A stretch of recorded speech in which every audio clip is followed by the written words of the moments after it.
Welcome to Fiction Audiobooks. If you enjoy the content, like and subscribing would be greatly appreciated. If you have any recommendations for novels, comment below. Chapter 1 Land of Fire, an unnamed plain. Cold winds howled as the remnants of the Warring States era once again spread over this land. Wearing silver armor from the Warring States period, with the clan emblem of 3 crescent moons on his arm guards, Hagoromo Gensou scanned his surroundings expressionlessly, his mouth twitching slightly. The visitors were all old acquaintances. Reto, Ai, Byakuren, Ishikawa.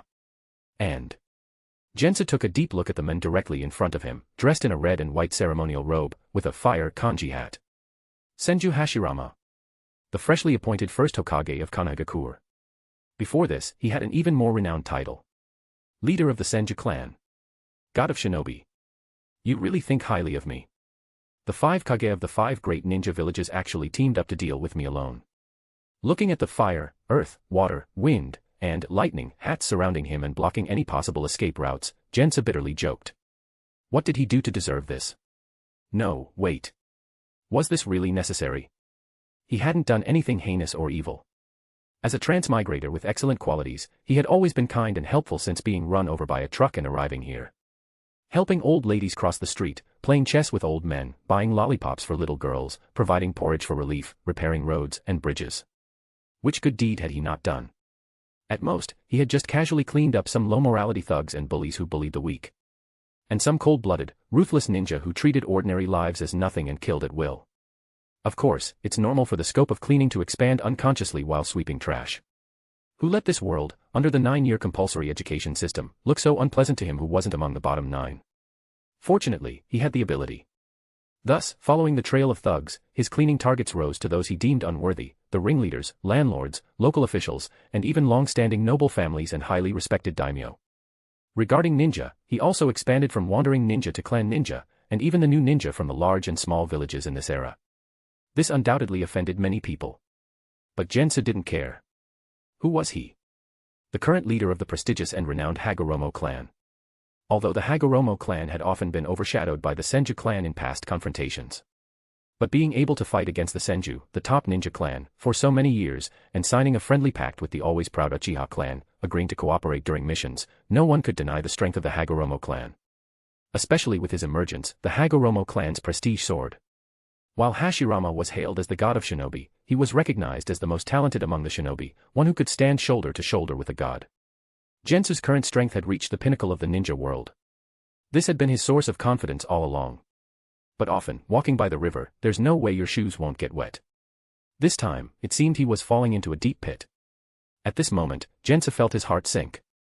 First Kazekage Reto, first Raikage Ai, first Mizukage Byakuren, first Tsuchikage Ishikawa. And that person who still impressed him, First Hokage Hashirama. His opponents were all top-tier shinobi from the Warring States era who had put an end to that era. Despite Jensu's immense strength, he couldn't guarantee victory against 5 opponents. Especially with the cheat like Hashirama among them. Game over, game over. As if a flock of crows were circling overhead, lamenting, Jensa took a deep breath, suppressing his turbulent thoughts, and looked around, laughing bitterly. Rare guests indeed. The 5 Kage of the 5 great ninja villages visiting me together. Isn't the ninja world rumored to be holding the 5 Kage summit to divide up the menu? Hearing this, the first Mizukage Byakuren, with a long scar running across his blind left eye and a head full of wild hair, lifted his Mizukage hat and calmly replied. The menu is mostly divided, except for you, the last dish not yet on the table. Jensa glanced at Byakuren without replying and turned his gaze to Hashirama in front. Hashirama, an honest man, noticing Jensu's gaze, sighed. The ninja world has finally welcomed a long-awaited peace, and no one wants to break it. Jensu, you are too powerful, and your ideas are too extreme. After much deliberation, this is our only option. Jensu was dumbfounded. First of all, he wasn't the 9 tails. Secondly, extreme ideas. What did he say? Jensu was confused for a few seconds, then remembered. His ideas were nothing more than stating that the establishment of the 5 great ninja villages and the existence of the 5 great nations weren't true peace but a 20-year truce. Real peace required unification. He laughed at Hashirama's lack of strategy and Madara's low intellect, and similar remarks. Just for that. Weren't they just empty words? For someone who had studied the way of the keyboard for a long time in his previous life, these remarks were nothing unusual. To painstakingly achieve the unification of the ninja world. He had no interest in that. With that time, wouldn't it be more comfortable to study ninjutsu, expand the family, and live a peaceful life behind closed doors? Why did these people take it seriously? Jensa looked again at the Five Kage filled with murderous intent around him. For the first time, he experienced the consequences of speaking recklessly for momentary pleasure. I was just speaking casually. I never intended to act on it. Do you believe me? Jensa shrugged, speaking the truth for the last time, not expecting these people to truly listen. Sure enough. Hashirama was about to respond when the impatient First Hokage AI clenched his fist and said, "So what? Gensu, you deserve to die." The first Mizukage by Akurin, first Kazekage Reto, and first Tsuchikage Ishikawa nodded in agreement. Ishikawa bluntly stated, the structure of the 5 great ninja villages has been established. For the peace to continue, Hagoromo Gensou, you, the biggest threat outside the 5 great ninja villages, must be eliminated. The daimyo of various countries are very dissatisfied with you, always hoping to get rid of you. Blame yourself for being a ninja who overstepped his bounds and was too ungrateful. The first Kazekage Reto, who had always worried about funding for his village, added with a smile. The harsh environment of the Land of Wind, with most of its territory being sand, forced him to trade his share of the tailed beasts for funds to build his village during the Five Kage summit. Many daimyo and nobles, feeling a sense of impending doom, hated Jensa with a passion, and he was eager to take Hagoromo's head for a high bounty. As the nominal masters to whom the ninja villages owed allegiance, the daimyo controlled the vital funds the villages needed, wielding significant influence. Offending the daimyo was a death sentence. Furthermore, the 5 great ninja villages found Gensu, who operated independently of them, highly inconvenient. All these factors culminated in the situation where, under the pretext of the Five Kage summit, the Five Kage, who had rarely gathered together, ambushed Jensa while he was unprepared. One-on-one, it was uncertain whether they could defeat him, but Jensa could easily escape. 5-on-1, escape was impossible. Jensa's fate was sealed from the moment they arrived. Future Madara would earn the honor of facing the Five Kage alone. However, Jensa was granted this grand honor decades earlier. Especially with the rule-breaking Hashirama among them. Jensa had no more illusions. As Ishikawa said, as an outsider, he would be eliminated regardless of the reason, even if he had accidentally stepped on an ant. All for the dominance of the 5 great ninja villages. I was careless. Jensa shook his head. He hadn't considered himself a thorn in some people's sides. But given his strength, he hadn't paid much attention. Complacency was deadly. He thought the Five Kage summit was only about tailed beast distribution and alliance formation among the 5 great nations, not realizing they had another plan in mind. The Five Kage actually teamed up to ambush a young man like him. They really did it. But did they consider the price they would pay? Jensa's expression turned cold as he brushed the dust off his armor, his eyes gradually becoming dangerous. At the same time, noticing Gensu's sudden, fierce aura, the 5 Kage prepared for battle with serious expressions. Compared to the other 4, Hashirama looked more regretful. He genuinely admired Gensu. When Konohagakure was newly established, he sincerely invited the Hagoromo clan to join the Konoha family. Even though there was much blood feud between the 2 clans, even though his third brother, Senju Itama, had died at the hands of the Hagoromo clan. If he could accommodate the Uchiha clan, why not the Hagoromo clan? But Jensa refused. Knowing the plot, he had no interest in humbling himself to join a future trouble-ridden and constantly fighting Konoha. He knew too well the future fate of the Senju and Uchiha clans. Moreover, his clan had strong objections. Jensa didn't understand how the proud Uchiha were willing to make peace and work with the Senju. His clan, with a longer history of opposing the Senju, would never agree to shake hands with former enemies and become villagers together. Thus, the Hagoromo clan, which had stood shoulder to shoulder with the Senju and Uchiha during the Warring States era, gradually declined in the decades after the Warring States ended, disappearing from the ninja world stage. Of course, compared to the Senju and Uchiha, who were eventually reduced to a few individuals, the Hagoromo clan, though declined, fared relatively well. Unaware of the future, Hashirama sighed and shook his head. With his nature, he was unwilling to deal with Jensa this way. But the daimyo of the Land of Fire had persistently demanded it, and with the other 4 Kage agreeing, and his brother Tobarama's constant persuasion, he had finally consented. All for Konoha. Hashirama reached out and touched the fire kanji on his hat, his calm eyes turning sharp. The wind froze at that moment. Cold killing intent filled the valley. Hashirama was about to act. Suddenly, Gensu raised his hand in a pause gesture and said, "Wait a minute." Hashirama stopped, his carefully prepared expression dissolving into confusion. Seeing this, the other 4 Kage also halted. What was Gensu up to? Begging for mercy? Or cursing them out? Gensu ignored the Kage's confusion, his attention entirely focused elsewhere.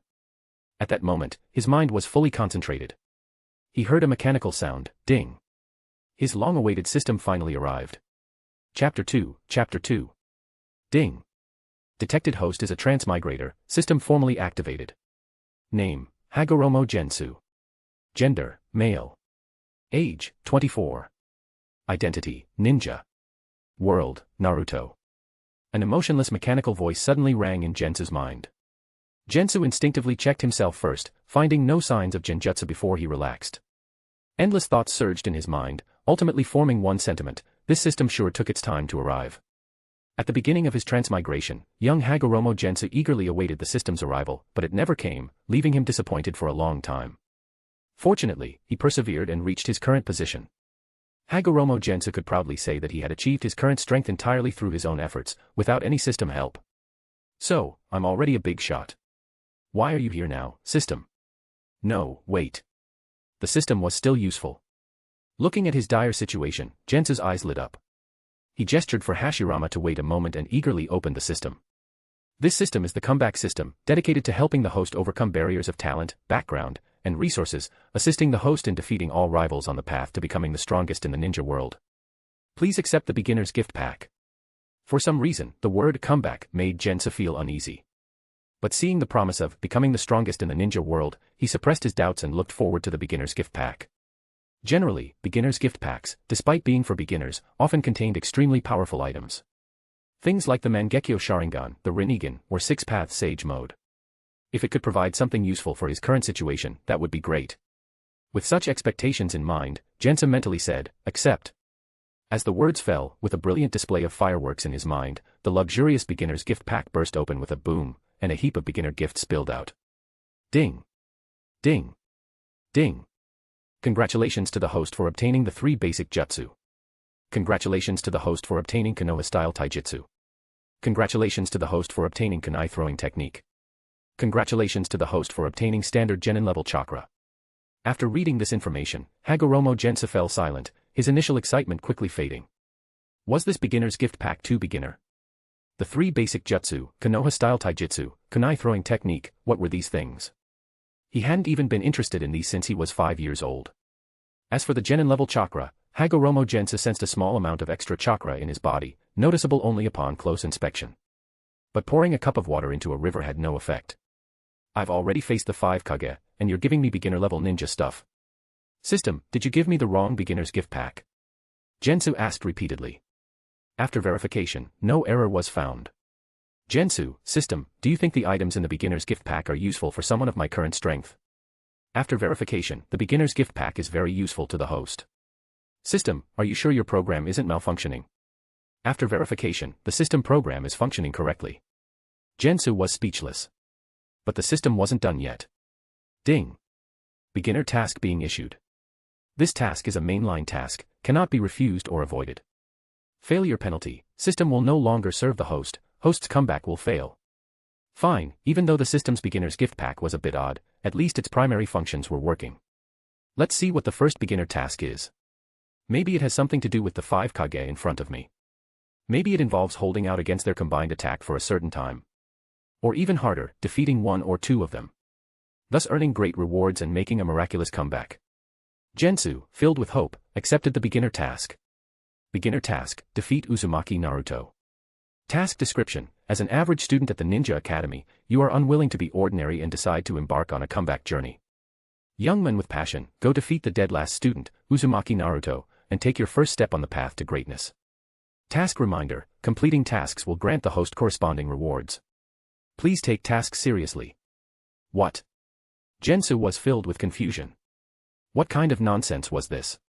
He knew who Naruto was. But what era was this? Naruto's grandfather hadn't even been born yet, let alone the future protagonist. And when did he attend the Ninja Academy? The academy hadn't even been established in Konoha yet. System, are you sure you're functioning correctly? This beginner task clearly wasn't meant for his current self. Thinking of something, Hagoromo Gensou hurriedly asked. System, what year is it now? Year 60 of Konoha. Gensou. What the hell is year 60 of Konoha? It's only been 2 years since Konoha was founded. He finally understood everything. This broken system had traveled to the wrong time, starting up over 50 years early. Or maybe he transmigrated too early. Damn this comeback system. He should have guessed from the start. Now, facing the Five Kage alone, who else could he make a comeback against? Hagoromo Gensou took a deep breath, trying to salvage his dignity. It's year 2 of Konoha. After verification, it is confirmed to be year 60 of Konoha. Please follow the system's recognized timeline. What else could Hagoromo Gensou say? How can this task be completed? Give me a different beginner task. Please complete the beginner task as soon as possible. Restart the system. Bring in a smarter one. Please complete the beginner task as soon as possible. Uninstall the system. What's the point of you? Please complete the beginner task as soon as possible. Trash system. Jensa decided to ignore this malfunctioning system. So what if he had to face the Five Kage head-on? At worst, he'd die a glorious death. He had relied on himself all his life, never cheating. That trash system, get as far away as possible. Disappointed, Jensa put the useless system out of his mind. He opened his eyes, refocusing on the Five Kage around him. For the Five Kage to join forces against him, Jensa naturally had not earned his reputation in vain. Calming down and letting go of everything, he fully committed to the fight. The chakra within him surged, and a powerful pressure enveloped the entire plane. Let's begin. Jensa raised his head, speaking coldly. It should have been like this from the start. As he responded. Boom. A deafening sonic boom erupted. The pinnacle battle of the ninja world had officially begun. Chapter 3. You've been stalling long enough, it's time to send you on your way. The burly, dark-skinned AI impatiently stomped the ground. A massive amount of lightning-released chakra instantly enveloped his entire body, like a fierce blue lightning bolt. Amidst the deafening sonic booms, he appeared beside Jensa first. Lightning release, heavy explosion flow. With a large amount of chakra gathered on his thick elbow, AI twisted his waist and fiercely struck forward, aiming straight at Jensa's head. Accompanied by his brutal roar. Die. The wind howled, and thunder roared. Gensou, his black hair wildly blowing, calmly watched the scene and said indifferently, "Why the rush?" As his words fell. Smack. A slender hand effortlessly landed on AI's striking elbow. Then, the wind ceased, and the thunder fell silent. Everything quickly returned to calm. AI, just inches away, raised his head, looking at the motionless Gensou in front of him and the iron-like hand that easily blocked his attack. His pupils slightly contracted. Bloodline limit, steel release. Not far away, the first Kazekage Reto, who noticed everything, squinted his eyes and spoke the truth with great apprehension. Chakra nature transformation includes fire, wind, lightning, water, earth, yin, and yang. When two chakra natures are fused, they create a new type of release, known as a bloodline limit. Typically, only a very few ninja can develop their own bloodline limit. Once successful, this new release is recorded in the ninja's genes and passed down to their descendants through bloodlines. Many ninja clans stand tall in the ninja world because they possess bloodline limits. As the leader of a village, Reto shouldn't be overly concerned about bloodline limits. But what if the enemy had more than one bloodline limit? Reto was lost in thought. Ahead, AI's anguished roar snapped him back to reality. He turned to see AI's burly body rocket backward like a missile. Rakage, truly a hasty lineage. With one hand gripping AI's elbow, Jensa calmly remarked, then, not giving AI a chance to counterattack, his figure flashed, bursting out with speed even faster than AI's earlier. Before AI could react, Jensa struck him with a powerful punch, sending him flying. But it wasn't over yet. Under the gaze of the other four Kage, Jensa seemed to teleport, appearing beside the airborne AI in the blink of an eye. Just as he raised his elbow, about to strike AI's head in return. A dignified voice suddenly intervened. Wind release, pressure damage. A wind release jutsu, far more overwhelming than those performed by ordinary ninja, erupted from Reto's hands. Jensa looked up to see a high-density, sky-darkening wind mass sweeping towards him like doomsday. As expected of the one who ruled the desert with overwhelming power, founding the hidden sand village. Just this one move was far superior to the future unlucky Kazekage. Seeing this, Jensu's hands changed position, using the thick-skinned AI as a human shield. Don't underestimate the Rakage, you bastard. Realizing the situation, AI furiously roared, releasing even more chakra comparable to that of a tailed beast. Strongest lightning armor. With his short black hair standing on end, resembling a Super Saiyan transformation, AI exploded with his strongest power, breaking free from Jensu's grip and attacking him with wild, unrestrained fury, ignoring the close approaching wind jutsu. Boom. Boom. Boom. The intense collision sounds echoed continuously. So fast. On the distant battlefield. The five ninjas accompanying the Kage to the summit, both as guards and future second-in-command of their respective villages, watched the battle without blinking. As they struggled to keep up with the fiercely clashing figures of Gensu and AI, they couldn't help but feel amazed. If they were in the arena, they'd likely be defeated quickly by these two. Well, except for one person. Wrapped in bandages, wearing a gray vest, and carrying two katana, the future second Tsuchikage glanced at the silver-haired Tobirama beside him, thinking that this first-speed ninja would not be inferior to them and might even surpass them. Konoha truly was full of talents. Tobirama ignored his temporary companion's scrutiny. With his arms crossed, he was eyeing Jensa like a treasure, filled with anticipation. Steel release, swift release, and other bloodline limits reported in intelligence. As expected of someone who could rival a god, developing so many bloodline limits on his own. I really want to study him thoroughly. Boom. A violent shockwave spread rapidly in all directions from the two as the center. Stepping back a few paces, Jensa looked at AI, who had caught up to his speed, and shook his slightly burning hand. This first Raikage was no ordinary person. Even with steel release, his body was feeling the pain. Seeing the incoming wind release, pressure damage, Jensa glanced at a somewhat annoying gaze from a distance, clapped his hands, ignored the crazed AI closing in on him, and said expressionlessly. Lava release, lava monster jutsu. A large amount of sticky and highly corrosive acid appeared out of nowhere around Gensu. It formed a protective layer around him while also erupting like a volcano, spreading rapidly in all directions. AI's expression changed instantly. Usually fearless with his strong body, he quickly retreated, warily avoiding the lava release that made him uneasy. AI's figure disappeared. In the next second, Reto's jutsu struck fiercely. The wind howled. The sound of molten rain. The collision of the two powerful jutsu caused massive destruction within a 100-meter radius. Ordinary ninja couldn't survive in such an environment. Fortunately, those present were the pinnacle of the ninja world. AI reappeared beside the other four Kage. Ignoring the residual effects of the two jutsu, he tore off his tattered Raikage robe and waited quietly for the jutsu to end. He naturally didn't believe that such methods could harm Gensu. Nor did the other Kage. Excluding Hashirama, the four Kage exchanged glances. It was time to go all out and end this quickly. Chapter 4. After a short while, everything temporarily returned to calm. The devastated land was dotted with molten lava blown apart by the wind pressure.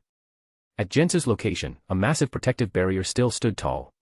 As the sound of footsteps echoed within, a crack appeared and spread open, and the unharmed Jensa walked out calmly. Wind release, continuous vacuum wave. Upon seeing this, Reto wasted no time. His hands swiftly formed seals, and dozens of spinning wind blades, each as tall as a person, shot towards Jensa from all directions. Without even looking, Jensa used swift release. No matter how fast the wind blades were, they couldn't touch his clothes. Prepared, Ishikawa suddenly slammed his hands on the ground. Earth release, yellow spring swamp. In an instant, the ground within a few hundred meters of Jensa turned into a vast swamp. Standing within it, Jensa felt his movements hindered, forcing his speed to drop. So quick to find a countermeasure. Jensa snorted, twisted his waist, and threw a heavy punch at the first Mizukage Byakuren, who had suddenly appeared behind him. Smack. Water splashed. Byakuren's head burst open like a watermelon, and his entire body collapsed like flowing water. A water clone. Jensa glanced at it, about to turn around. The dissipating water clone of Byakuren suddenly gathered again, forming long water whips that quickly wrapped around Jensa's body. Got you. Byakuren's figure rose from the muddy river, tightly gripping one end of the water whips. He looked coldly at the close-at-hand Gensu and said. Jensa looked down at the water whips binding him tightly like a sealing technique, then looked up at Byakuren with a smile. Oh. Really? Byakuren's expression changed, instinctively tightening the water whips. With a poof, Jensa turned into a puff of white smoke, disappearing in front of him. A shadow clone. When? Shadow clone. At the same time, outside the battlefield, Mu once again looked at Tobirama in surprise. He knew that Tobirama had invented the shadow clone technique. But since when was Konoha's shadow clone technique spread outside? Tobirama ignored Mu. His face appeared expressionless, but inside, he was roaring, "That's my invented technique. That's my shadow clone." For the first time in his life, Tobirama deeply experienced the feeling of having his achievements freely used without permission. Of course, this situation would happen more often in the future. Jensa's shadow clone had not been obtained through legitimate means. A Konoha ninja had used the shadow clone technique in front of him once. With his outstanding talent and knack for various bloodline limits, he easily learned it after a few attempts. One had to admit, it was an excellent clone technique. Neither the Sharingan nor the Byakugan could discern the authenticity of a shadow clone, and the same applied to Byakuren. But this was only temporary. With his hands still on the ground, Ishikawa suddenly turned his head in a certain direction and coldly said, "The earth is my domain. Gensu, you can evade once, but not a second time." As he spoke, the ground trembled. Giant hands made of earth suddenly emerged from the ground, grabbing fiercely at a seemingly empty spot. Gensu appeared and shook his head in admiration. "Brother, the glory of transparent release ends here." With that, he clapped his hands and shouted, "Water release, great waterfall technique." A massive wave surged from behind Gensu, dispersing the approaching earth hands and turning the churning lava into a vast ocean. Ishikawa quickly retreated. Byakuren clapped his hands on the water's surface. Unlike the Hokage, who rarely excelled in fire release, Byakuren had mastered water release to a profound degree, living up to his title of Mizukage. Water release, water fang bullet. Dozens of whirlpools suddenly appeared around Byakuren, transforming into columns of water that surged towards Gensu. This was only the beginning. Utilizing the advantageous terrain created by Gensu, Byakuren could exert even greater power with minimal effort. But what Byakuren could think of, so could Gensu. Facing the rapidly approaching water columns, Jensa smiled calmly and formed a single seal. Ice release, ice fang bullet. Crack. Crack. Crack. All the approaching water columns rapidly cooled and solidified into ice pillars in midair. At Gensu's command, they turned and shot towards Byakuren and the other attacking Kage, Reto, Ishikawa, and AI. Boom. The heavy ice pillars struck the water's surface, creating huge splashes. Byakuren dodged the ice release attacks with a grim expression, feeling deeply conflicted. The ice release of the Yuki clan. How many bloodline limits does Jensa possess? Not just him, but Reto, Ishikawa, AI, and even Hashirama, who hadn't participated in the battle, along with the 5 future second-generation Kage in the distance, were all stunned. Although they knew Gensu was incredibly talented, his abilities far exceeded their expectations. After all, bloodline limits were extraordinary. Even possessing one could give a ninja clan significant standing and power in the ninja world. Those who developed bloodline limits and founded ninja clans were all outstanding figures in the ninja world. Yet these historically renowned individuals paled in comparison to Gensu. In such a short battle, he had displayed steel release, swift release, lava release, transparent release, and ice release, 5 bloodline limits. Previously, the most anyone had mastered was 2 bloodline limits. This comparison was unprecedented and likely never to be repeated. It's unimaginable that someone like this exists in the ninja world. Future second Mizukage Hozuki Gungetsu scratched his head, looking troubled. Initially, he and the other future second-generation Kage didn't understand why the 5 Kage had to team up against one person, Gensu. It felt like overkill. Now they realized how right that decision was. In a one-on-one fight, except for the Hokage, none of the other 4 Kage could confidently say they could defeat Gensu. Hearing this, Tobirama, for the first time, spoke and nodded. That's why such a person must be eliminated. As a talented individual himself, he admired Gensu's achievements on the path of a ninja. But as a politician, he understood that such an uncontrollable person couldn't be allowed to exist. Gensu was too young. When their generation grew old, no one could control him. Blame it on being born in the wrong era. Tobirama shifted his gaze from Gensu to the observing Hashirama, who had a growing battle fervor in his eyes, and shook his head. With his extraordinary brother around, no matter how remarkable one's talent was, it would eventually fade. This, he knew all too well. Chapter 5. Even as enemies, the 5 Kage, standing at the pinnacle of the ninja world, had to marvel at the incredible talent of Gensu, the strongest member of the Hagoromo clan in 1,000 years. As the person in question, Gensu was not particularly satisfied with this. The essence of ninjutsu lies in the nature transformation and shape transformation of the 7 chakra attributes. From the beginning, Gensu's purpose in training was clear. It was not to master bloodline limits but to go further and obtain the power of net. The net is a fusion of the 7 nature transformations of fire, wind, earth, water, lightning, yin, and yang, surpassing bloodline limits and bloodline selections. Not all 6 paths level beings possess that net, but those who do are undoubtedly top tier in power. Kagaya and Hagoromo possess that net. As a ninja, Jensa naturally aspired to become a 6 paths level being. This not only meant unrivaled power in the ninja world but also immortality. Reborn, he did not wish to be buried within a mere 100 years. Although the Hagoromo clan had a long history, tracing back to the era of ninja monks and even having connections to the legendary sage of 6 paths, their bloodline had diluted over time.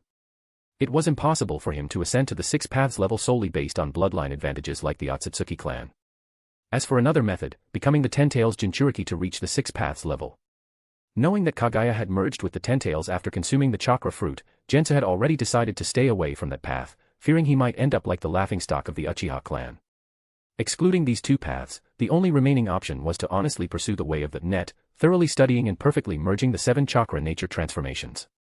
There were those in the ninja world who mastered all 7 chakra nature transformations, like Kakashi. But no one had ever fully comprehended and merged all 7 nature transformations. Since transmigrating, perhaps due to being reborn, Jensa had been extraordinarily talented in chakra from a young age, often praised as the model child. In a short time, he had mastered all 7 chakra nature transformations. But going deeper, especially achieving the perfect fusion of all 7, proved extremely challenging even for someone as gifted as him. Although he hadn't achieved the bloodline limits, which only required the fusion of 2 chakra natures instead of 7, were easier for him to develop in various combinations. This led to his current reputation as a person who could rival gods. Unfortunately, it's not true divinity. Even the so-called god of the ninja world today can't be considered. On the rippling water surface, Jensa watched the 4 Kage breaking through his ice release with their various techniques and shook his head in regret. He needed more time, but it seemed he didn't have enough. Perhaps, I should prepare an escape plan. Jensa glanced again at a conspicuous white-haired figure in the distance, observing the battlefield with crossed arms. Before the person could notice, he quickly withdrew his gaze. Please complete the beginner task promptly. The system's cold reminder rang in his mind once more. Stupid system. Cursing habitually, Jensu ignored the malfunctioning system and refocused on the battlefield. The 4 Kage had launched their counterattack, and various dazzling ninjutsu, performed on a scale far beyond ordinary ninja, swept towards him. A bunch of old geezers, why don't you just die already? Jensa shook his head and formed a single-hand seal, ice release, ice whale. A deep, resonant bellow echoed through the sky. Under the shocked gaze of the 4 Kage, an unimaginably massive ice whale leaped from the water, raising enormous waves, and descended upon them with overwhelming force. In the next second. Boom. Boom. Boom. The ground shook and mountains trembled. A massive shockwave, carrying water and debris, swept rapidly in all directions. Jensa waved his hand to disperse the incoming shockwave, raising an eyebrow. As the caster, he could feel the state of his jutsu. As the smoke cleared, he saw Ishikawa, wearing the Tsuchikage robe, using incredible strength to hold up the colossal ice whale descending from the sky. Earth release, super lightweight rock technique. Ishikawa, whose originally short figure now appeared immensely powerful, gritted his teeth as he straightened his waist bit by bit, lifting the enormous ice whale above his head. Take it back. Ishikawa threw the ice whale with exaggerated force, sending it hurtling back towards Jensu. Stubborn stone. Retracting his gaze from Ishikawa, Jensa glanced at the returning ice whale. Forming seals again, he converted the ice whale back into a vast ocean, planning to use it against the approaching AI and Reto. But just as he was about to give the command, an external chakra force suddenly intervened, contending for control over the water. Byakuren. Jensa spat out the name. Taking advantage of this gap, AI and Reto successfully closed in on him. Let's go again. Bursting with chakra comparable to a tailed beast, AI, now enveloped in even more chakra, sped up and clenched his fist, striking Jensa with tremendous force. Jensa didn't retreat. Utilizing steel release, his right fist turned as black and hard as tempered steel and met AI's punch head-on. Clang. The sharp sound of metal clashing echoed. With a body equally strong as a monster's and comparable to steel release, AI only retreated a short distance, unharmed. Jensa was also forced back a few steps by the impact. As he prepared to counterattack, a strange wind suddenly appeared beside him. Before Jensa could react, a sharp point aimed straight for his eye at lightning speed. Steel release could cover the entire body but couldn't protect the eyes. This was Reto, who had drawn his ninja blade, infused with razor-sharp wind release chakra, and stabbed towards Jensu. But it wasn't over. The giant hands that had previously supported the ice whale suddenly emerged from beneath Jensu, grabbing his legs and immobilizing him. Meanwhile, Byakuren, having appeared at Jensu's side without his notice, extended his hands, swiftly forming a water prison technique at the Mizukage level. Even if Jensa managed to fend off Reto's attack, he wouldn't escape the prison Byakuren had prepared for him. Everything happened so fast. In the blink of an eye, the 4 Kage had seamlessly coordinated to deliver their ultimate strike against Jensu. Chapter 6. The first Reikage AI, the first Mizukage Byakuren, the first Tsuchikage Ishikawa, and the first Kazekage Reto. In the current ninja world, aside from Jensu, the only other ninja who could make these 4 join forces were Hashirama and the absent Madara. Speaking of which, why didn't Madara receive such treatment? Despite the perilous situation he was in, Jensa pondered unhurriedly. Madara's philosophy was similar to his own, once clamoring for Konoha to unify the ninja world by force. But no one had ever mentioned ganging up on him. Maybe this is the advantage of being within the system. When you mess up, there's always a big brother to cover for you. Unlike himself, who always thought he was the big brother. Jensa sighed inwardly, his eyes focusing sharply as he scanned his surroundings. Reto's ninja blade, Ishikawa's hands, AI's oncoming punch, and the real threat, Byakuren's water prison. Seeing everything clearly, Jensa quickly responded. Chidori stream. Zzzzz blinding light illuminated the four Kage at close range. Amidst the sharp sounds of 1,000 birds chirping, Jensa spread his arms, releasing countless lightning bolts from his body. These bolts not only provided him with defense but also swept outward from him in all directions. Caught in the electric field, the four Kage reacted differently. Underground, Ishikawa grunted, having to release his paralyzed hands. Conducted through water, Byakuren's body emitted black smoke, and his newly formed water prison collapsed with a pop. AI ignored it, continuing his punch without slowing down. Reto, though affected, gritted his teeth and, with wind-release chakra effectively countering lightning, he pushed through the discomfort and swung his blade. Boom. Amidst the intense pressure and impact, a visible shockwave emerged again. Through the thick dust, a figure shot backward like a cannonball, spinning several times in midair before twisting his waist. Smack. Landing heavily, Jensa dragged his feet, creating a long trench. Pulling his legs from the soil, he stood upright again. At this moment, his silver Hagoromo clan armor was severely damaged, making him look much more battered than before. But that was all. His breath unchanged, Jensa tore off the remnants of his armor. Though the combined attack of the four Kage, particularly the threatening water prison, had been broken by his move. Still, they were the four Kage. Reto and AI had managed to leave their marks on him. But with the defensive steel release, the effects were minimal. The battle continued. As Jensa tore off his armor, AI and Reto were already charging at him again. Their intense fight resumed. The sharp agility of wind and the violent destruction of lightning were displayed to their fullest in the first Kazekage and the first Raikage. While Jensa was more comprehensive in chakra abilities, he wasn't much stronger in single nature transformations. Additionally, both opponents had survived the blood-soaked Warring States era, possessing vast combat experience. In terms of taijutsu alone, Jensa had no particular advantage. However, battles are never one-dimensional. Boom, boom, boom. As Jensa fought intensely with AI, the strongest in close combat among the four Kage, his peripheral vision caught sight of Reto's swift and elusive figure. Here we go. Jensu's eyes shifted. With AI drawing his fire from the front, Reto was sneaking in for a fatal strike. This was a battle strategy they had tacitly agreed upon. Previously, Jensa had suffered due to this unexpected move. Now it was time for payback. Gensou allowed AI to hit him, then suddenly turned and grabbed at the attacking Reto. Reto's expression remained unchanged. With wind-release chakra enhancing his attack, he would strike first. And indeed, he did. Seeing Reto's sharp ninja blade about to strike, and his response a step slower, Gensou's eyes narrowed, and his left hand's fingers spread. Chidori Sharp Spear. While researching lightning-release chakra, Gensou had also mastered the shape transformation of Chidori. No one had ever forced him to reveal many of his abilities. Considering the importance of information in ninja battles, Jensa had never shown this move before. Now was the time to reap the benefits. A lightning spear extended rapidly from Jensa's palm, shooting towards Reto at incredible speed. Reto's face changed dramatically. Though Jensa was known for developing various bloodline limits, little was known about his prowess in shape transformation. Reto had thought it was normal. After all, mastering nature transformation so deeply, it was unlikely Jensa had also gone far in shape transformation. Could he have started researching ninjutsu from the womb? One couldn't be too monstrous. Reality slapped Reto hard. Even Orochimaru, knowledgeable in ninjutsu, was amazed by Sasuke's Chidori stream. As the first Kazekage, Reto knew the value of Gensou's move. There was no time for shock. Caught off guard, Reto hastily retracted his hand to block. Rip. The Chidori Sharp Spear pierced Reto's raised left arm, narrowly missing his head. Gensou didn't stop there. Using the momentum from AI's punch, he moved to slice off Reto's left arm with the Chidori Sharp Spear. Swish, swish, swish. Fine water needles suddenly flew in. Unnoticed, Byakuren had arrived and couldn't resist intervening. As the first Mizukage, Byakuren was famous for water release and sealing techniques. Although not as historically entrenched as the Uzumaki clan, his combination of ninjutsu had earned him a great reputation even before the 5 great ninja villages were established. This was why, unlike the constantly troubled sand, cloud, and stone villages, the mist rarely had problems with their tailed beasts. At this moment, the water needles shot by Byakuren seemed normal but were infused with his unique sealing techniques. While there were limits to various abilities in the ninja world, sealing techniques were notoriously versatile. From ordinary ninja to Kagaya Otsutsuki, anyone could be sealed. Aware of the troublesome nature of sealing techniques, Jensa didn't stubbornly resist.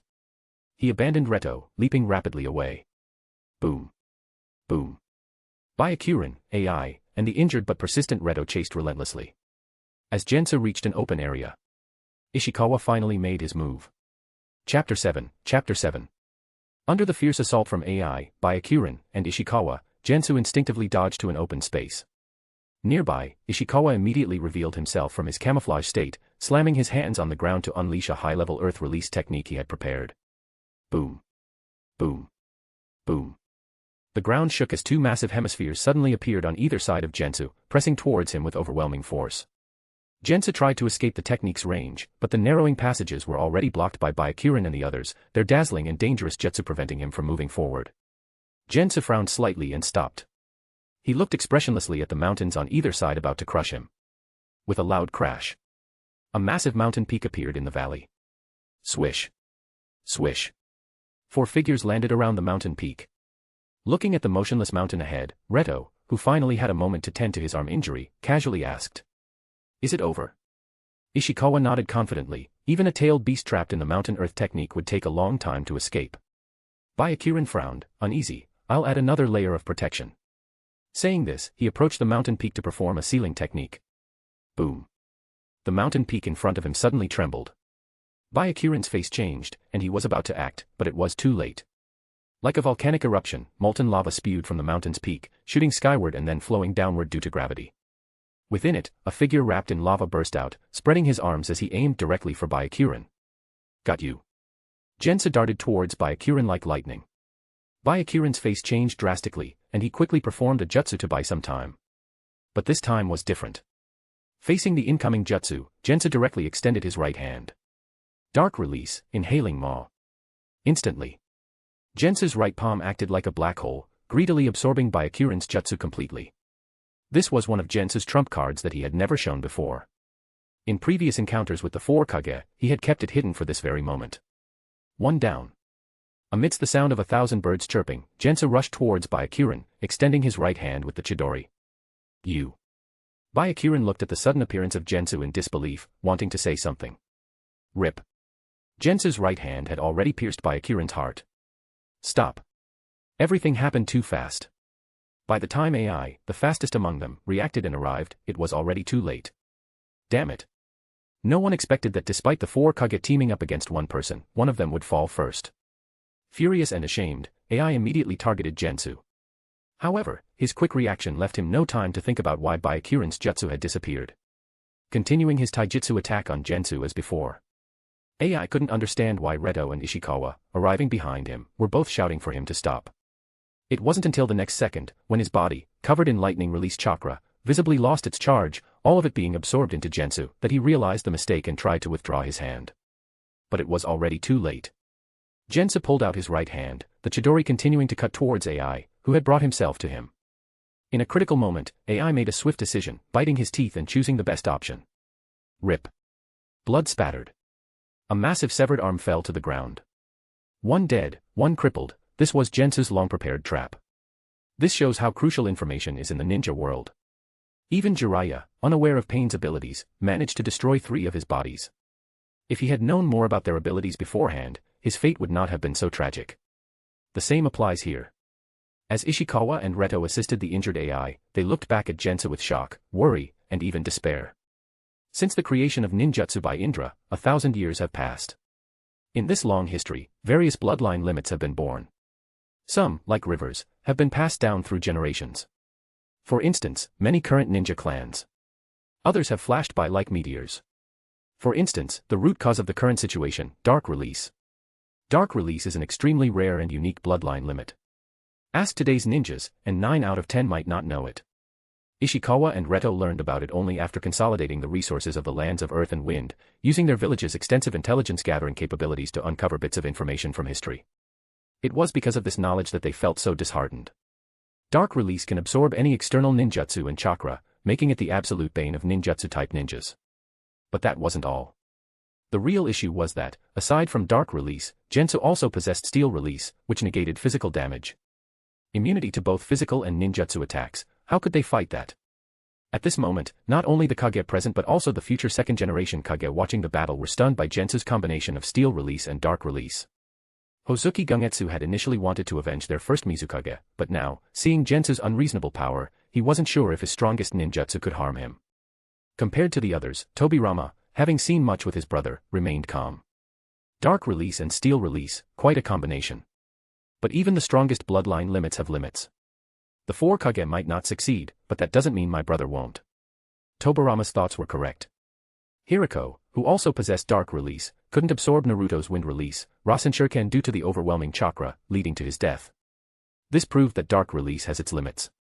Of course, Jensa wasn't like Hiriko, who had forcibly extracted dark release through the Chimera technique, resulting in a lower quality power.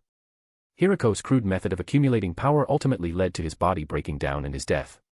In contrast, Gensu, walking the right path, had far superior strength and foundation compared to Hiriko, making his use of dark release much stronger. At least, he could easily absorb multiple wind release, Rasenshuriken. With this judgment, Tobirama, more intrigued by Gensu's abilities, frowned slightly as he glanced at his brother's position. Waiting a bit longer might be better. But it seems my brother can't hold back anymore. No one knows a brother better than his sibling. Given the current situation, Tobirama actually hoped Jensa would cause more damage. Facing weakened ninja villages after the battle, Konoha could secure greater benefits. However, he knew his brother's nature too well. Hashirama would never allow their current allies, the other Kage, to fall one by one before his eyes. Sure enough. Hashirama, who had been observing from a distance, finally made his move. Chapter 8. The cold wind howled. The aftermath of the clash between the 5 Kage-level figures had left the once picturesque nameless plain beneath their feet looking like it had been struck by a meteor shower. As far as the eye could see, the ground was full of craters. Standing on the numerous layers of disturbed earth, Jensa paid no attention to the commotion beyond the battlefield. Moving swiftly like a rabbit, he continued his assault after defeating one Kage and crippling another, aiming to expand his victory. Boom. A powerful water release jutsu erupted from Jensa's left palm. Absorbed by dark release, the water release jutsu from the late first Mizukage by Kirin was re-released, rushing towards the unsettled Reto, Ishikawa, and AI. The 3 remaining Kage, no longer as aggressive as before, quickly dodged with serious expressions. Although they were fast, Jensa was faster. Bang. Bang. 2 shadow clones were summoned on either side of Jensu. The 3 individuals moved instantly, turning into 3 black lines rushing towards the 3 Kage. In just a few blinks, Reto looked ahead and saw Jensa's true body appear like a phantom in front of him. Meanwhile, Ishikawa and AI were held up by Jensa's 2 shadow clones. Bang, bang, bang, bang. The sound of fists hitting flesh echoed continuously. Pick the easiest target first. Although AI had lost an arm, his inhuman physique made him difficult to take down quickly. In comparison, Reto, with an injured arm, was easier to handle. Knowing time was limited, Gensu unleashed his full power to take down the first Kazekage as quickly as possible. Clang. After several rapid exchanges, Reto seized a brief opportunity to strike Gensu with all his might, only to leave a mere white mark.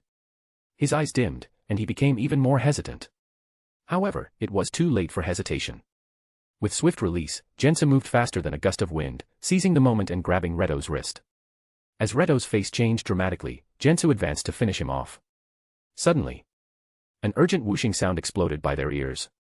So fast. Gensu's eyes narrowed as he was about to grab Reto's neck, and he swiftly retreated, abandoning the easy kill. In the next second, Gensu stood up and looked ahead, where a new figure had appeared in front of Reto, occupying the spot where he had stood. Long black hair, red Warring States armor, Konoha forehead protector. It was none other than the first Hokage, the god of Shinobi, who had removed his Hokage robe and had to fight with full strength. Senju Hashirama. Hokage. Retsu, having narrowly escaped death, didn't have time to celebrate. He looked at the figure before him, whom he had always feared, and opened his mouth, but said nothing. What a disgrace.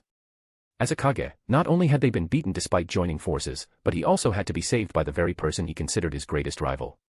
Reto's feelings were incredibly complicated. Hashirama didn't concern himself with Reto's inner turmoil. Seeing Reto start to speak, he didn't pay attention and waved his hand. Don't worry, leave the rest to me. Reto, hearing this, wanted to say something, but in the end, it turned into a sigh. Swish. Swish. With Hashirama stepping in, Gensa dispersed his shadow clones, and Ishikawa and AI, no longer hindered, joined the others. The 4 regrouped. Unlike their previous confident and commanding demeanor, Reto, AI, and Ishikawa no longer looked spirited. On the other hand, Hashirama, who had started out lackluster, was now brimming with energy. Reto, AI, and Ishikawa exchanged bitter smiles. You've worked hard, and you must be tired. Go rest now. Leave Jensa to me, Hashirama said first. After a moment of silence, the three nodded in agreement. Although Hashirama didn't say it explicitly, they knew they could no longer contribute much, and he didn't need their help. They had hoped they wouldn't need Hashirama, but in the end, he had to finish it. What a mess. Accepting the offer, Reto, Ishikawa, and AI left the battlefield, leaving everything to Hashirama. No matter what, ending Jensa was their common goal, and there was no turning back. Of course, on the darker side, if something went wrong, like Hashirama and Jensa injuring each other or even both perishing, leaving the cleanup to them would be ideal. Jensa was a threat, but wasn't the talent-rich Konoha also a concern? Jensa didn't know that his defeated opponents still had such hopes. Others might not, but he knew all too well about Hashirama's game-breaking strength. Ajura reincarnation would release Senjutsu. His cheat was far superior to his own garbage system. Especially since he wasn't as unscathed as he appeared. Although the four Kage had been defeated, the series of intense battles had taken their toll. For instance, the most important factor, chakra. Despite being from the Hagoromo clan and having outstanding ninja aptitude, his chakra reserves, though superior to many, were not as vast as those of Naruto, who could produce hundreds of shadow clones and simultaneously wield wind release, Rasen Shuriken. Chakra reserves comparable to a tailed beast were still just comparable, lacking the tailed beast's endless regeneration. After the fierce battle, Jensa still had considerable chakra, but he wasn't at his peak. Facing Hashirama at his peak put him at a disadvantage from the start. Asking him to wait for a while for recovery. Hashirama, despite his gentle nature, wouldn't agree to such a request. Ninjas weren't samurai. As tools, killing the enemy by the most effective means was their norm. One major goal of the Five Kage summit was to deal with Gensu. Although reluctant, Hashirama, as a ninja, would go all out to complete the task. The first time Jensa called a halt, Hashirama had already given him face by not intervening in the subsequent battle. Jensa didn't think he had the face to ask a second time. So, let's make the final dance a grand one. Jensa dusted off his clothes, looking calmly at Hashirama, the only one left to face him, and smiled faintly. The Five Kage are now complete. Chapter 9. No matter the outcome, the fact that Jensa had single-handedly taken on the Five Kage, resulting in the death of the first Mizukage and the crippling of the first Raikage, would undoubtedly cause a sensation in the ninja world. Even in the decades to come, when the Five Kage's glory continued to overshadow the ninja world, people would still enthusiastically discuss this epic battle that would be etched into ninja history. Among them, even the mighty Hashirama would, like his former enemies, become part of the backdrop that highlighted Jensa's strength, along with the other Kage. At this moment, Hashirama did not know how future generations would view this battle, but as Jensa spoke with a faint smile about the Five Kage being complete, he understood that Jensa's brilliance would not be extinguished today.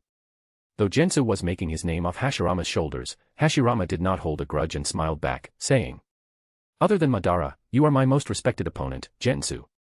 Even at this moment, Hashirama couldn't help but express his feelings. As expected, Hashirama and Madara were true companions.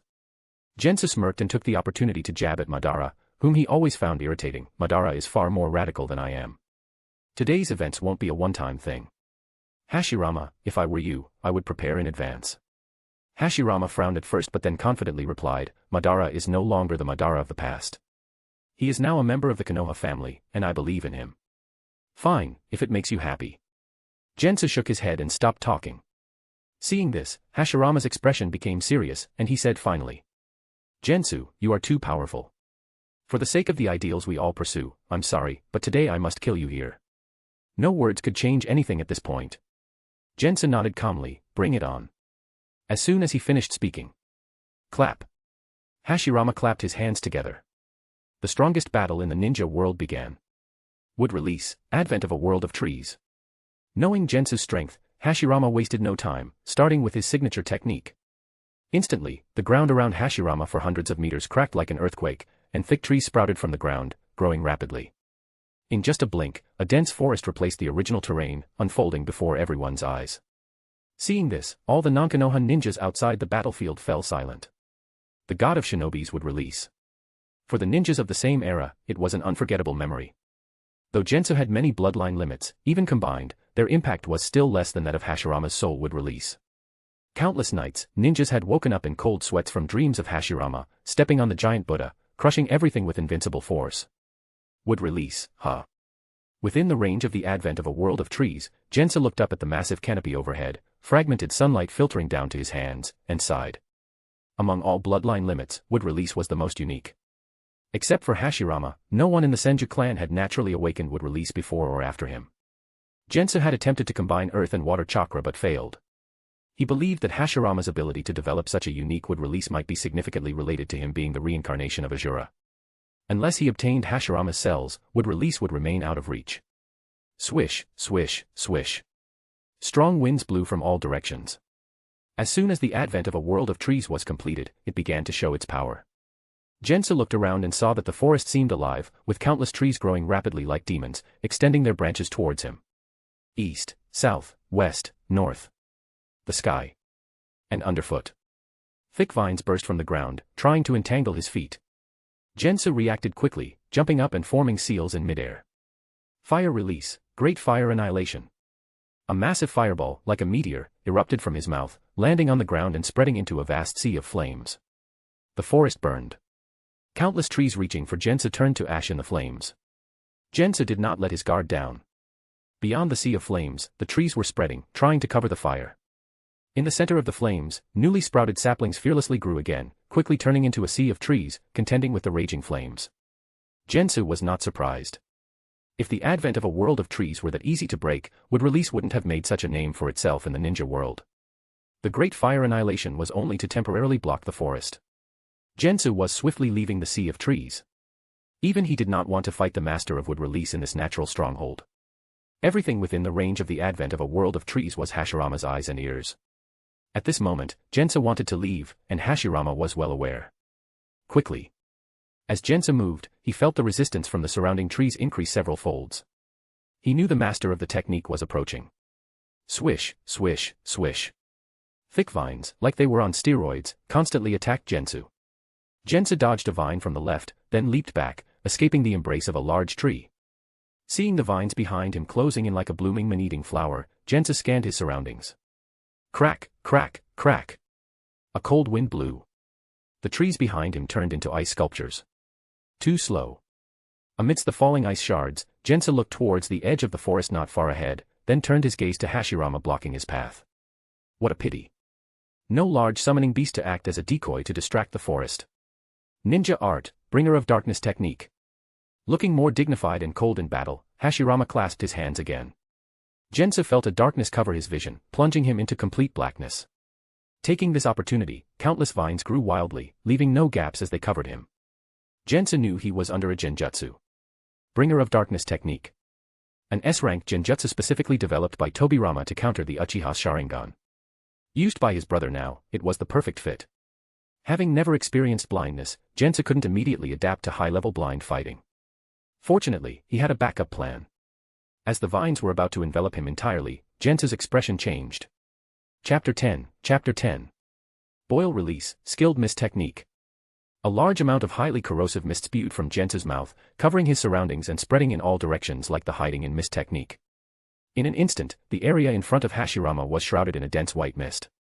Accompanied by the sizzling sound of corrosion, the mist, which was strong enough to dissolve Susanoo, quickly melted the trees and vines surrounding Jensa. Knowing the high damage of boil release, Hashirama didn't charge in but instead summoned more trees to flood towards the mist. Taking advantage of this gap, Jensa, enveloped in darkness, formed hand seals, and a large amount of chakra surged within him. Genjutsu, release. Though not as innately skilled in genjutsu as the Uchiha clan, Jensa, who had extensively studied in chakra, could release himself from genjutsu. Soon, the pitch-black darkness before his eyes dissipated. With his vision restored, Jensa looked ahead to see an endless sea of trees rushing towards him like a tidal wave. Boil release, skilled mist dragon. Jensa wasted no time, spewing more corrosive mist from his mouth, which transformed into a substantial, elongated mist dragon. With a long roar, the enormous dragon charged straight into the sea of trees. From a high vantage point, one could see the mist dragon cutting through the forest like a sharp spear, splitting the sea of trees in two as it continued its momentum towards Hashirama. Summoning, five-fold Rashomon. Hashirama's eyes narrowed as he slapped the ground with his hands. 5 giant demon-faced gates rose from the earth, forming a barrier in front of him. Boom. Boom. Boom. The ground trembled. The deafening collision sounds echoed. The mist dragon broke through 3 of the Rashomon gates before losing its momentum and dissipating. but it wasn't over yet. A figure swiftly passed through the remnants of the mist dragon, carrying a blinding light and appearing in front of Hashirama like lightning. Screech! The highly penetrating Chidori bloomed once again, aimed straight at Hashirama's heart, just like it had against Byakuren. The speed of the charging Chidori was so fast that it normally required the superior visual perception of the Sharingan for perfect coordination. But this limitation applied only to those with ordinary physiques like Kakashi Hatake. Individuals like the Fourth Hokage, whose speed rivaled the Yellow Flash, could attack at high speeds without the Sharingan, and no one ever said he missed his target. Jensu was the same. The cacophony of Chidori's chirping filled the air. Everything happened so quickly that Hashirama had no time to dodge. His body sank, and thick tree stumps grew from within him, colliding with the Chidori at close range. Jensa felt as if he were hitting layer upon layer of tough leather. Wood chips flew everywhere as his advance became increasingly difficult. Moreover, the approaching wood release was suppressing his chakra significantly, dimming the lightning of his Chidori.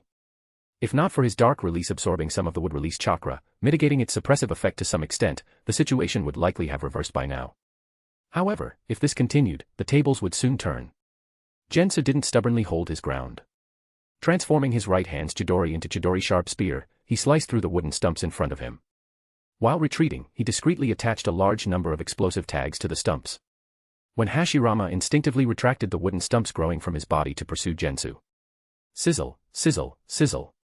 The explosive tags ignited. Boom. Boom. Boom. A series of violent explosions erupted.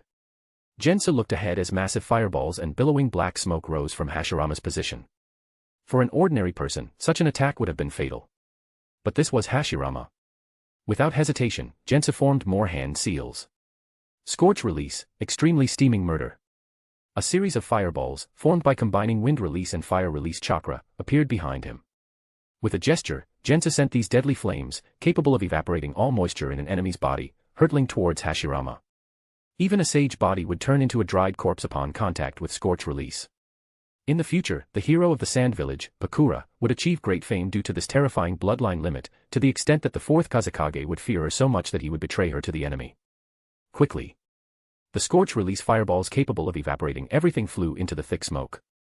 The expected collision and explosion didn't occur. Jensu's pupils contracted slightly as he focused on the gradually clearing smoke, where a large, ominous shadow emerged. Finally. The smoke cleared, revealing the figure. Wood release, wood dragon technique. In Hashirama's powerful voice, Jensa saw a fearsome, long snout, spiked wood dragon coiled around him. The enormous dragon's body bore several scorched marks.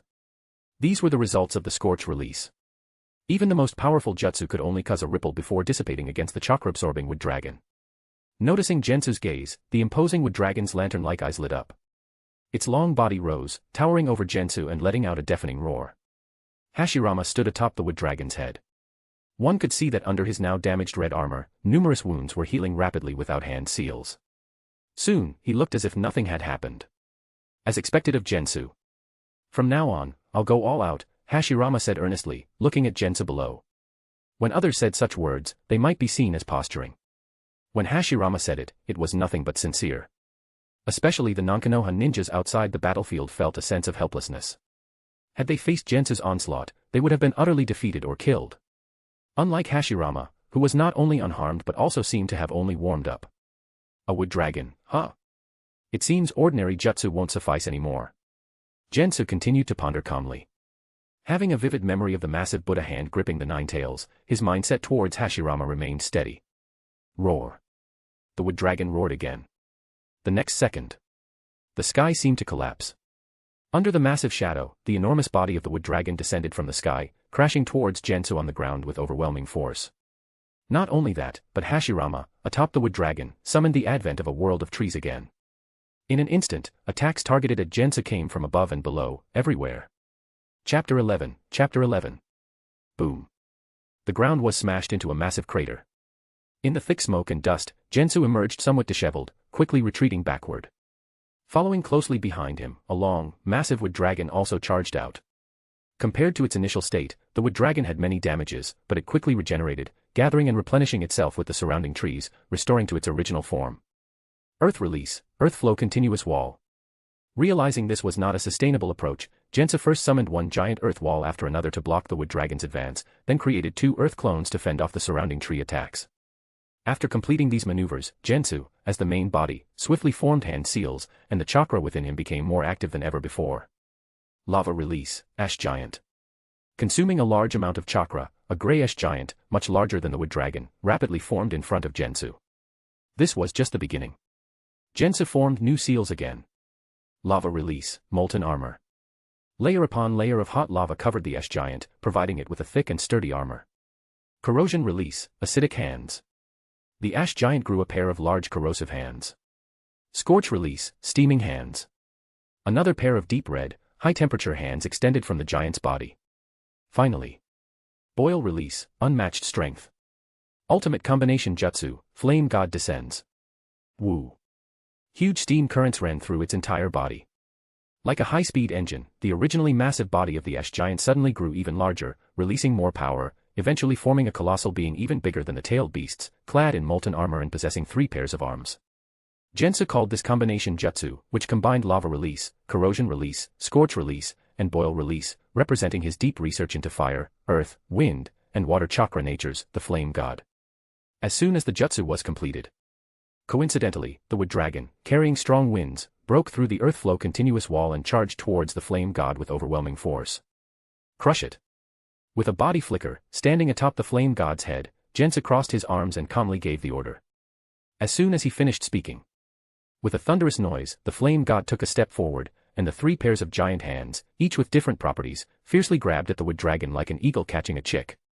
In contrast, the now seemingly much smaller wood dragon didn't back down, charging head-on. After a loud bang, the flame god remained unmoved, while the wood dragon let out a cry of pain. The wood dragon, gripped tightly by the 6 giant hands, struggled desperately but couldn't break free. Outside the battlefield, seeing everything, Reto, Ishikawa, AI, and the future second Kages were all dumbfounded. They never expected Jensa's true power to be so ferocious that even the famed wood release could be suppressed. Hashirama, who had left the wood dragon's head, also didn't anticipate Jensa having such a trump card. With a stern expression, he faced the flame god, clapped his hands together, and shouted. Wood release, all-encompassing hand technique. Around the flame god, numerous giant wooden hands instantly emerged from the ground, reaching out to grab the flame god. Standing atop the flame god's head, Jensa stomped his foot, causing the flame god to move, using the wood dragon's long body as a whip, continuously lashing out at the giant wooden hands attacking from all directions. But the sheer number of wooden hands, along with their ability to appear mysteriously, soon led to the flame god's foot being firmly grasped by one of the wooden hands. Seeing more wooden hands approaching, the flame god threw aside the wood dragon, causing steam to boil throughout its body once more. A pair of large wings formed from high-temperature steam appeared on its back. Roar. With a gust of wind, the flame god broke free from the wooden hands, its massive body soaring into the air, though not very high due to its size. Seeing this, Hashirama ceased the all-encompassing hand technique, deeply looking at Gensou, who was now overlooking him from the sky, and clapped his hands together forcefully, shouting. Wood release, wood human technique. With a large infusion of chakra, a nearby tree rapidly grew, transforming into a gigantic wood human within a few moments. After a dragon's roar, the tattered wood dragon flew over, wrapping around the wood human's neck and, with an infusion of chakra, quickly restored itself. The wood human, comparable to a fully powered Susanoo, made its entrance. Hashirama stood atop the wood human, his black eyes full of battle spirit, looking at Gensou above, shouting. Gensou. Hashirama. Following Hashirama's intent, Jensa stepped on the flame god, and with a flap of its wings, the flame god rapidly charged downwards towards the equally massive wood human. The war drums thundered, and the heavens changed color.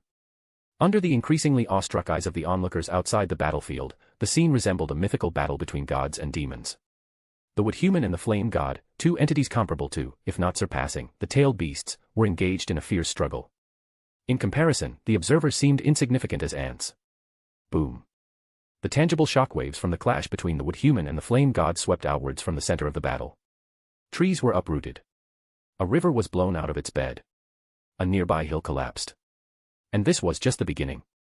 Amidst the earth's unceasing cries of agony, the flame god and the wood human relentlessly clashed. The massive corrosive hands of the flame god intertwined tightly with the wood human's hands. As the wood dragon wrapped around the wood human's neck let out a long roar, it fiercely bit towards the flame god, only to be pinned down by another pair of molten hands. As for the last pair of scorching hands of the flame god, they gripped the wood human's body, evaporating its moisture and chakra with sizzling steam. In response, the wood human's body continuously glowed with the color of life, visibly healing its wounds at a rapid pace. The battle between the flame god and the wood human showed no sign of a quick resolution. Meanwhile, the real protagonists, Gensu and Hashirama, weren't idle either. On top of their respective giants, the two peak ninjas exchanged a glance and didn't waste any words. Boom. A piercing sonic boom erupted. A fist coated in iron clashed with a wooden palm in midair, producing a deafening sound. Not even a second later. Another clash occurred. Then the second, the third, the fourth. Countless intense collisions continued in a short period. Although they didn't seem as visually striking as the giants below them, their momentum was no less formidable. This is what a true god-level battle of the ninja world looks like. For a long time. Outside the battlefield, the silent crowd included Tobirama, who bitterly expressed the thoughts of everyone present. Chapter 12. Chapter 12. Clang, clang, clang. The continuous sound of metal clashing echoed as Gensu and Hashirama transformed into two black streaks, colliding and intertwining at speeds difficult for the naked eye to follow atop the heads of the wood giant and the flame god. Deflecting Hashirama's incoming punch with one hand, Jensa moved in close, the fingers of his other hand transforming into a blade, slashing towards Hashirama's neck with a sound that seemed to tear through the air. Hashirama leaned his upper body backward, narrowly dodging the hand blade, and then swept his right leg upwards like a whip. Gensu raised his arm to block, but Hashirama's monstrous strength burst forth like a flood. Crack, crack. The steel release, known for its defense, finally gave out after enduring multiple blows from Hashirama's immense strength, emitting a shattering sound. Blood splattered. Ignoring his injuries, Gensu used Hashirama's force to propel himself, appearing beside him in an instant. Boom. Caught off guard, Hashirama was kicked away. Gensu followed up quickly, gripping Hashirama's arms with both hands, and using the dark release to rapidly absorb his chakra. Hashirama trembled slightly, but quickly recovered, ramming into Gensu with force.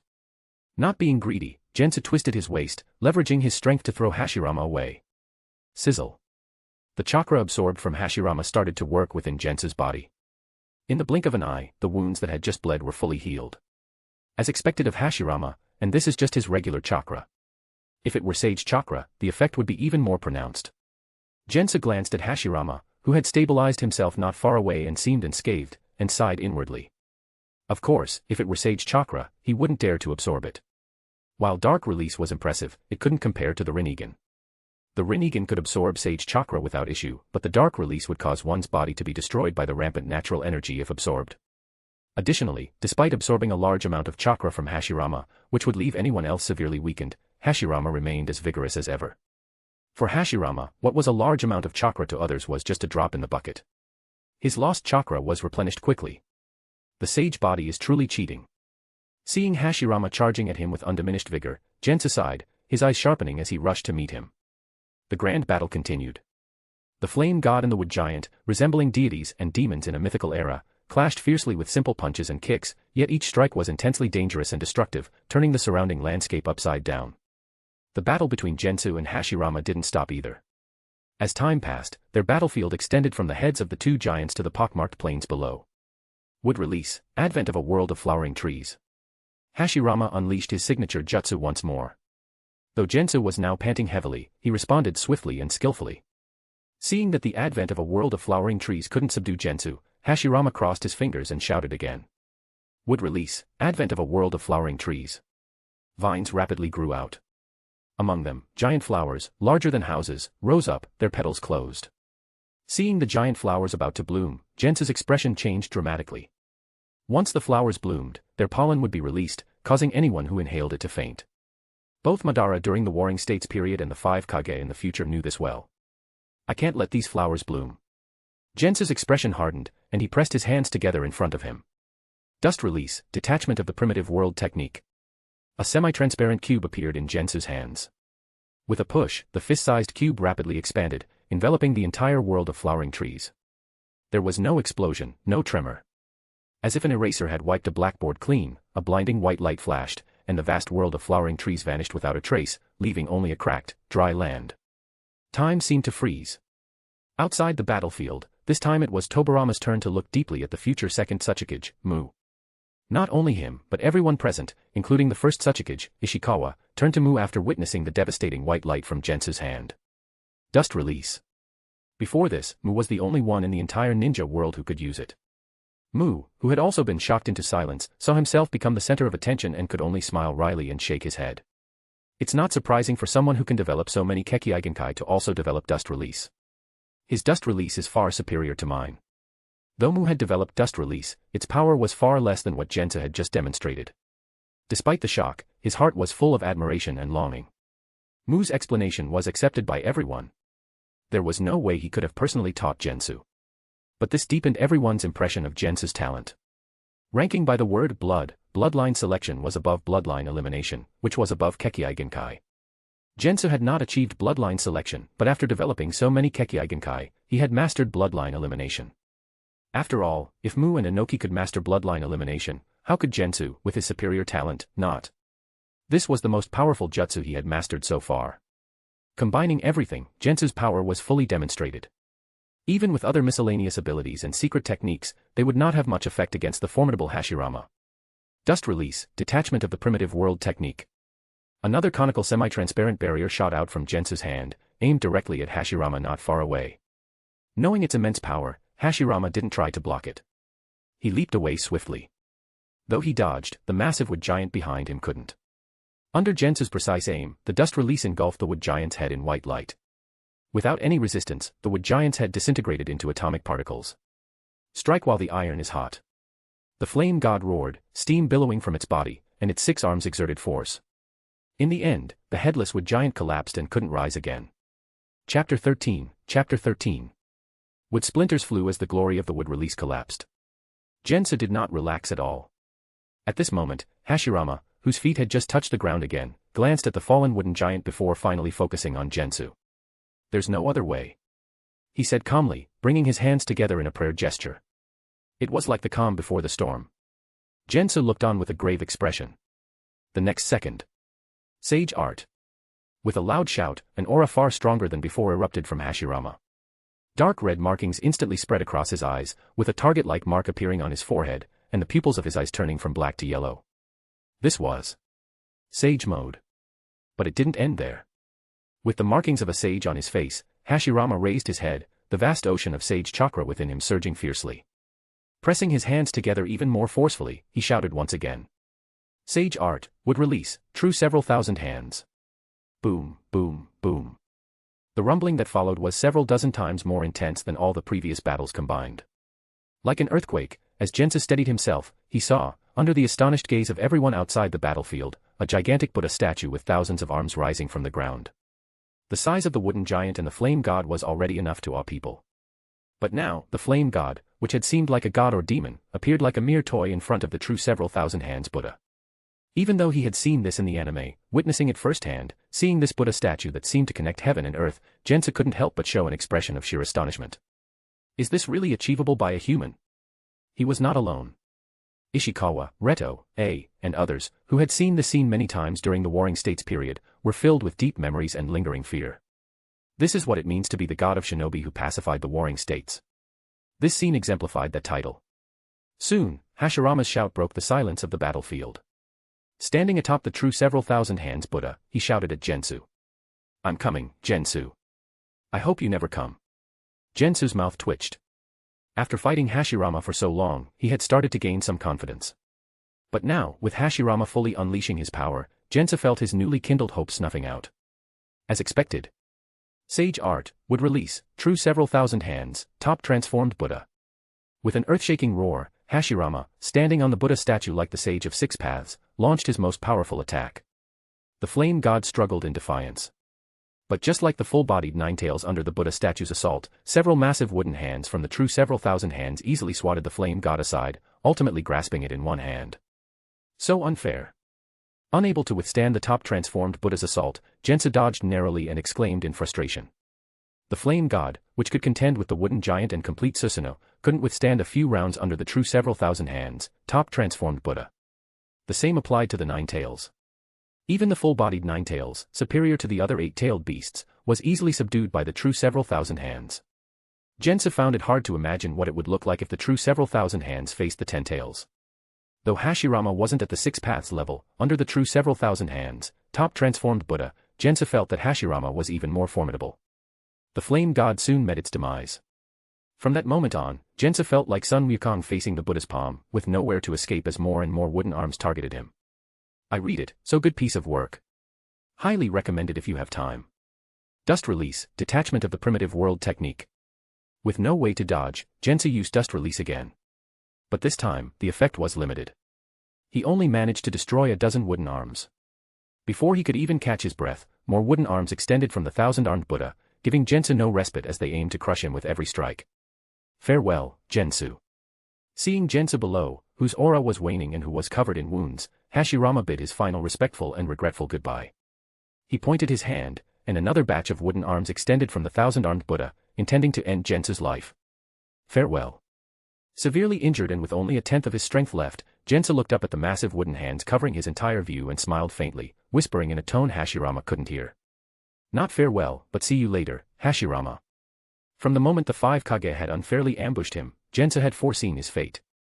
When Hashirama used the sage art, would release, true several thousand hands, top transformed Buddha, the last bit of hope in Jensa's heart vanished. It's time to plan for the future.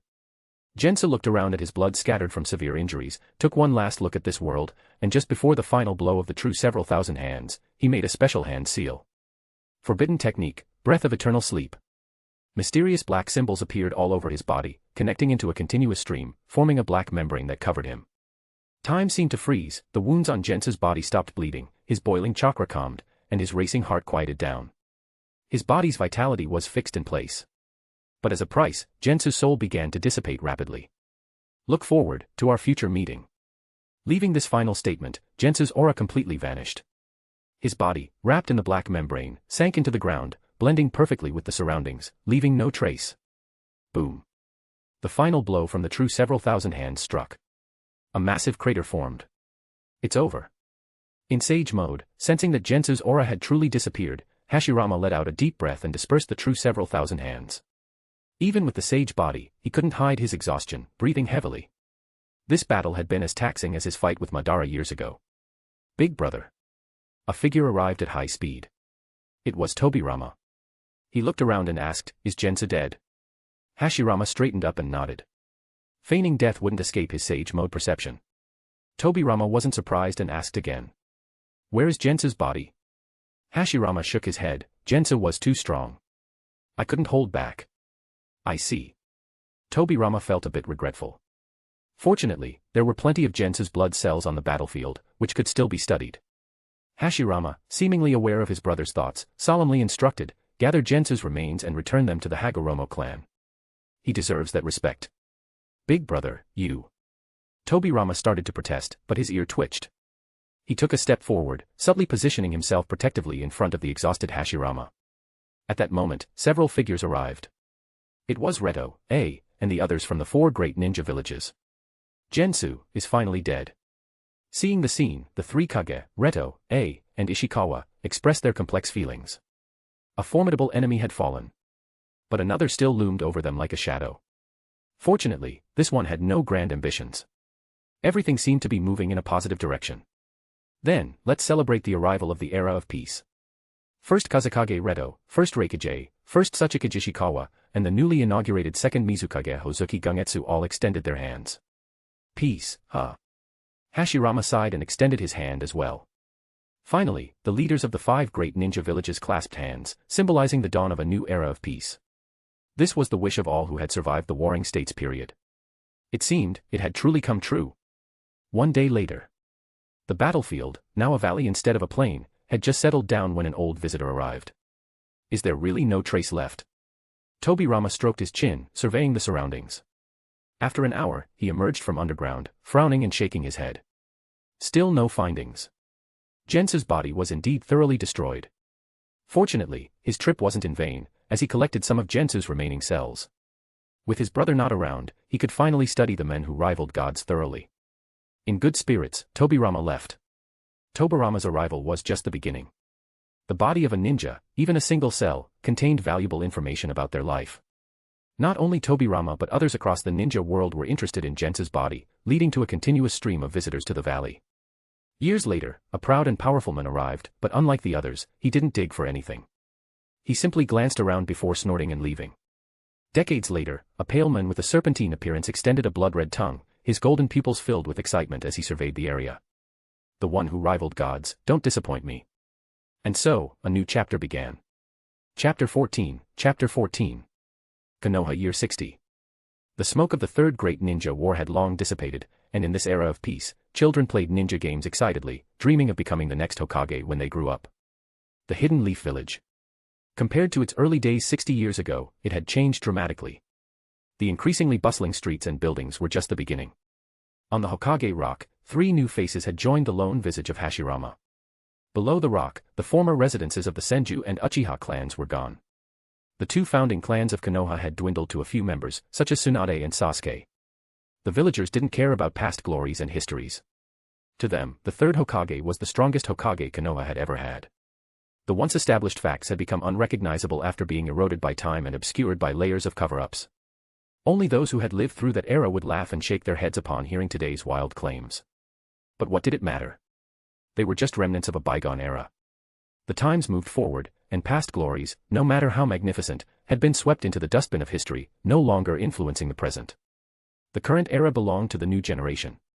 What was the god of Shinobi? Who were the ones who stood shoulder to shoulder with gods? They hadn't seen them.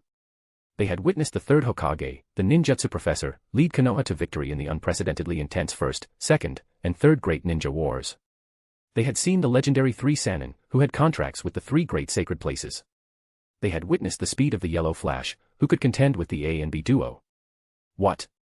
Someone stronger than them? Heh. Let them come out and show us. Can't bring them out? Then stop talking nonsense. At this point, anyone wanting to argue could only close their mouths in frustration. Until one day, a gifted rogue ninja from Konoha completed a forbidden technique left behind by the second Hokage, called the reanimation jutsu. Finally, the glory of those recorded only in texts reappeared in the present, blinding everyone's eyes. Times were changing, everything had transformed. The winner, Uzumaki Naruto. Yay woohoo yeah. As the proctor, Genma, announced the final result, a blonde boy named Naruto ignored his exhaustion and, amidst the cheers and applause of thousands of spectators, celebrated wildly on the battlefield, blowing kisses to the crowd. This was the Chunin Exams site in Konoha. Genin from Konoha, the Sand Village, the Sound Village, the Rain Village, the Grass Village, and other ninja villages had gathered for the Chunin selection exams. After 2 rounds of examinations that eliminated a large number of participants, they had arrived at the final round. This was a grand competition watched by thousands of spectators, including many prominent figures, nobles, and even the Third Hokage and the 4th Kazekage. Right from the start, no one expected a boy named Uzumaki Naruto to defeat the favored winner, Hyuga Niji, from the prestigious Hyuga clan. The crowd erupted in excitement. Subsequent matches were equally thrilling. Shikamaru outwitted Temari but ultimately conceded. Sasuke made a dramatic entrance, engaging in a fierce battle with the one-tailed Jinchuriki, Gaara.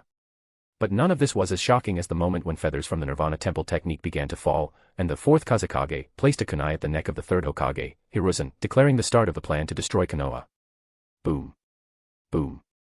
Explosions, battles, screams, and wails. One moment, Konoha was peaceful, the next, it was engulfed in war. On the roof of the Chunin Exam observation platform. Within the 4 Violet Flames formation. Orochimaru revealed his true face, and after a brief exchange with his beloved teacher, he became serious. Sarutobi-sensei, don't disappoint me too much. Orochimaru sneered at the aged Hiruzen. Removing his Hokage robe to reveal his black combat attire, Hiruzen, with a serious expression, threw shuriken and formed hand signs. Shuriken Shadow Clone Jutsu. Instantly, countless shuriken multiplied, covering the sky as they shot toward Orochimaru. Orochimaru clapped his hands and smirked. Summoning Jutsu, Reanimation Jutsu. With a rumble, several upright coffins rose from the ground, blocking all the Shuriken Shadow Clone's attacks. Reanimation Jutsu. That is. Seeing this, Sarutobi Hiruzen's pupils contracted sharply. As the Hokage, he was well aware of the reanimation jutsu recorded in the Book of Seals. Summoning the dead. Sarutobi Hiruzen looked at the 2 coffins that had risen first, marked with the characters First and God. Then he saw 2 more coffins marked with Second and Fourth slowly rising. Having a vague sense of the implications and feeling deeply uneasy, his expression changed, and he quickly made hand signs to stop Orochimaru's summoning. Sensing that the summoning of the 4th coffin had been halted, Orochimaru shrugged nonchalantly. The 4th one doesn't seem to work. Oh well. Ultimately, 3 coffins were summoned. Sarutobi Hiruzen, as if facing a formidable enemy, watched everything unfold. Soon. With a creaking sound, the lids of the 3 coffins, filled with shuriken, slowly fell to the ground, raising a cloud of dust. Clatter, clatter. The sound of metal clinking came from within the dust cloud. Hiruzen clenched his fists. Outside the four violet flames formation, a team of ANBU watched intently. Finally, the dust settled. Everyone present saw three men in old-fashioned war armor, their bodies covered in cracks, step out of the coffins stiffly. That's the first and second Hokage. The ANBU watching from outside quickly recognized the first and second Hokage of Konoha. After all, their faces were familiar, having been seen since childhood. But who is that young man in silver armor? The ANBU looked at each other, puzzled by the unfamiliar figure standing alongside the first and second Hokage. The ANBU didn't know, but Hiruzen, as the Hokage, knew very well. The men who fought the first Five Kage, causing the death of the first Mizukage and the crippling of the first Raikage, the one who took a great effort for the first Hokage to finally kill, a man said to stand shoulder to shoulder with gods. Hagoromo Gensou. Hiruzen, looking at the reanimated Gensou, felt his heart sink as he spoke each word. Oh. I didn't expect people still remember me. Gensou, lifting his head to enjoy the long-lost sunlight, looked at Hiruzen and smiled brightly. Not bad, you deserve praise. Chapter 15. Chapter 15. What is it like after death? As someone who had experienced it, Gensou honestly didn't know how to describe it. Perhaps, it was like the world seen by a blind person. Not darkness, but void. To put it specifically, it was similar to the void one sees when closing one eye while the other remains open. Time had no reference after death and seemed to pass by quickly. One moment, Hagoromo closed his eyes, and the next, he felt like he had opened them again. It was only when he saw the familiar sight of Konoha village and the aged face of the third Hokage, Hiruzen, that he realized he had truly come to the present, over 50 years later. Time flies so fast. Unsurprisingly, he had been resurrected by Orochimaru using the reanimation jutsu. Hagoromo looked at his cracked hands with some emotion, feeling the body that didn't actually belong to him. The quality of the sacrifice body I'm in is too poor. After examining himself, he shook his head inwardly. The reason why Madara was so overwhelmingly powerful when reanimated during the Fourth Great Ninja War was that Kabuto had prepared a high-quality sacrifice, allowing him to exert his full strength. The quality of the sacrifice Hagoromo was in was far inferior even to ordinary white Zetsu, indicating the level of power he could exhibit. No need to say, the same likely applied to Hashirama and Tobirama beside him. No wonder the declining third Hokage could fight two of them and leave behind a somewhat impressive record before his death. At this moment, Hashirama and Tobirama also realized what was happening. Hashirama looked at Hiruzen in front of him, his eyes full of memories. Long time no see, monkey. You've aged, Sarutobi, Tobirama added calmly. As the Hokage he had personally chosen before his death, Hiruzen had been quite young at that time. Seeing him now, Hiruzen had grown old. Has it been 30 or 40 years? While assessing, Tobirama glanced at Hagoromo, who seemed slightly out of place, and instinctively frowned. Why is this guy here too?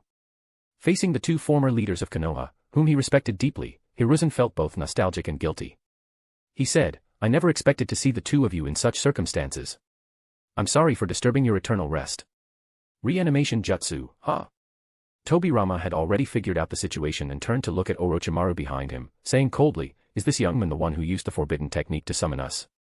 Impressive, to have completed my jutsu to this extent. It's a pity he's gone astray. Didn't I tell you long ago not to develop those dangerous forbidden techniques? It seems you didn't listen. Hashirama sighed beside him, then turned his head and noticed Hagoromo watching everything silently. His eyes lit up, and he greeted, long time no see, Hagoromo. Hashirama. Hagoromo turned his gaze to Hashirama. Compared to himself, this guy had lived a few more years. Hagoromo smiled and asked, for you, it's been a long time. For me, it's just been a blink of an eye. By the way, I said before that Madara was more radical than me. So, what interesting things happened after I died? Hashirama's expression fell as he recalled the Battle of the Valley of the End, and he said in a low tone, Madara. Just as I expected. Seeing Hashirama's expression, Jensa felt relieved knowing the ninja world had developed along its original trajectory. Feeling good, he continued to rub salt into the wound. Not just Madara, but the peace Kage kept preaching about was also the same. Hashirama, if the ninja world had remained peaceful after my death, why would Konoha need to change Hokage so frequently within just a few decades? Hagoromo pointed towards the Hokage rock not far away. If the ninja world had indeed been peaceful, Konoha wouldn't have needed to frequently add new Hokage. Hashirama followed Hagoromo's direction and looked at the four huge heads on the Hokage rock, his expression tightening. Though somewhat naive, he was not stupid. Tobirama, is it true? Hashirama asked his brother, who had also gone to the afterlife. The ninja world had indeed remained peaceful during his lifetime. But after his death, he didn't know. Tobirama glanced at the gloating Jensa beside him and was about to answer. Orochimaru, who had been standing as a backdrop, walked over and said indifferently, "Old men chatting can stop now. It's time to get down to business." Hearing this, Hagoromo's lips twitched. Old men. Having always been regarded as a young prodigy, he found it hard to adapt to the modern terminology. Seeing Orochimaru approaching him first, Hashirama could only put down his questions and sighed, "So, no matter what era it is, we have to fight." To the legendary god of Shinobi, Orochimaru replied courteously, "You enjoy it, don't you?" Hiruzen, seeing this, became furious and yelled, "How dare you mock the dead, Orochimaru? Those who toy with time will face dire consequences." Orochimaru sneered, took out control tags, and demonstrated his stance through action. Sometimes, having poor quality sacrifices for the reanimation jutsu wasn't a bad thing. Like now. With limited power to exert, Hashirama couldn't break free from Orochimaru's control like he could with White Zetsu's body during the Fourth Great Ninja War. The same went for Tobirama. As the creator of the reanimation jutsu, he could break free from its constraints like Madara Uchiha, but with the current body's limited strength, he couldn't escape Orochimaru's control. So, all they could do was watch Orochimaru insert the control tags into their brains, dimming their eyes and sealing their souls. Seeing his two old friends lose consciousness shortly after meeting again, Hagoromo shrugged and, without concern, suggested to the approaching Orochimaru.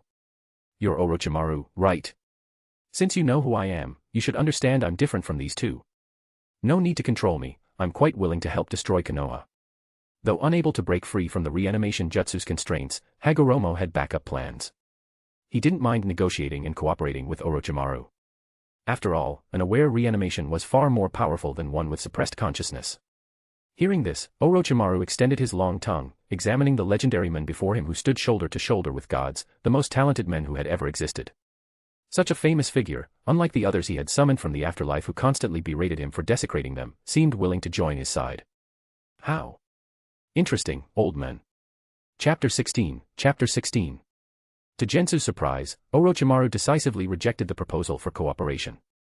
"For a great ninja like you, I wouldn't dare to be careless at all. Snakes are cold-blooded animals." Compared to trusting others, Orochimaru preferred to trust himself. Not wanting anything to go wrong in his interaction with his beloved teacher, he pulled out another talisman and, without saying much, inserted it into Hagoromo's brain. Seeing this, Jensa could only shake his head inwardly. Modern ninjas don't even give a bit of trust. Truly, they're regressing. Oh well. With limited strength and unable to resist, Jensa calmly accepted everything. There would be more opportunities later, and he wasn't in a hurry. Just like Hashirama and Tobirama, Jensa's eyes soon darkened as the reanimated body came fully under Orochimaru's control. Although his consciousness was blocked, Jensa could still passively sense everything outside, though he couldn't control his body. Complete. Orochimaru, satisfied with his creation, formed a hand seal and, with a sinister smile, said to his teacher, "Enjoy it to your heart's content, Sarutobi-sensei." As his words fell, Hashirama, Tobirama, and Jensa first took a few slow steps. Soon, as if they had adapted, the three moved in an instant, breaking the tiles beneath their feet, and shot towards Hiruzen like three swift shadows. "Hokage-sama. Be careful." Seeing their third Hokage seemingly still emotional and distracted, the ANBU ninjas outside the barrier quickly shouted a warning. "I know." Hiruzen swiftly returned to his senses, took a deep breath, and his eyes quickly scanned the three approaching from different directions. A kunai flew swiftly. Hiruzen dodged it by tilting his head, and Hashirama arrived first, clenching his fist and swinging hard. Hiruzen lowered his body, twisted his hands on the ground, and kicked out with his right foot, forcing Hashirama back. Before he could catch his breath, Tobirama appeared behind him. After a few quick exchanges, Hiruzen grabbed Tobirama's arm and threw him away. But at that moment, in Hiruzen's widened pupils, Jensu appeared ghost-like beside him. Unable to react, he felt a massive force crush his chest. Hiruzen opened his mouth in pain, his aged body curling up as he was sent flying like a cannonball. Jensu, along with the adjusted Hashirama and Tobirama, did not give him a chance to breathe and chased after him. Fire style, Dragon Flame Bomb. While flying back, Hiruzen endured the pain and quickly formed hand seals. In the next second, a raging fire dragon spewed from his mouth, with flames surging towards the three pursuing him. Just as the intense flames were about to engulf them, Jensa stepped forward and calmly extended his right hand. Dark Release, Inhaling Maw. The fierce fire dragon seemed to encounter a terrifying black hole and eagerly rushed into Hagoromo's right palm. In a blink, the sky-high flames vanished. Only a wisp of light smoke rose from Hagoromo's palm, proving what had just occurred. What is that?" The ANBU ninjas watching were dumbfounded. They never expected that such a powerful fire style from their third Hokage could be neutralized so easily. Dark release. Hiruzen took a deep look at the expressionless Gensu. Unlike the modern people who had a partial understanding of history, as the third Hokage, he knew well the strength of someone who could face off against the Five Kage and was considered a formidable rival even by the first Hokage. Hiruzen didn't expect Orochimaru to summon Gensu. If you added the first and second Hokage along with Orochimaru himself, the coming battle would be. Hiruzen felt a deep gloom settle in his heart. He had no time to think further. Fire style, Dragon Flame Bomb. Gensu returned the absorbed technique. Such remarkable talent. Seeing this, Orochimaru licked his lips with excitement. In terms of chakra, as a genius, he had always admired two people. One was the second Hokage, who gave him many inspirations for forbidden techniques and whom he respected greatly. The other was Gensu, whose talent in developing numerous Keki-Igenkai had shocked even him. Unfortunately, after so many years, he had only found a few of Hagoromo's tissue samples. If he could get more of his flesh and blood for research. It was said that after Hagoromo's death, Hashirama handed his remains back to the Hagoromo clan. But decades later, the Hagoromo clan had mysteriously disappeared from the ninja world, making them impossible to find. Thinking of this, Orochimaru regretfully shook his head and refocused on the present. Seeing the overwhelming flames surging towards him, Hiruzen took a deep breath. Earth style, Earth Wall. A massive earth wall rose in front of him, blocking the Dragon Flame Bomb. Water style, Water Severing Wave. Tobirama retaliated decisively. A high-pressure water jet shot from his mouth, like an extremely sharp scalpel, quickly cutting the earth wall into pieces. The fragmented earth wall soon collapsed. Hiruzen flashed aside, trying to avoid the aftermath. Clap. A loud clap echoed in his ears. And then. Wood style, Deep Forest Emergence. Hiruzen's expression changed as he saw, with a clap from Hashirama, a mass of trees burst from the ground. In an instant, a dense forest covered the entire barrier. Trapped within, Hiruzen tried to escape, but numerous roots and vines rapidly entangled him from all directions. With Gensu and Tobirama pressuring him from the sides, Hiruzen was caught off guard and had his ankle seized by a vine, then tightly bound by the growing trees. Seeing this, Hashirama relaxed his hands. Outside the barrier, the ANBU ninjas, while worried for their third Hokage, couldn't help but marvel. Amazing. This is the legendary wood style that ended the Warring States period and founded Konoha. Step by step, Hashirama, Tobirama, and Gensu approached the bound Hiruzen with expressionless faces. Orochimaru followed, smiling faintly. Finally caught you, sensei. Hearing this, a flicker of emotion appeared deep within Gensu's otherwise impassive eyes. Celebrating too early can be disastrous. Though unable to control his body, the real Gensu, observing everything like a bystander, smiled inwardly. This is good. The real opportunity he had been waiting for was coming soon. Chapter 17. There's a saying that halftime celebrations can lead to bad luck. True to form. Just as Orochimaru was preparing to settle his final grievance, Hiruzen, entangled by trees, gritted his teeth and slapped the tree. Ninja art, summoning jutsu. Come forth. Monkey King. Boom. A massive cloud of white smoke rose. Hiruzen's old battle companion, Enma, a robust figure with an indestructible body, appeared beside him. Seeing this, Orochimaru's face darkened slightly, a troublesome guy has shown up. At the same time, Enma looked over and coldly said. Orochimaru. It is as expected. Enma turned to look at his old comrade, tightly bound and unable to move. What a pity, Hiruzen. It's all because you didn't kill him back then. A long time ago, Enma had warned Hiruzen that his talented disciple Orochimaru had sinister intentions. Hiruzen didn't listen. Later, when Orochimaru's human experiments were exposed, Hiruzen personally led a team to capture him. Enma advised him not to show mercy. In the end, Hiruzen let Orochimaru escape. The seeds sown yesterday have grown into today's fruits. Seeing the scene before him after being summoned again, Enma could only sigh. Hiruzen, now more determined than ever, said.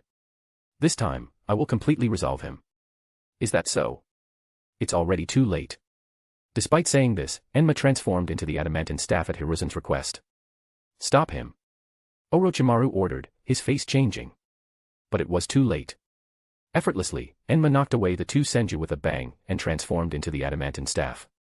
With a sweeping motion, the staff quickly severed the trees binding Hiruzen. Excellent. Freed, Hiruzen skillfully wielded the extendable staff, using the body flicker technique to charge straight at Orochimaru. Interesting. Seeing this, Orochimaru pulled out the Kusanagi sword from his mouth and met Hiruzen head-on. Once again, the master and disciple clashed. One had to admit, experience does come with age. The combination of Hiruzen and Enma was giving Orochimaru a hard time. Following orders, the three others joined the fray. Hiruzen's eyes flashed, and he deliberately got injured to secretly attach explosive tags to the three. However, the result was not as expected. Boom. Boom. Boom. The exploding tags sent the three others flying, but their bodies quickly reassembled with the sound of rustling paper. In an instant, their injuries were completely healed. If this continues, I'll be worn out. Seeing this outcome, Hiruzen's eyes drooped as he made his final decision. Indeed, I must find a way to deal with the souls bound by the impure world reincarnation, where this is meaningless. If that's the case, I can only use the Fourth Hokage's technique. Hiruzen clasped his hands together, his gaze resolute. Boom. Boom. Inside the four violet flames formation, the battle at the Kage level reached its climax.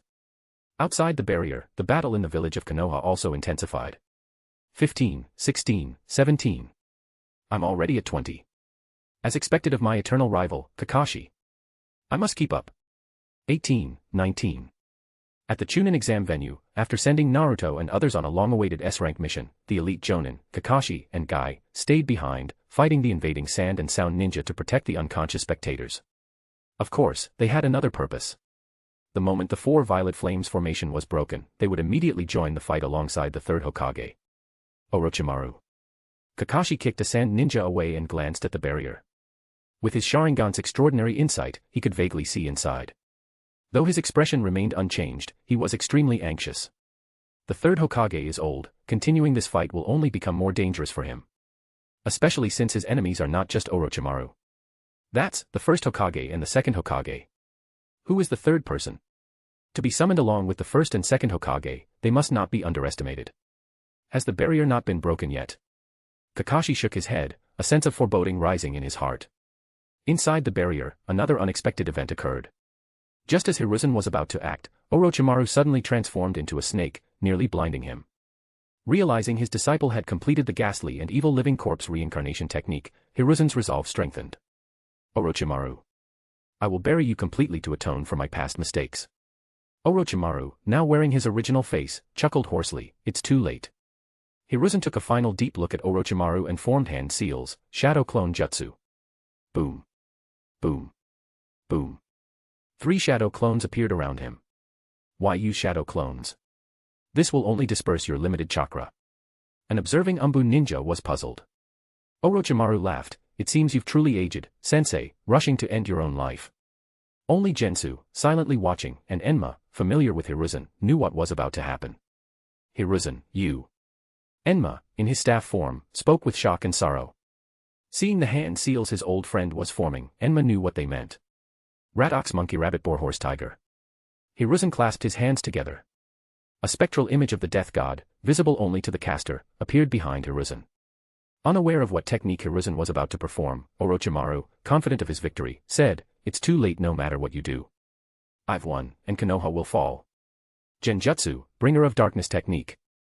As Orochimaru's words fell, Tobirama acted decisively. Hiruzen's vision went black.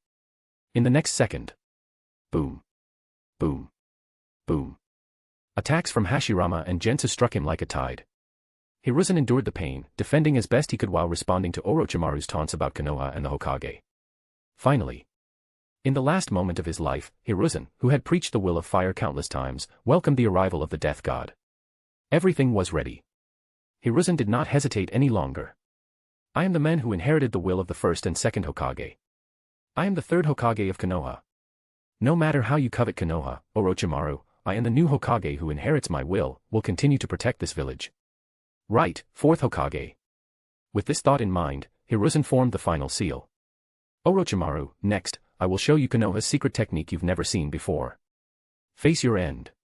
Sealing technique, Reaper Death Seal. Chapter 18, Chapter 18. Sealing technique, Reaper Death Seal. Hiruzen's resolute voice echoed in the dark space. It's coming. The real Gensu's expression shifted with great anticipation. Orochimaru glanced at Gensu's Edo Tensei body. Seeing nothing unusual, he turned his attention to Hiruzen, knowing his teacher wouldn't make idle threats. A jutsu I don't know. Let me see it then. In the darkness, the 3 Senju launched another attack. Unlike before, with the death god's arm thrust deep into his chest, binding his soul, Hiruzen could clearly see everyone's souls in the darkness. He and his 3 shadow clones moved instantly. Got you. Hiruzen, pushing his body beyond its limits, moved faster than ever, and with his clones, they grabbed their targets in the darkness. How is this possible? Orochimaru couldn't believe what he was seeing. As the darkness faded, the 3 Edo Tensei bodies of Hashirama, Tobirama, and Jensa were held tightly by Hiruzen's shadow clones. Hiruzen himself had a firm grip on Orochimaru's shoulders. It's over. Hiruzen coughed up blood, his battle robe torn open, revealing a large hole in his chest.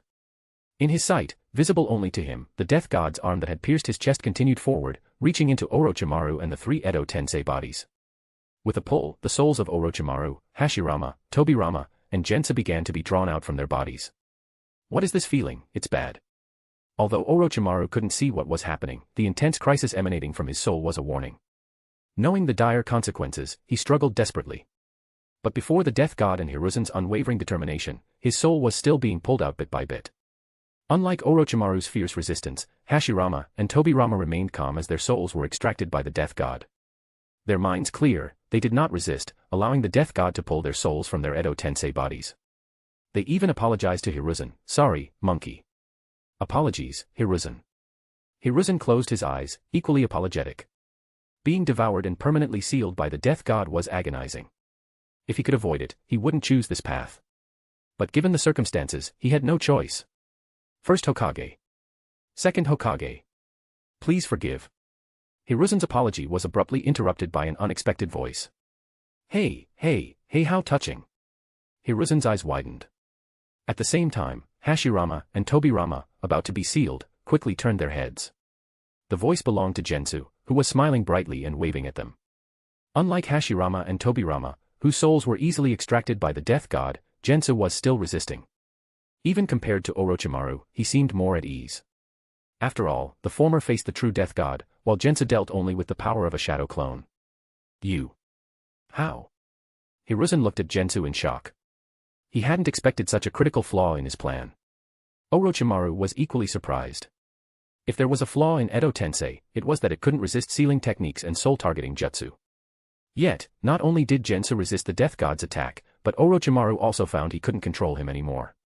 Unlike Hashirama and Tobirama, who regained their consciousness after their souls were grabbed, Jensa had completely broken free from Orochimaru's control, fully mastering his Edo Tensei body. Don't understand. Blame your control seal's inadequacy and the time you gave me. Noticing Orochimaru's gaze, Gensu explained cheerfully. During the previous moments, he hadn't been idle. With his profound understanding of chakra, he quickly analyzed the control seal within his Edo Tensei body. Finally, as Orochimaru's soul was being pulled by the death god, weakening his control over Edo Tensei, Gensu, also targeted by the death god, seized the opportunity. He erased the control seal, taking full control of his Edo Tensei body. At this moment, if Hiruzen chose to give up and let Orochimaru act, as the caster, Orochimaru might regain some control over Gensu. But would that happen? Having seized this only chance, Hiruzen, determined, wouldn't let Orochimaru go.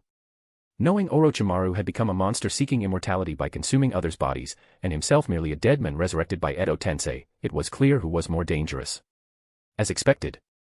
Even after Gensu's unexpected awakening, Hiruzen's grip on Orochimaru tightened. Under Orochimaru's panicked and angry gaze, Hiruzen exerted more force to pull out his soul. Meanwhile, Hiruzen's shadow clone used all its strength to pull Gensu's soul.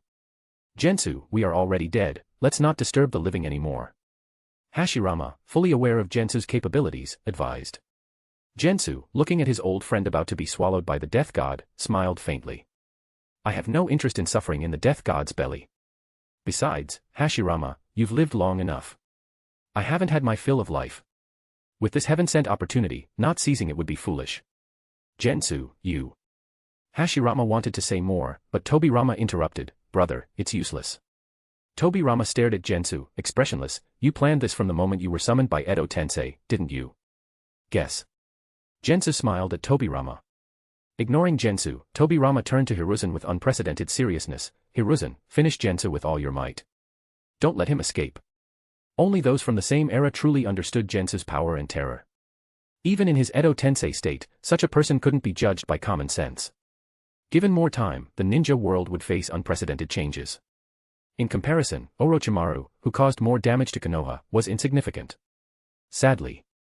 Already at the death god's mouth, Tobirama and his brother had no time to act. Gensu, you calculated this too, right? With deep concern and gloom, Tobirama, not waiting for Hiruzen's response, was completely swallowed by the death god, alongside Hashirama. Farewell, old friends. Gensu watched his old comrades leave.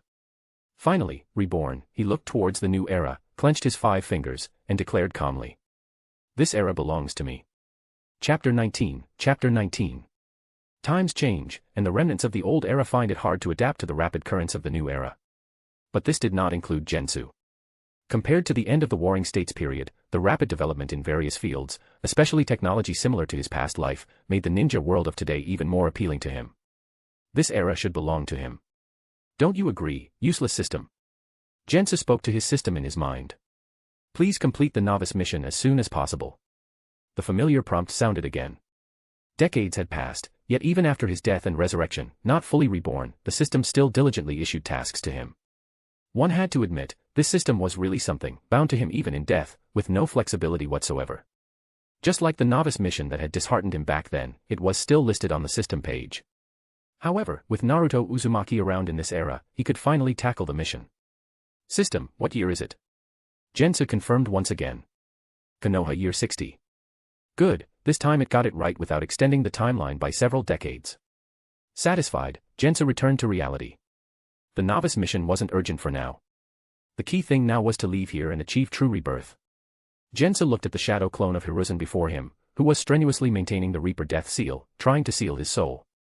With Tobirama's grave warning before his departure, Hiruzen, though not fully understanding the Hokage's concern, still followed through with all his might.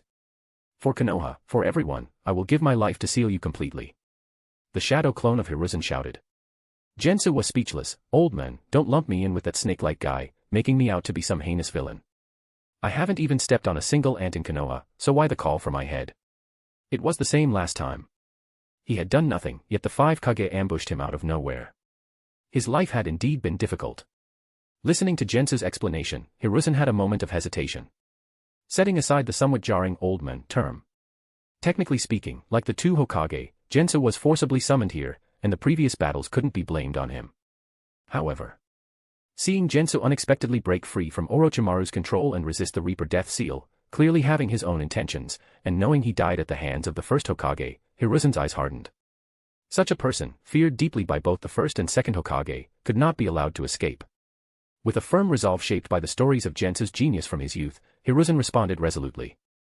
Gensu-senpai, the dead should not return to the world of the living. It's time for you to go back where you belong. Make me go back. That's not something an old man at death's door like you can achieve.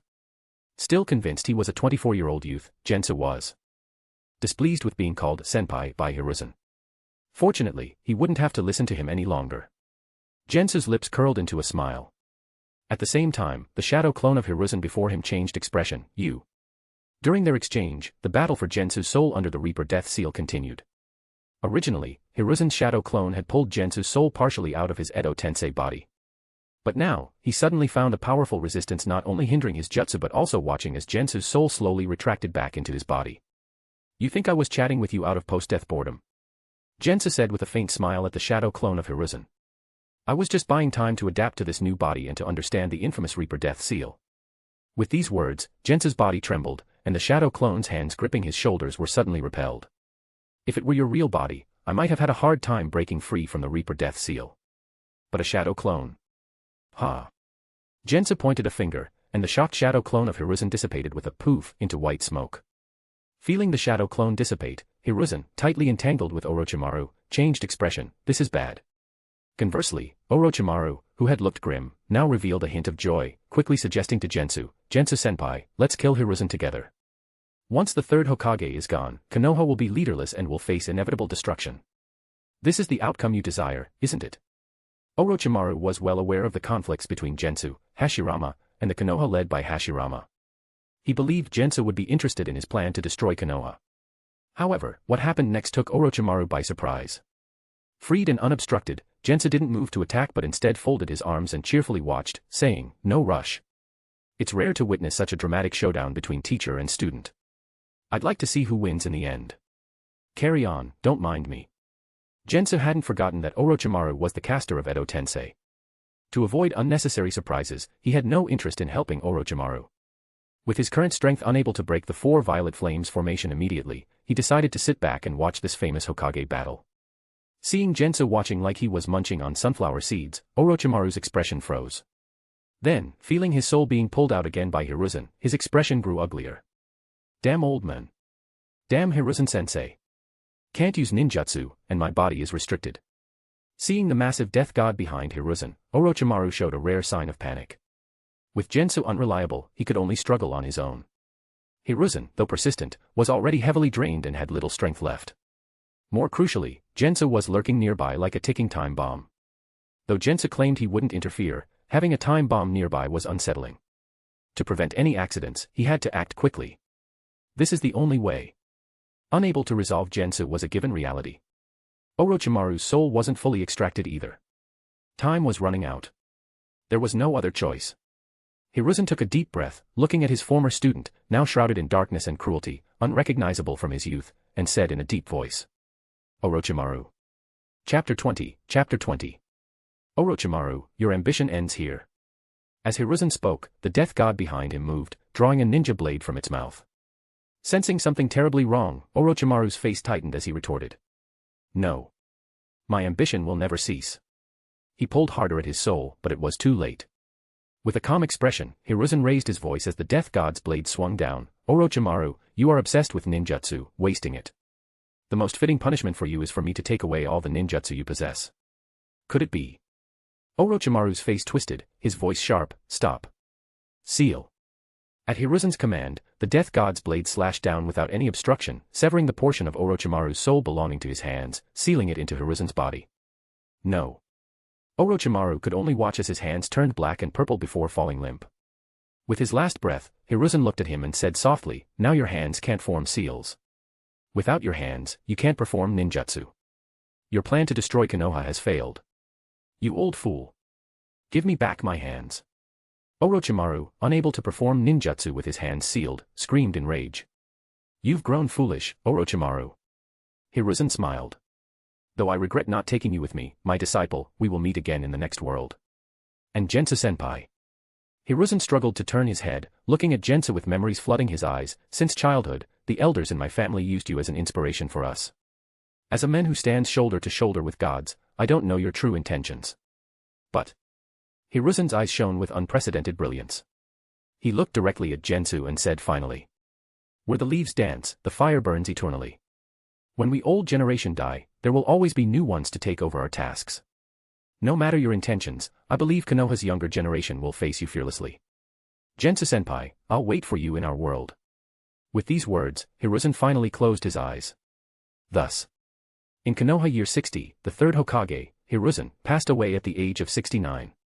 Ignoring Orochimaru's hateful, unwilling, and even somewhat bewildered and sorrowful cries, Jensa watched Hiruzen's body slowly fall and remained silent for a moment. A person who bore his memories from his past life had truly left.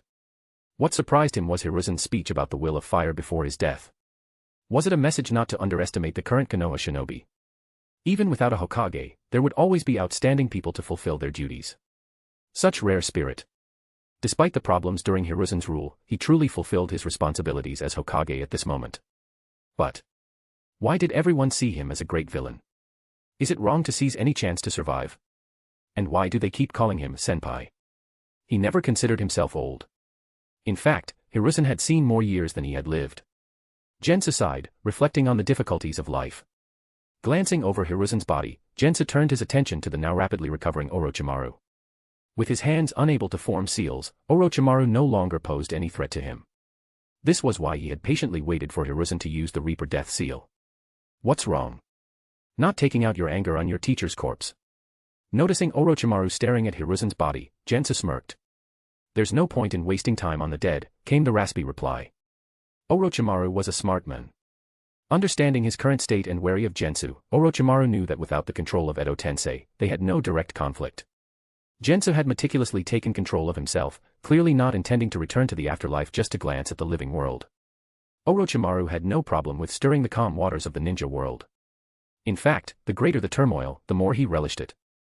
Jensa-senpai, welcome back to the living world. Interested in visiting my place? Orochimaru quickly adjusted his mindset and proposed a collaboration. Jensa glanced around. You should think about how to leave first.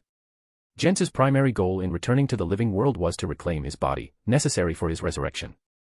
Everything else was secondary. After the plan to destroy Konoha, Orochimaru had become a thorn in Konoha's side. Jensa had no interest in joining forces with Orochimaru now, as it would only draw unnecessary attention. Understanding Jensa's refusal, Orochimaru wasn't offended. Even in his prime, he wouldn't take this historical figure lightly. Especially now, without his hands. Then, until next time. With these words, Orochimaru ordered his 4 subordinates, the operation ends here. Dispel the barrier. We're leaving. Yes. The 4 sound ninjas clapped their hands, dispersing the 4 violet flames formation. Once done, 2 of them supported Orochimaru, and together with the remaining 2, they quickly left Konoha. Don't think you can escape. The Umbu outside the barrier immediately moved to intercept. Ignoring Orochimaru's escape, Jensa looked around, choosing a less crowded direction and leaving Konoha. However, just as he leaped onto another rooftop, a flash of light from the sky. Accompanied by the familiar chirping of birds, a figure sped towards him, raising his right hand as violent lightning aimed at Jensa's heart. In an instant, illuminated by the lightning, Jensa's face showed a surprised smile. Did no one tell you not to show off in front of a master? With that. Slap. Gensu extended his hand, precisely catching the wrist carrying the Chidori. The attacker had to halt, looking up in shock, revealing a face with a black mask and a blood-red left eye emitting an ominous aura. Chapter 21, Chapter 21. Chidori, huh? Jensa grasped Kakashi's wrist, gazing playfully at the all-too-familiar face. I've already shown deeper forms of shape transformation. Is this all you can manage now? You. Kakashi's eyes filled with surprise and suspicion. Before he could ask more, Gensu exerted force, throwing him far away, then crossed his hands. The next second. Burning with my youth. Konoha dynamic entry. With a passionate roar, a green figure kicked towards him with a sonic boom. Boom. The shockwave rolled rapidly. Jensa didn't resist but used the force of the kick to rocket out of Konoha village even faster. I'm done playing with you. With the time you have, I suggest you check on the Hokage. After reminding the 2 behind him, Jensa twisted his body in midair, accelerated a few times, and disappeared. Might Guy wanted to chase, but Kakashi stopped him. The Hokage and the village are more important. Orochimaru had escaped, and they didn't know the situation with the Third Hokage yet. The battle in the village was still ongoing. They couldn't waste time on someone determined to leave and couldn't be taken down quickly. Guy heeded Kakashi's words. But as he turned to go back, he couldn't help but ask, Kakashi, do you know who that was? Kakashi recalled Jensa's words, the ease with which he had neutralized his Chidori, and the way he had casually held his wrist, his gaze flickering. As an elite jonin of Konoha, even a Kage-level individual shouldn't be able to break his signature ninjutsu so easily. Unless that person was more familiar with Raikiri or Chidori than he was. Raikiri and Chidori are the same technique, but Kakashi renamed it Raikiri after using it to cut lightning. Kakashi suddenly remembered something from his youth. During his training under Minato, he had sought advice on incorporating lightning chakra into the Raiznan. Minato had mentioned a powerful ninja from decades ago who developed a lightning-style technique meeting his requirements. Though the technique wasn't passed down, the description and records inspired Kakashi greatly. Could it be? Thinking of Jensu's playful smile after saying, don't show off in front of a master, Kakashi was shocked. Facing Guy's expectant eyes, he took a deep breath and said, if I'm not mistaken, he's a very troublesome old master. Green spandex is truly blinding. Recalling the recent encounter, Jensu's first impression was always of the man in bright green, with a snowy white smile and a bowl haircut. Seeing him in person left a deeper impression than seeing him on a screen. Jensu shook his head. He had to admit, Might Guy and Rock Lee had tremendous courage. Boom. Boom. Within Konoha, battles and explosions continued to erupt. Without the obstruction of Kakashi and Guy's combo, Jensa moved freely through the village, spotting many familiar faces along the way. For instance, the giant figure of Akimichi Chuza, more robust than any large summoned beast, using the multi-size technique. Beside him, the inseparable duo from the Inoshikacho formation, Nara Shikaku and Yamanaka Inoichi. Hyuga Hayashi, usually unassuming, but now taking down enemies one by one with his gentle fist. And the famous author of erotic novels, Jiraiya, summoning toads from Mount Mayaboku, showing great might. With these core members joining the fight, Konoha's counterattack grew stronger, and the voices of the sand and sound ninja assault units dwindled. Especially after the news spread that Orochimaru had replaced the 4th Kazekage. The sand ninja became disorganized and panicked. It wouldn't be long before this meticulously planned attack, causing considerable damage to Konoha, ended in failure. Withdrawing his gaze from familiar faces, Jensa accelerated his departure. In the distance, standing atop Gamaken, Jiraiya glanced back at the shrinking figure of Jensu, his eyes flickering before he flashed towards the Chunin Exams site. Upon arrival, he found many people already gathered. Kakashi, Guy, Genma, Kurenai, and others. At the center of their encirclement lay the cold body of the third Hokage, Hiruzen. Jiraiya fell silent. Some were in pain, others in joy. At the moment Jensa stepped out of Konoha village, looking at the endless forest ahead, he smiled, the curve of his lips growing wider. Finally, he couldn't hold back his laughter. Ha ha ha ha ha ha ha ha ha. Looking back on the past, it wasn't in vain that he left so much of his blood and cells during his battle with Hashirama. With the Edo Tensei technique, which could be described as a dream come true, and his fame during his lifetime, he had no worries about being summoned from the underworld. Originally, his worst-case scenario was being summoned during the Fourth Great Ninja War. Unexpectedly, Orochimaru had summoned him during the Chunin Exams.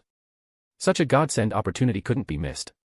Next, with Konoha headless and unable to deal with external affairs, I'll take this time to retrieve my sealed body. Jensa looked at his cracked hands. Although the Edo Tensei body was a chakra perpetual motion machine, capable of easily recovering from fatal injuries, it was no match for a real body. Moreover, the quality of this Edo Tensei body severely limited his power. And the Edo Tensei body's existence wasn't unlimited either. Noticing tiny grains of sand leaking from his body, Jensa knew he didn't have much time left and hurried to his destination. Whoosh whoosh, a black shadow quickly traversed the endless forest. Along the way, he faintly heard the sound of bells ringing.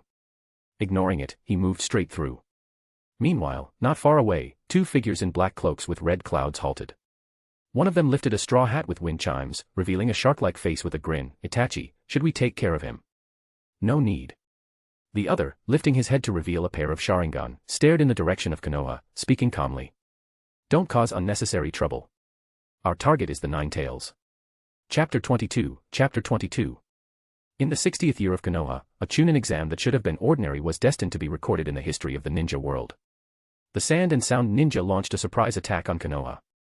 One of the legendary Sannin, Orochimaru, succeeded in assassinating his teacher. The third Hokage, who had dominated the ninja world for over 40 years and was known as the Ninja Professor, died. The fourth Kazekage disappeared. A man who stood shoulder to shoulder with the gods reappeared in the world. This series of explosive news turned the long peaceful ninja world upside down. Not only Konoha, which had lost its leader, but the Sand Ninja also became increasingly active. The major villages such as the Cloud, Stone, and Mist, which had stayed out of the matter, as well as other medium and small ninja villages and major ninja organizations, were all in turmoil. Many elderly people who had experienced wars couldn't help but frown. The current situation made them feel a sense of impending chaos and the return of war. They hoped it was just an illusion. In the land of fire, within a bustling casino. In the noisy environment filled with shouts of big, small. Small, all in, I won. Ha ha ha, ah. Kill me now, a mature and beautiful woman with twin ponytails and a large chest, wearing a tea-green gambling coat, excitedly grabbed her chips. Beside her, a black-haired woman holding a pink piglet looked on in pain and helplessness as she inserted chip after chip into the slot machine. Minutes later. Clink, clink, clink, a large number of chips poured out of the slot machine. Seeing the pile of chips forming a small mountain, the black-haired woman exclaimed joyfully. Lady Tsunade. We won again. For so many years, Shizun had never seen Lady Tsunade win so continuously instead of losing. However, Tsunade frowned. Despite winning, she looked as if she had suffered a great loss and casually placed another bet on the slot machine. Just like before, more money rolled in. Relieved that they wouldn't have to sleep on the streets tonight, Shizun hurriedly stabilized the pile of chips. Tsunade paused, lost in thought. At this moment, the conversation of nearby gamblers reached their ears. Did you hear? Konoha was attacked by the Sand Ninja and a small unknown ninja village, and the third Hokage died in battle. The powerful third Hokage was killed. It was done by Orochimaru, one of the Sannin and a direct disciple of the third Hokage. Orochimaru is that strong? Absolutely. I also heard a rumor that the missing fourth Kazekage was killed by Orochimaru too. Unbelievable. If true, Orochimaru took down 2 of the 5 Kage. Speaking of the 5 Kage, I also heard another piece of news. A man who was on par with the first Hokage, who once caused the death of one Kage and severely injured another, known to be equal to a god, appeared at the Chunin exams and left Konoha. No way. How could someone from the same era as the first Hokage still be alive? My sister's third uncle's friend's brother, who is a Konoha ninja, said he was there. He must have been mistaken, or the message was wrong. Oh, right. That man's name was Gensou, right? He supposedly died at the hands of the first Hokage. The Valley of the End was built for him. How could a dead man come back? That's true. The rumor must be false. But Orochimaru killing the third Hokage is definitely real. Konoha and the Land of Fire are facing troubled times again. I wonder who the fifth Hokage will be. They need to decide soon to calm everyone's nerves. Crack. The chips in Tsunade's hand shattered. Shizun, holding the chips, froze and instinctively looked at Tsunade. Shizun. Tsunade called expressionlessly. Yes. Shizun straightened up immediately. Pack up, we're leaving, Tsunade ordered. Okay. Shizun quickly started packing, asking, Lady Tsunade, are we going back to Konoha?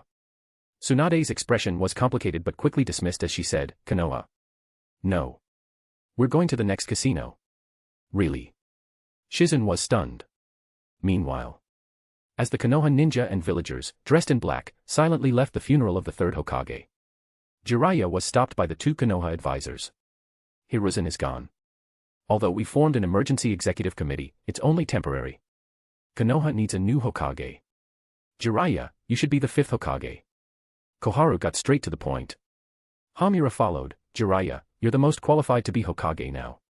Don't refuse. To the advisors, Hiruzen's disciples, Jiraiya and Tsunade, were the most suitable candidates for the fifth Hokage. With Tsunade's whereabouts unknown, the best choice was the nearby Jiraiya. As for their old friend, Danzo. Despite knowing his deep obsession with the Hokage position, they preferred not to have someone so entrenched in darkness and rigidly cold to take the lead. The title Hokage was a dream for most people. But not for Jiraiya. Hearing the advisors, he shook his head vehemently as if handed a hot potato. No, no, no. I can't be Hokage. Don't ask me. Koharu and Hamura continued to persuade him. Unable to withstand their pressure, Jiraiya finally mentioned Tsunade. Find Tsunade instead. She's more suitable as the fifth Hokage. Don't worry, my toads will find her soon. I'll bring her back for sure.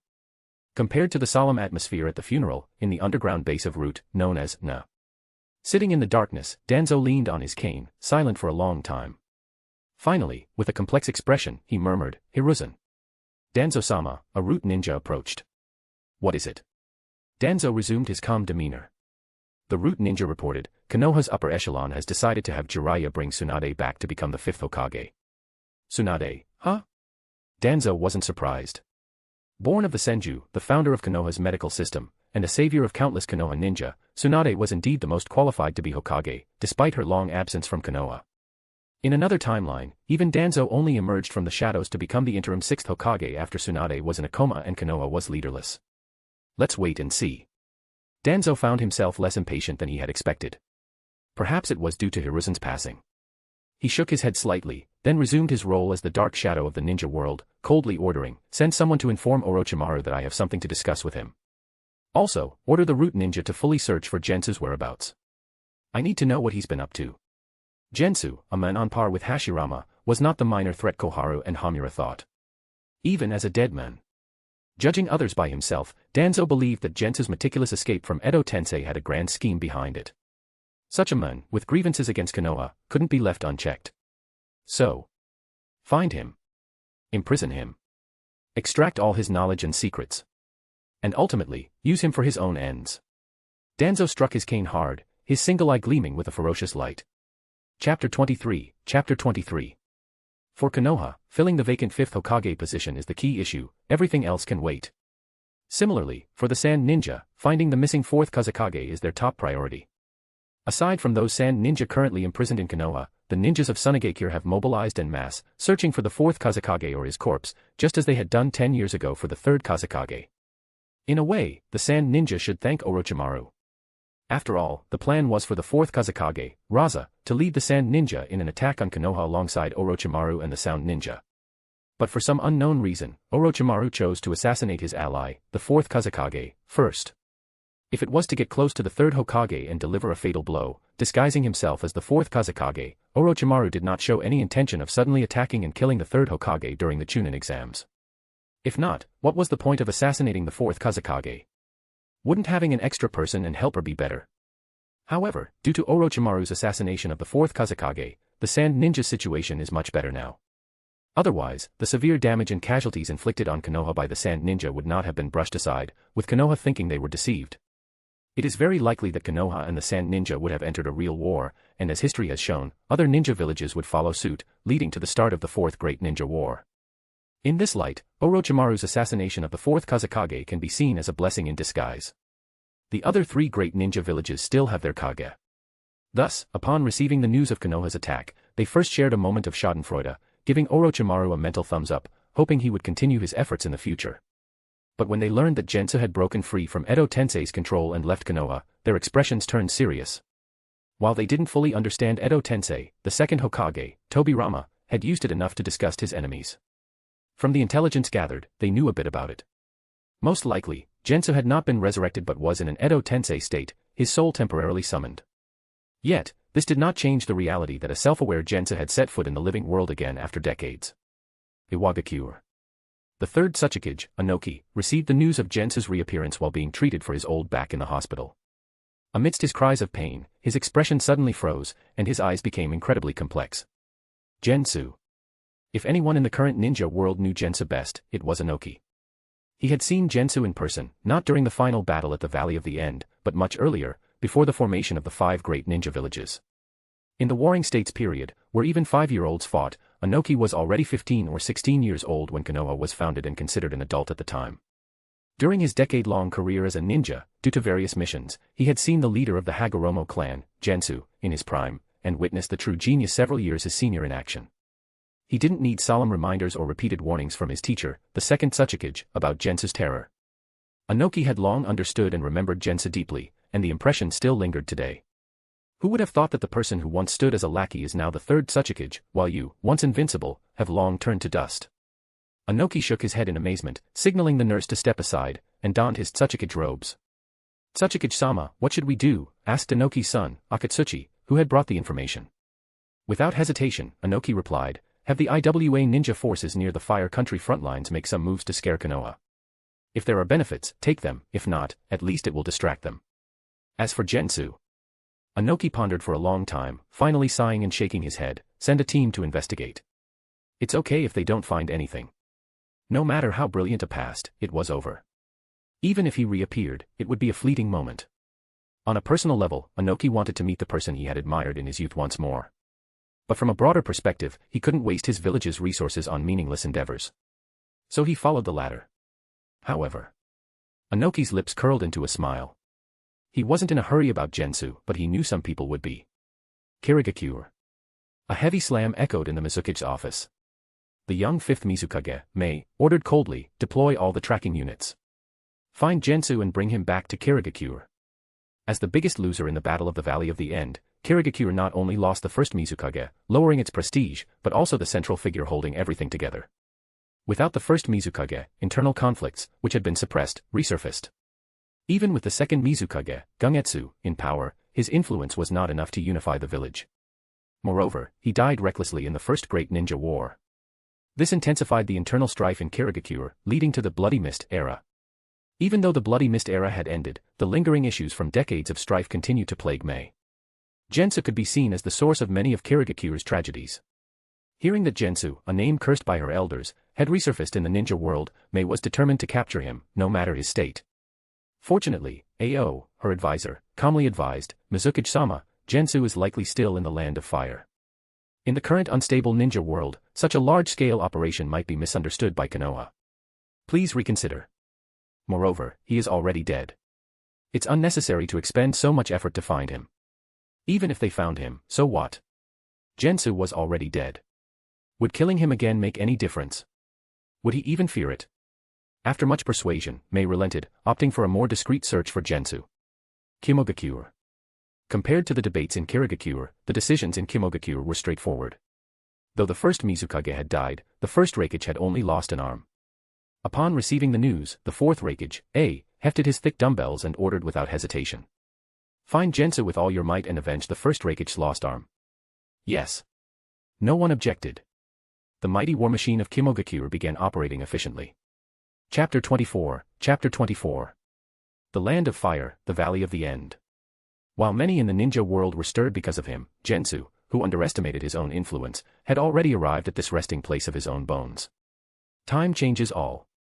Jensu initially thought that the battlefield of that year would be difficult to find. However, after some inquiries and confirmations, he quickly obtained the exact location. The Valley of the End. Hey, Konoha sure loves to promote the achievements of their ancestors. Jensa looked at the ancient battlefield before him, now vastly different, and chuckled. The Valley of the End. A valley where a god fell. It sounded impressive. But upon closer thought, if someone called a god had fallen, then how powerful must the first Hokage, who killed him, be? Just like the Valley of the End. Konoha said it was to commemorate the battle between Hashirama Senju and Madara Uchiha. But wasn't it also to further elevate the unparalleled might of the first Hokage, Hashirama Senju, using Madara Uchiha's name? Otherwise, why would Konoha, rich as it was, build not only a giant statue of Hashirama but also one of Madara?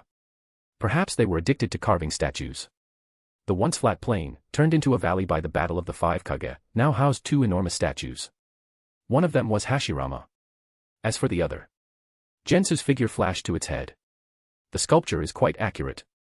The other statue was, of course, himself. Unlike the statues in the Valley of the End, where the Hashirama and Madara were making reconciliation seals, the statues in the Valley of the End depicted a fierce combat stance.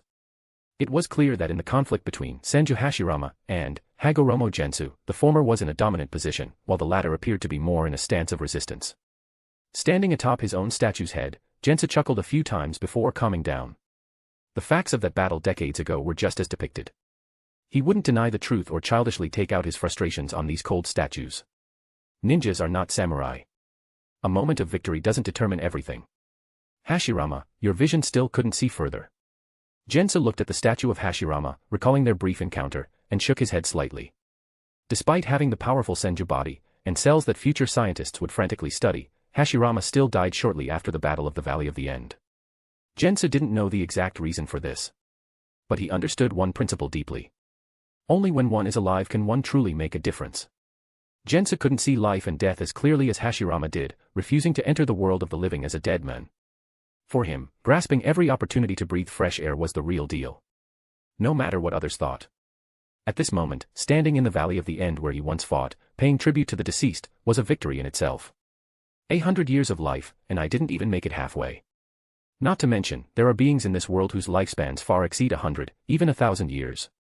Such a long and beautiful journey would be a pity not to experience firsthand. The mountain wind blew, lifting the black cloak that covered the cracks from Edo Tensei on Jensu's body. Jensu extended his hands, looking at the cracked palms, with a determined expression on his equally cracked face.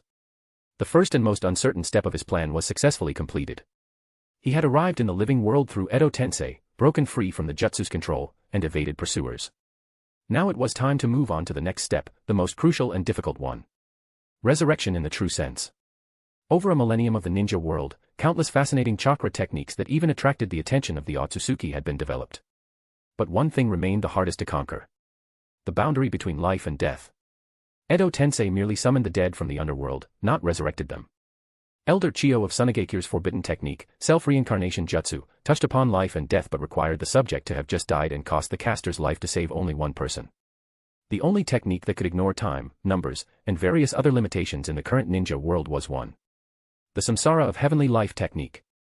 Jensa wanted to possess the Rinnegan and, like Madara, use the Samsara of Heavenly Life technique to resurrect his true body. The problem was that the Rinnegan was with Nagato. With his current strength in Edo Tensei, the odds of storming the Akatsuki base to seize the Rinnegan were slim to none. After rationally giving up this idealistic plan, he returned to his own method. At this moment, standing on top of his colossal statue, Jensa looked down at the transformed landscape and silently made hand signs. 1 minute, 2 minutes. 5 minutes later. Jensa's eyes sharpened, found it. Whoosh. A sound of breaking through the air. In one moment, Jensa was atop the statue's head, and in the next, he was on the ground. After a few flashes, Jensa stopped at an open space hundreds of meters away. Without hesitation, Jensa placed his hands on the ground and murmured, "Reveal." In an instant, a large amount of chakra surged from Jensa's palms, transforming into black tadpole-like runes, continuously infiltrating deep into the ground. Soon, at a certain point 100 meters underground, the soil, originally indistinguishable from its surroundings, flashed slightly. As the black runes merged, the area began to change. A body, covered densely with black runes, appeared and, under Jensa's summons, began to rise rapidly from the soil like swimming through it. Forbidden technique, breath of eternal rest. In the face of certain defeat, Jensa's prepared contingency. At the cost of his own death, this technique ensured his body maintained the last moments of its vitality and integrity, hiding itself from outsiders. A unique forbidden technique of the Hagoromo clan. Developed by ancestors to ensure their corpses remained undisturbed and hidden from grave robbers.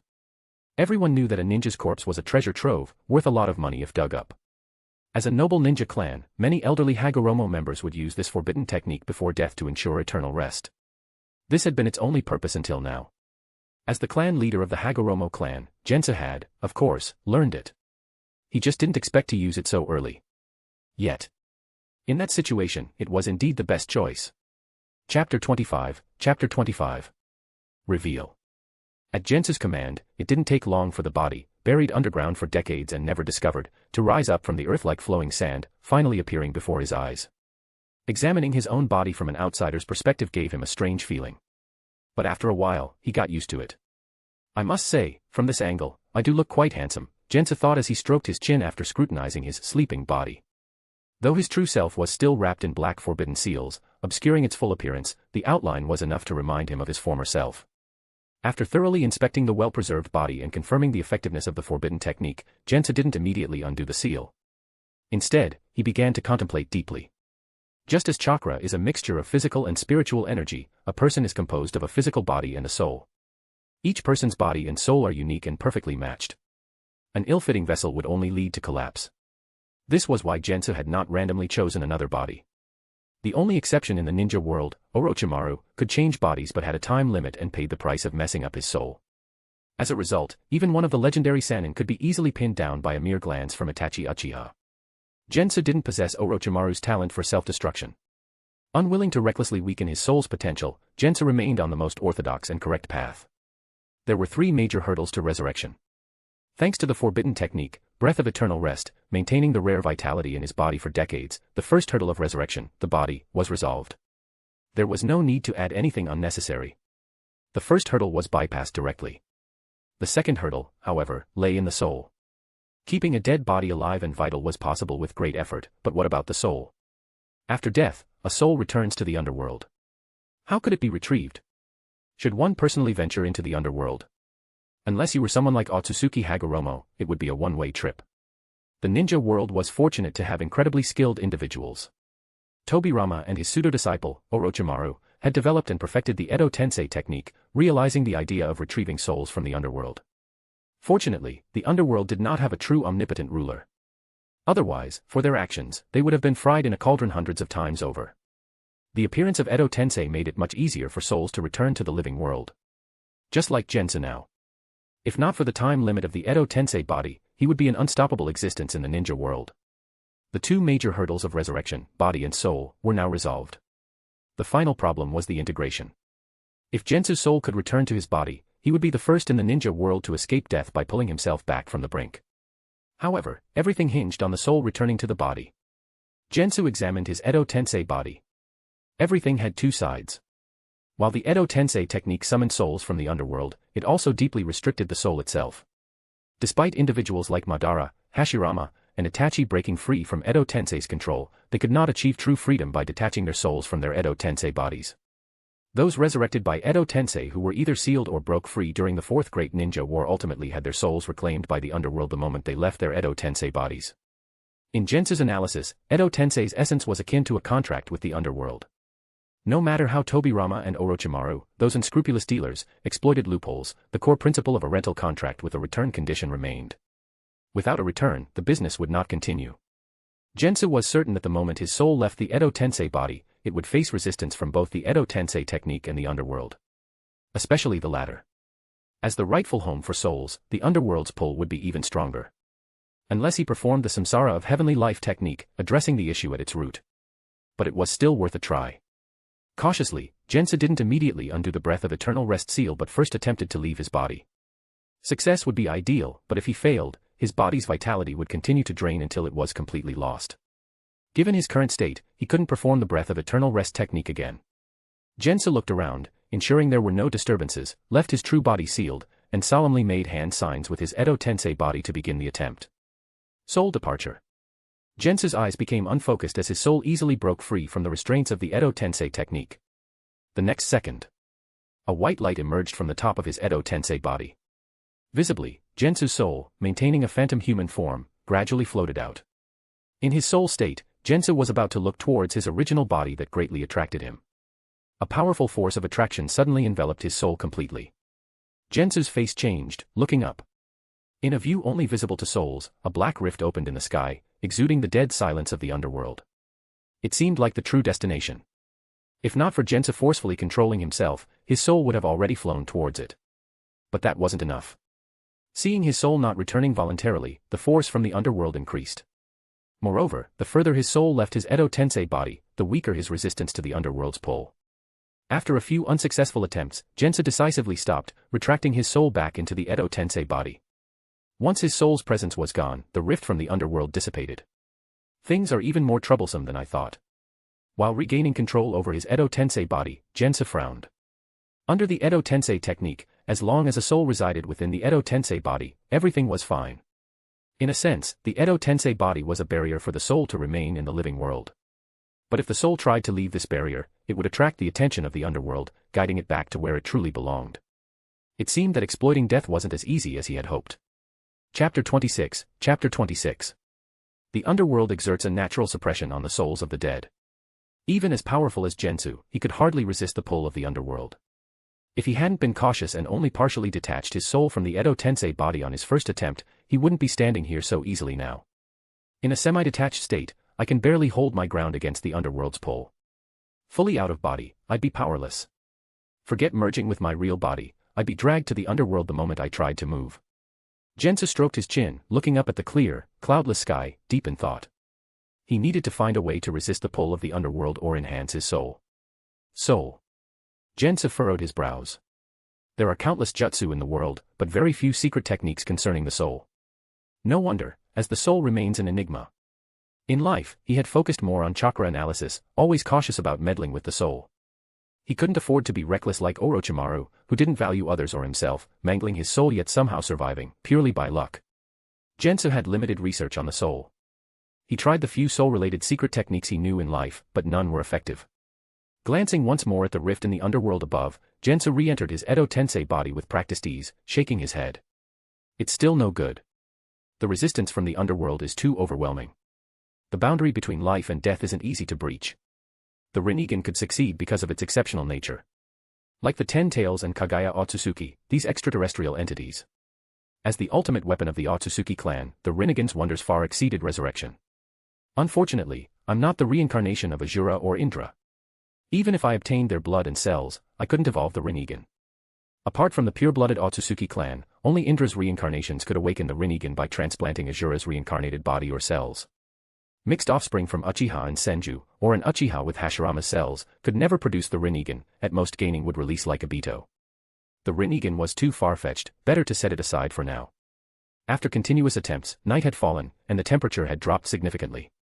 Unbothered, Jensa sat cross-legged. Edo Tensei bodies felt no pain, fatigue, hunger, or other physical needs. Free from mundane distractions, he could fully focus on his predicament. Should I shift from chakra research to fully studying the soul? Jensa pondered, then dismissed the idea. Even if successful, it would require immense time and effort. Time was what he lacked the most now. The Edo Tensei body wouldn't last indefinitely, and the remaining time wasn't enough for fruitful soul research. Even Orochimaru, the greatest scientist in the ninja world, took over 10 years to develop the living corpse reincarnation technique. Though highly talented, Jensa couldn't guarantee a quicker success. If he were that formidable, he'd have completed the research on Keki Aitoda and been invincible, instead of struggling now. In his current situation, self-reliance was impossible. External help was needed. Jensa never underestimated others. Despite being deemed equal to a god, he was only human with limited time in life. Compared to this millennium-old ninja world, more suitable methods surely existed. Jensa pondered deeply. As previously thought, he needed a soul technique that ignored distance and reached instantly. Once his soul reached his real body and fused perfectly, like residing in the Edo Tensei body, the underworld could no longer affect him. Does such a soul technique exist in the ninja world? Jensa delved into his buried memories. Suddenly, a vivid, hot-blooded scene flashed in his mind.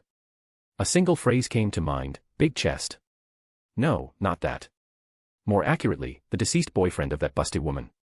That man who dreamed big but wasn't cut out for it. If memory served, his name was Dan. As for his surname, heh. Kato was a surname Jensa remembered vividly from studying many works in his previous life. Even after all these years, this minor character, due to his surname Kato, remained etched in his mind. Soul-body separation technique. Thinking of Dan, Gensu immediately recalled the fleeting jutsu from the Fourth Great Ninja War. This S-rank soul technique, which allowed the user's soul to leave their body, traverse distances, kill enemies, control others' bodies, or enter their minds, was exactly what he needed. Gensu's eyes lit up. That's it. He had to obtain it. For the sake of his resurrection, Jensa couldn't wait any longer and stood up, ready to act. But first, he needed to confirm something. Where was the soul-body separation technique? Den was dead, and summoning his Edo Tensei form would only force him to fight, not divulge the technique. And learning a jutsu just by watching hand signs. Here, try clapping your hands to summon a Buddha. The soul-body separation technique was S-rank, not due to its effect, but its learning difficulty. Learning jutsu carried risks. Forbidden techniques were so named not for their lethality. After all, a grand fireball could also kill, but for the high chance of self-harm or even death during training. That's why Konoha had the Book of Seals, prohibiting the spread of recorded techniques. Like the multi-shadow clone jutsu, those with average chakra reserves would die from chakra depletion if they attempted it. Without restrictions, over 90% of ninjas trying it would perish. Not every ninja was Minato Namikaze or Naruto Uzumaki. Back to the point, Jensa wasn't worried about finding the soul-body separation technique. As warriors living on the edge, ninjas meticulously recorded their techniques, storing them in their clans or villages for posterity. Dan, being a Konoha ninja, was no exception. Chapter 27. S-rank secret technique, and it concerns the soul. If anything, Konoha's Book of Seals must have a record of it. Jensa pondered. Konoha's Book of Seals contained much more than the initial multi-shadow clone jutsu. Given the large scroll used for its record, there were bound to be numerous forbidden techniques inside. Tobirama had contributed a significant portion of it. And other Konoha ninjas added their share as well. Breaking into the Hokage's office and stealing the Book of Seals. The thought crossed Jensa's mind but was quickly dismissed. Despite Konoha's recent losses, its foundation as the top ninja village was still strong. And he wasn't Naruto. With his current strength, attempting to steal the Book of Seals would likely result in his capture. Fortunately, there were other ways. The Kato clan, I've heard of them before. Although small and insignificant. Dan should have descendants. Is it Shizun? Jensa thought of the black-haired woman who always accompanied the buxom Tsunade. If he remembered correctly, Dan should be Shizun's uncle. Shizun's parents were also Konoha ninjas who, like Dan, died in the war. Orphaned, Shizun was taken in by Tsunade, who brought her along when leaving Konoha. It seems Shizun is the last of the Kato clan. Otherwise, with Tsunade's aversion to trouble, she wouldn't have taken a young girl along when leaving the village if there were elders remaining in Shizun's family. Although Shizun was the last, the family's legacy would still be preserved. Dan's unique S-rank spirit transformation technique would be recorded by the village and likely inherited by his only surviving relative, Shizun. As for why Shizun never demonstrated it in the original series, not all ninjas could master every jutsu. Just like some excel in school, mastering textbooks effortlessly, while others struggle despite their best efforts. Possessing a supreme technique didn't guarantee mastery. More often, one might get injured or die trying. Shizun probably had the spirit transformation technique. Additionally, as Dan's former lover, Tsunade might also have it. Like a poor boy giving his most precious technique to a princess to bridge their gap. With double the chances, Jensa decided to approach Tsunade and Shizun, either forcefully or diplomatically. Finding them wouldn't be hard. Asking around casinos and loan sharks would soon yield information. Restless, Jensa didn't waste time. In a flash, he disappeared from the Valley of the End. The mountain wind howled, and under the moonlight, the two enormous statues continued their silent standoff, as they had for decades. While Jensa sought Tsunade, others had similar intentions. Let's go. At Konoha's gate, with a backpack and his cherished frog wallet, a spirited Naruto waved his hand, embarking on a journey with the pervy sage Jiraiya to find Tsunade. He only knew they were seeking someone to heal Sasuke and bushy brows, unaware that they were actually searching for the village's next Hokage. Their meeting would undoubtedly be dramatic. Meanwhile, back at one of Orochimaru's secret bases, the pain from the Shinigami sealing his hands made him desperate for Tsunade's help. Unable to perform living corpse reincarnation immediately due to his plans for Sasuke, he set out with Kabuto to find the best medic in the ninja world. Tsunade-sama's medical skills are unrivaled, acknowledged Kabuto, himself a medical ninja. But adjusting his glasses, Kabuto asked Orochimaru, how can you be sure Tsunade-sama will heal you? As a Konoha traitor who had just killed the third Hokage, it was unlikely Tsunade would assist him. Orochimaru's lips curled into a sinister smile, his voice raspy, because I'll offer her an irresistible deal. The chance to regain lost family and love, the two most beautiful emotions in the human world, who could refuse? Understood. Kabuto's eyes gleamed behind his glasses. Thinking of himself acting as Orochimaru's hands and using the techniques learned from him, Kabuto couldn't help but smile. Edo Tensei, what an unimaginable and magnificent jutsu. Even the greatest jutsu requires careful handling. Orochimaru thought of the elusive Gensu, his eyes narrowing. Any news on Gensu? Kabuto shook his head, nothing yet. But Konoha, the cloud, and the mist are all tracking him. Orochimaru wasn't surprised. Someone like Gensu, a wily veteran from the Warring States period, wouldn't be easily found once he decided to hide. Never mind. Finding Tsunade is our priority now.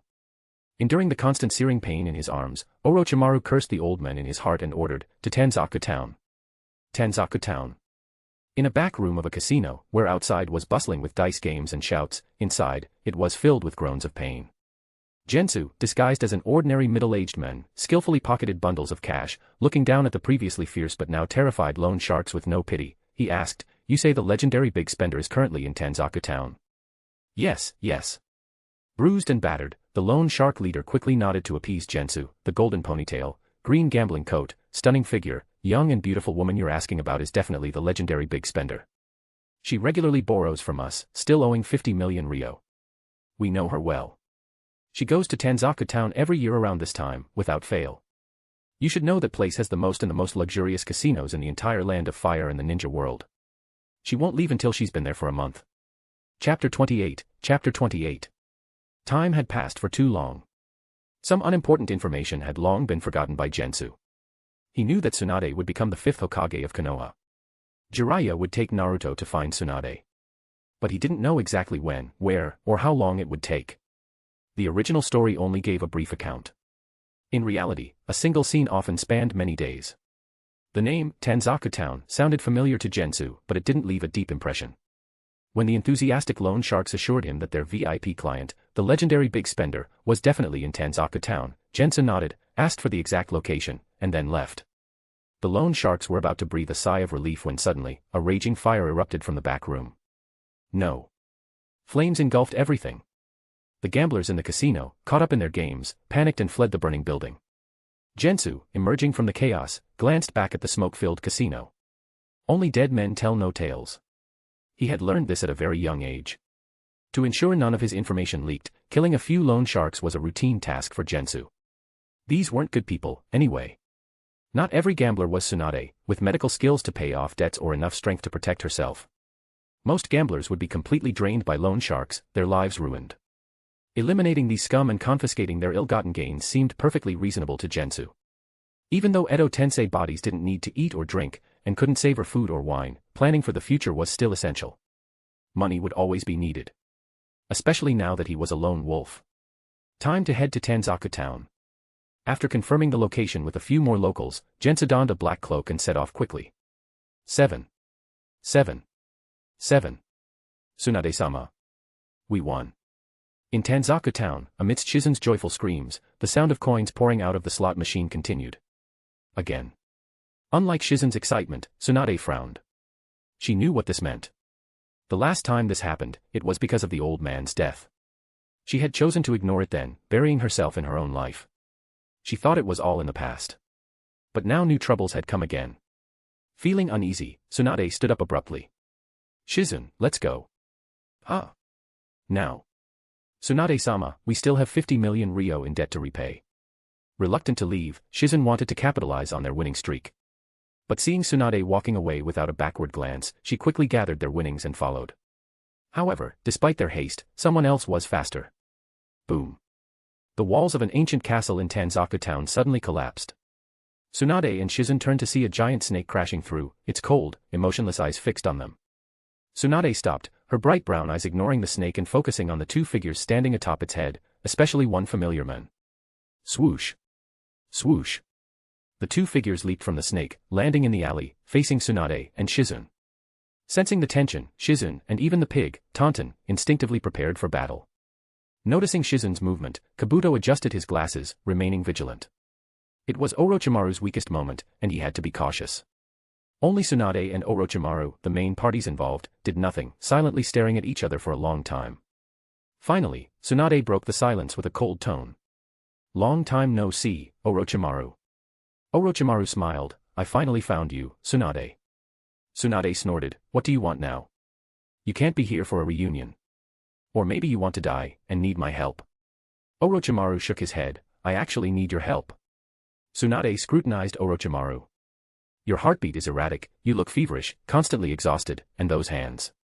As a medical expert, Tsunade quickly noticed Orochimaru's condition. "You've probably figured it out," Orochimaru said, glancing at his bandaged hands. "I need you to heal my arms." Tsunade crossed her arms and refused without hesitation. "Find someone else. I'm not treating anyone anymore." Since developing hemophobia, Shizun had handled most treatments. Tsunade had rarely used her own hands.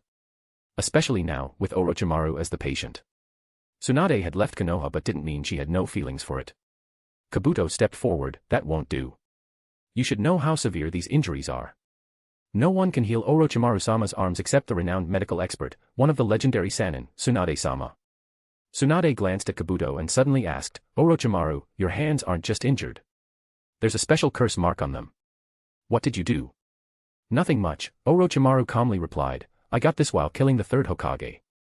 Instantly, Shizun was shocked. Tsunade's brows furrowed, fists clenched. "You bastard. You really..."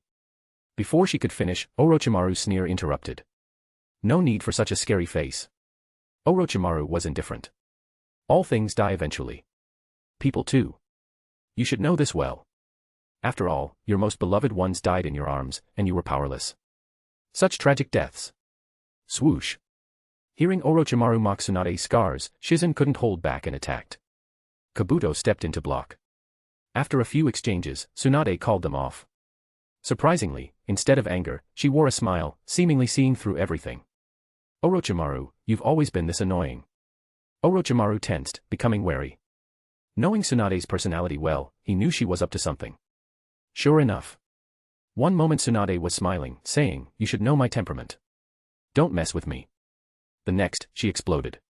Boom. She punched behind her, shattering the thick wall.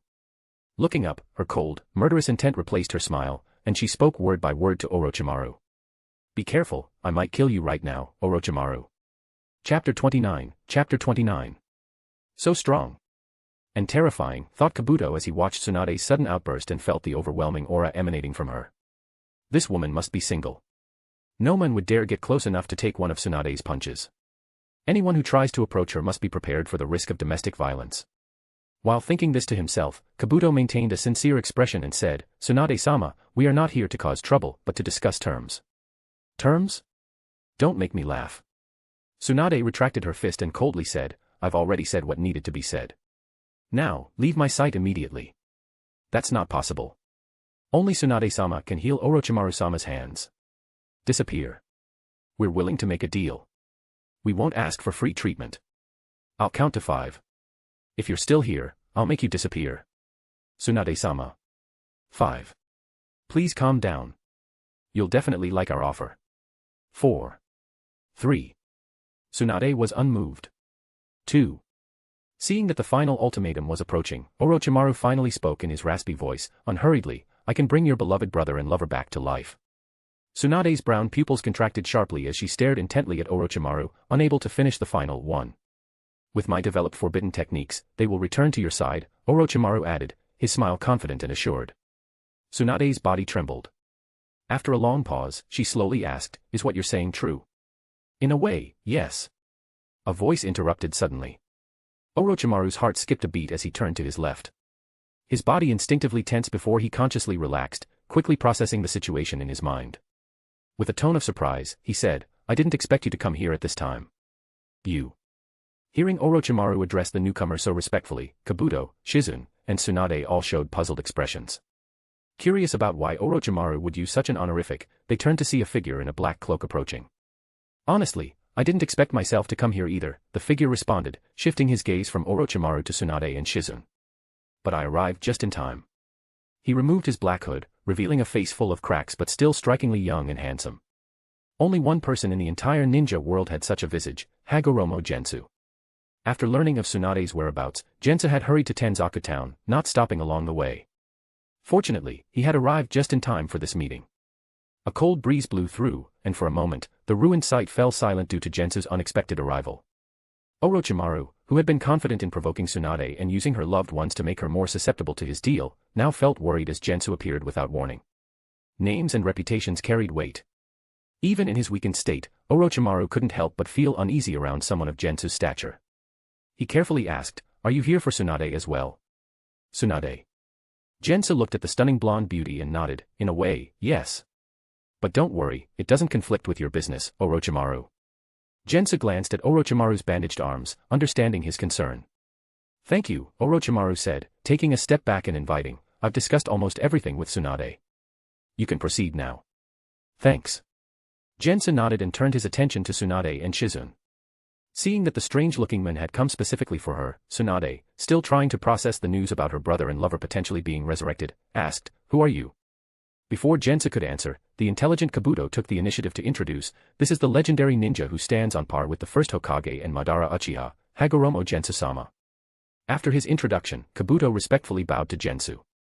Quite a capable subordinate, Jensa remarked, giving Kabuto a once-over, and then turned to Orochimaru with a smile. I think so too, Orochimaru agreed, smiling. Meanwhile, Tsunade and Shizune were taken aback by Kabuto's introduction, their minds reeling once again.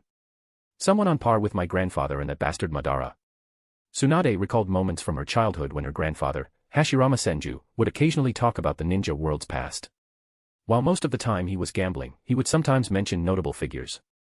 Madara Uchiha was the most frequently mentioned, followed by Hagoromo Gensou. Remembering her grandfather's comments about Gensu, Tsunade found it surreal that this historical figure was now standing before her. Shizune, having a sudden realization, said, Tsunade-sama, there were rumors about Gensu appearing during the Chunin exams. It seems they were true. Rumors in the ninja world were hit or miss. Despite hearing about Gensu's reappearance, Tsunade and Shizune had not investigated further, dismissing it as unlikely. After all, how could someone dead for years come back to life?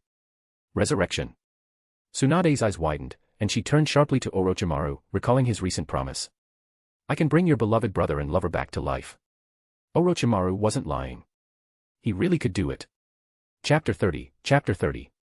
Noticing Tsunade's eager expression, Orochimaru's face twisted into a chilling smile. He refrained from further explanation, choosing to savor the moment. The timing of my arrival seems to have served as excellent advertising, Jensa remarked with a faint smile, observing Tsunade's changing demeanor. He raised his cracked hand and, speaking from experience, addressed Tsunade, though it lacks the sensations of a living body, you can still converse, share love, and express feelings while wandering the world together. Of course, this is all assuming they're not controlled by the caster, he thought but didn't voice this last part. After all, he had no deep connection to Tsunade. If she indeed chose to let Orochimaru resurrect her loved ones, it would make for an interesting spectacle. Jensa would very much enjoy such a scene. Tsunade, caught between hope and reality, grew increasingly conflicted. Observing her distress, Shizune grew more anxious. Tsunade-sama. She began, hoping to dissuade Tsunade from trusting Orochimaru. Gensu, however, turned his attention to Shizune and asked, Shizune, correct? Shizune was taken aback, surprised that someone of Gensu's stature knew her name. She assumed he was there for Tsunade. Feeling insignificant, she struggled to comprehend his interest in her. Jensa didn't give her much time to ponder, directly asking, I've heard that Den was your only uncle. So, you must have inherited his legacy. Do you have the scroll for the spirit transformation technique? The spirit transformation technique. Shizune was stunned again. She hadn't expected the legendary Jensa to be interested in that. Before she could answer, Tsunade, snapping out of her daze upon hearing Dan's name, patted Shizune's tense shoulder. She faced Gensu, composed herself, and frowned, asking, what are your intentions? It's simple, Jensa replied, spreading his hands. I need the scroll for the spirit transformation technique. In exchange, you can name your terms. Ninjutsu, Genjutsu, Taijutsu, Kekkei Genkai, historical secrets, ninja intelligence, gold and silver, or even my personal assistance. I can kill anyone you name, including the Five Kage. Just state your terms, and I will fulfill them. The only price is the spirit transformation technique. How about it? Is this deal generous enough? Gensu's offer was sincere. Even Orochimaru, listening nearby, felt tempted. Unfortunately, he didn't possess the spirit transformation technique, so he could only watch silently. Tsunade hadn't expected such an offer from Gensu. To be honest, while the spirit transformation technique was an S-rank soul technique, agreeing to Jensa's deal would be profitable. Just considering the Kekki, if Jensa were to teach the development of one, it could create a new clan. This was far more valuable than the spirit transformation technique. Anyone else might have eagerly agreed, knowing they had nothing to lose. But Tsunade, though deeply scarred, was rational when her emotions weren't involved. Why would someone like you need the spirit transformation technique, she asked, scrutinizing Gensu. She couldn't understand why Jensa would specifically seek this secret technique. Moreover, despite his calm demeanor, Tsunade hadn't forgotten that this man was responsible for one of the deadliest battles in history, resulting in the deaths of several Kage, only to be stopped by her grandfather. It seems the spirit transformation technique is indeed in your possession, Jensa said, noting Shizen's expression and Tsunade's response, confirming the fact.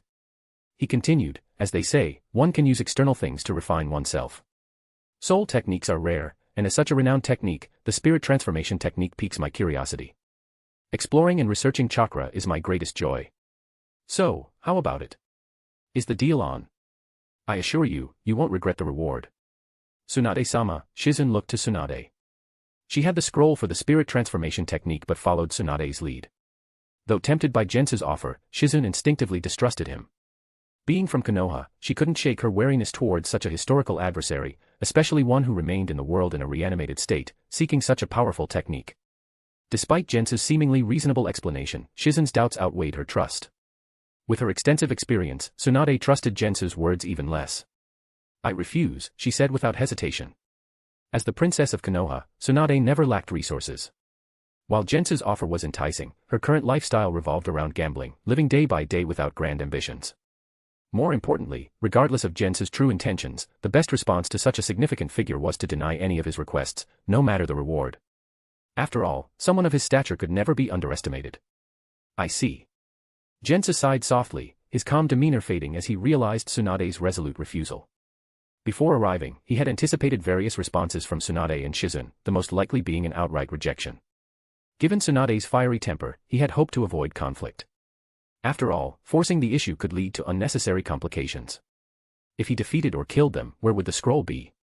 After carefully inspecting Tsunade and Shizen's attire, Jensa concluded they didn't carry the scroll with them. Such an important item was likely stored securely, not carried around. If a fight ensued without acquiring the scroll, it would be a loss. What a pity. I genuinely came here with sincere intentions, Jensa said calmly, his face devoid of its previous warmth. Though he hadn't moved, nor used any chakra, both Shizen and Kabuto felt an overwhelming pressure settle upon them. So, this is the peak of a Warring States era ninja. Incredible. He hasn't done anything, yet I feel a chilling pressure, Kabuto thought, his body instinctively tense. Compared to the younger Shizen and Kabuto, the two seasoned Konoha Sannin stood firm. Tsunade, clenching her fists, made her knuckles crack as she met Jensa's gaze, defiantly asking, what? Are you going to resort to force if rejected? Chapter 31, Chapter 31. Tsunade had no intention of respecting the old and cherishing the young. If she couldn't get what she wanted, she'd take it by force. For such an elderly person, her only response would be to beat them to the point of transcending. In the quaint and quiet alleyway. The atmosphere was extremely oppressive at this moment. It was the calm before the storm, the last moment of peace was about to be shattered. Tsunade, your impulsive nature hasn't changed one bit. Ever since Gensu appeared, Orochimaru had been silent, but now he spoke. Some decisions shouldn't be made hastily. Take some time to think them through, so you won't regret it later. Just like the good proposal Gensa-senpai just made. And like the matter of reviving your beloved brother and lover. At first, Tsunade was dismissive of Orochimaru's words. But when he mentioned her brother and lover, her expression changed, her eyes flickered, and she slowly unclenched her fist. Seeing this, Orochimaru smiled. Then, he looked at Gensu and suggested, Gensa-senpai, give Tsunade some time. Forcing her will only lead to mutual destruction. Once she understands, everything will be resolved. Orochimaru didn't want Gensu and Tsunade to really fight to the death. No matter who won, Tsunade wouldn't be in the right state afterward. This would only extend the time needed for his own hands to be healed. Yes. Orochimaru was sure Tsunade would agree to his terms. As her former comrade, he knew well how much Dan and Iwaki meant to her. She just needed time. Tsunade would eventually realize what she truly needed in her heart. Forcing her would only bring the opposite result. That's why Orochimaru chose to intervene at this moment, to stabilize the situation between Tsunade and Gensu. As for whether Tsunade would agree to Gensu's terms in the end, he didn't care. Otherwise, he could have easily bound Gensu's deal with his own. To earn Jensu's gratitude. Heh. He wasn't so kind-hearted and didn't care about such intangible things. More than anything, the outwardly respectful Orochimaru wanted to dissect his senpai. Even if he couldn't. Knowing what Jensa wanted, he could leverage this to negotiate, gaining significant benefits. A gentle breeze blew by, carrying a fallen leaf that sliced through the tense atmosphere. Jensu's eyes turned, looking at Orochimaru. He understood the calculations of this snake-like person. But since Orochimaru was offering a way out, facing Tsunade who was currently impervious to reason, and with the recent information from his shadow clone, Jensa decided to go along. I await your response. After speaking calmly, Jensa stepped aside, watching Orochimaru and Tsunade continue their conversation, while simultaneously receiving memories from his shadow clone about the recent arrival of Jiraiya and Naruto.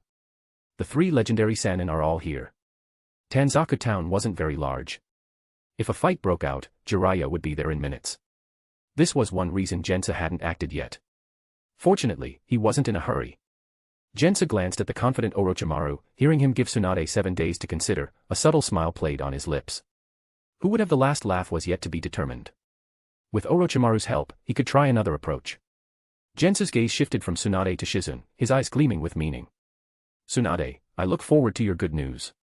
Leaving this final remark, Orochimaru's gaze moved from Tsunade to Jensu, giving a slight nod before disappearing with Kabuto. Jensa said no more, giving one last look at the troubled Tsunade and the worried Shizune, before sinking into the ground. The alley returned to its peaceful state. Until Shizune's continuous attempts to console Tsunade broke the silence. A quarter of an hour later, at the entrance to the alley crushed by the giant snake. Having just entered Tanzaku town, Jiraiya heard people shouting about a giant snake causing destruction. He immediately thought of something, asked for directions, and rushed there with Naruto. But he was too late. Tsunade and Shizune had already left. Still a step too late. Without hesitation, Jiraiya quickly said, "Let's go, Naruto. Tsunade isn't here anymore. What's the rush? You've been hurrying me along since earlier." Naruto grumbled, but quickly followed. Elsewhere. In the forest outside Tanzaku town. Gensu and Orochimaru met again shortly after leaving. "Is there something else, Orochimaru?" Gensu asked calmly, arms crossed. Orochimaru, the great scientist and educator, might be highly regarded by many, but Gensu wasn't one of them. Having traveled through time decades ago, already at the pinnacle of the ninja world, with deep chakra research, Gensu didn't care much for his junior. Thus, he reacted indifferently to Orochimaru's offer of cooperation. Ignoring Gensu's attitude, Orochimaru smiled and said, "Gensu-senpai, you are very eager to obtain the spirit transformation technique, aren't you?" Gensu raised an eyebrow, so what? Everyone knew what he wanted, there was no need to play coy. Orochimaru spread his hands and explained, "If Tsunade doesn't agree, you might as well come to me." "Oh. Do you have the spirit transformation technique?" Gensu showed interest. "Not now, but that doesn't mean I won't have it in the future. I have many allies within Konoha." Orochimaru replied confidently. "I see." Understanding that Orochimaru was interested in his terms, Gensu didn't ask further. Though he had his own plans, having another option wouldn't hurt. After all, it was just a matter of time. "My terms remain the same. When you obtain the spirit transformation technique, come to me." With that, Gensu nodded at Orochimaru and vanished. For a moment, Orochimaru's companion, Kabuto, habitually adjusted his glasses and commented. "It's strange that someone like Gensu is so eager for the spirit transformation technique. Do you know why, Orochimaru-sama?" Orochimaru licked his lips with his long, blood-red tongue, and replied playfully. "Who knows?" He knew a bit about the spirit transformation technique due to Tsunade. Though it was unique, it shouldn't be enough to make someone with more extensive ninjutsu knowledge than himself so desperate for it. Unless. Chapter 32, Chapter 32. Orochimaru's eyes suddenly flashed. For someone pursuing immortality, he could easily understand Gensu's meticulous efforts to break free from his constraints and avoid returning to the underworld. However, until now, he had thought the most Gensu could do was extend his time before the limitations of the Edo Tensei body ran out.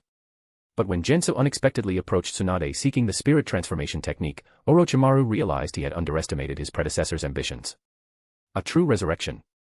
Orochimaru licked his lips again, thinking excitedly. Could such a thing succeed? Orochimaru had never heard of anyone being able to come back from the dead. Even he himself could only achieve a form of resurrection by splitting his soul, leaving severe aftereffects. Fundamentally, it wasn't true resurrection, as he wasn't truly dead. Could Gensu achieve it? Orochimaru pondered deeply about the spirit transformation technique. As the most advanced researcher in the current ninja world, he quickly deduced why Jensa needed the spirit transformation technique. The spirit transformation technique can separate the soul from the body. Jensa wants to break free from the constraints of the Edo Tensei body. Orochimaru frowned. The constraints from the underworld are more terrifying than imagined. Can the spirit transformation technique succeed? Even if it does, what about the body? Does he intend to become a wandering soul? Or merge with someone else's body? This was not an easy task. The body's rejection of an unfamiliar soul would be intense. The result would only be the disintegration of the body. Having developed the living corpse reincarnation, Orochimaru was well versed in this area. Even someone as talented as he took a long time to perfect the living corpse reincarnation. Even so, the living corpse reincarnation had many limitations.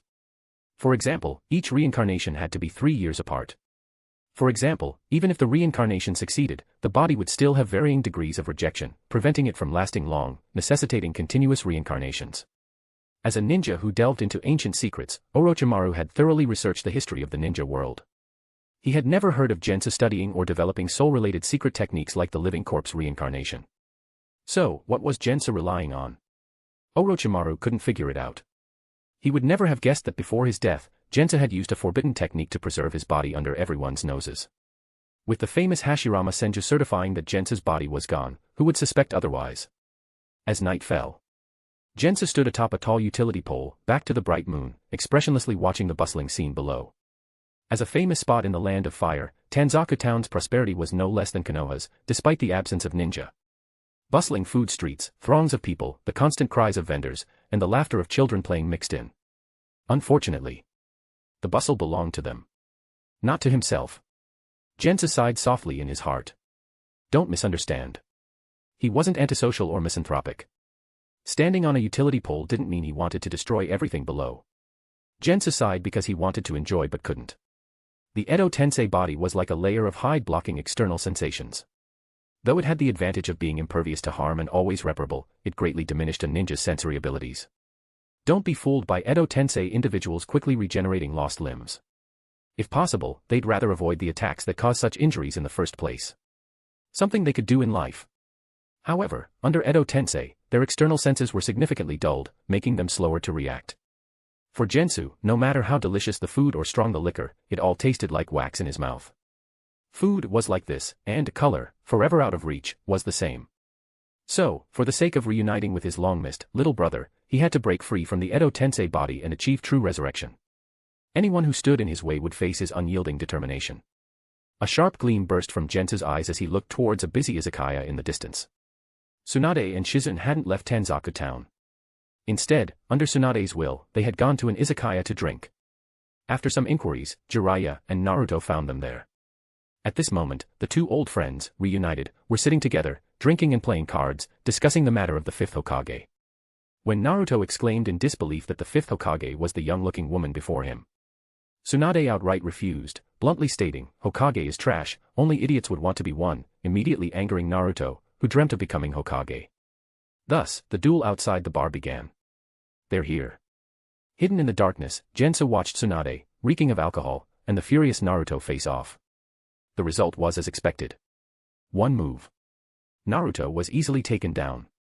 After that, faced with Tsunade's question about why he was so obsessed with the title of Hokage, Jensa soon heard Naruto's famous declaration. "Because, being Hokage is my dream." Jensu's eyes moved. Noticing the shock, nostalgia, guilt, and hope on Tsunade's face, he shook his head internally.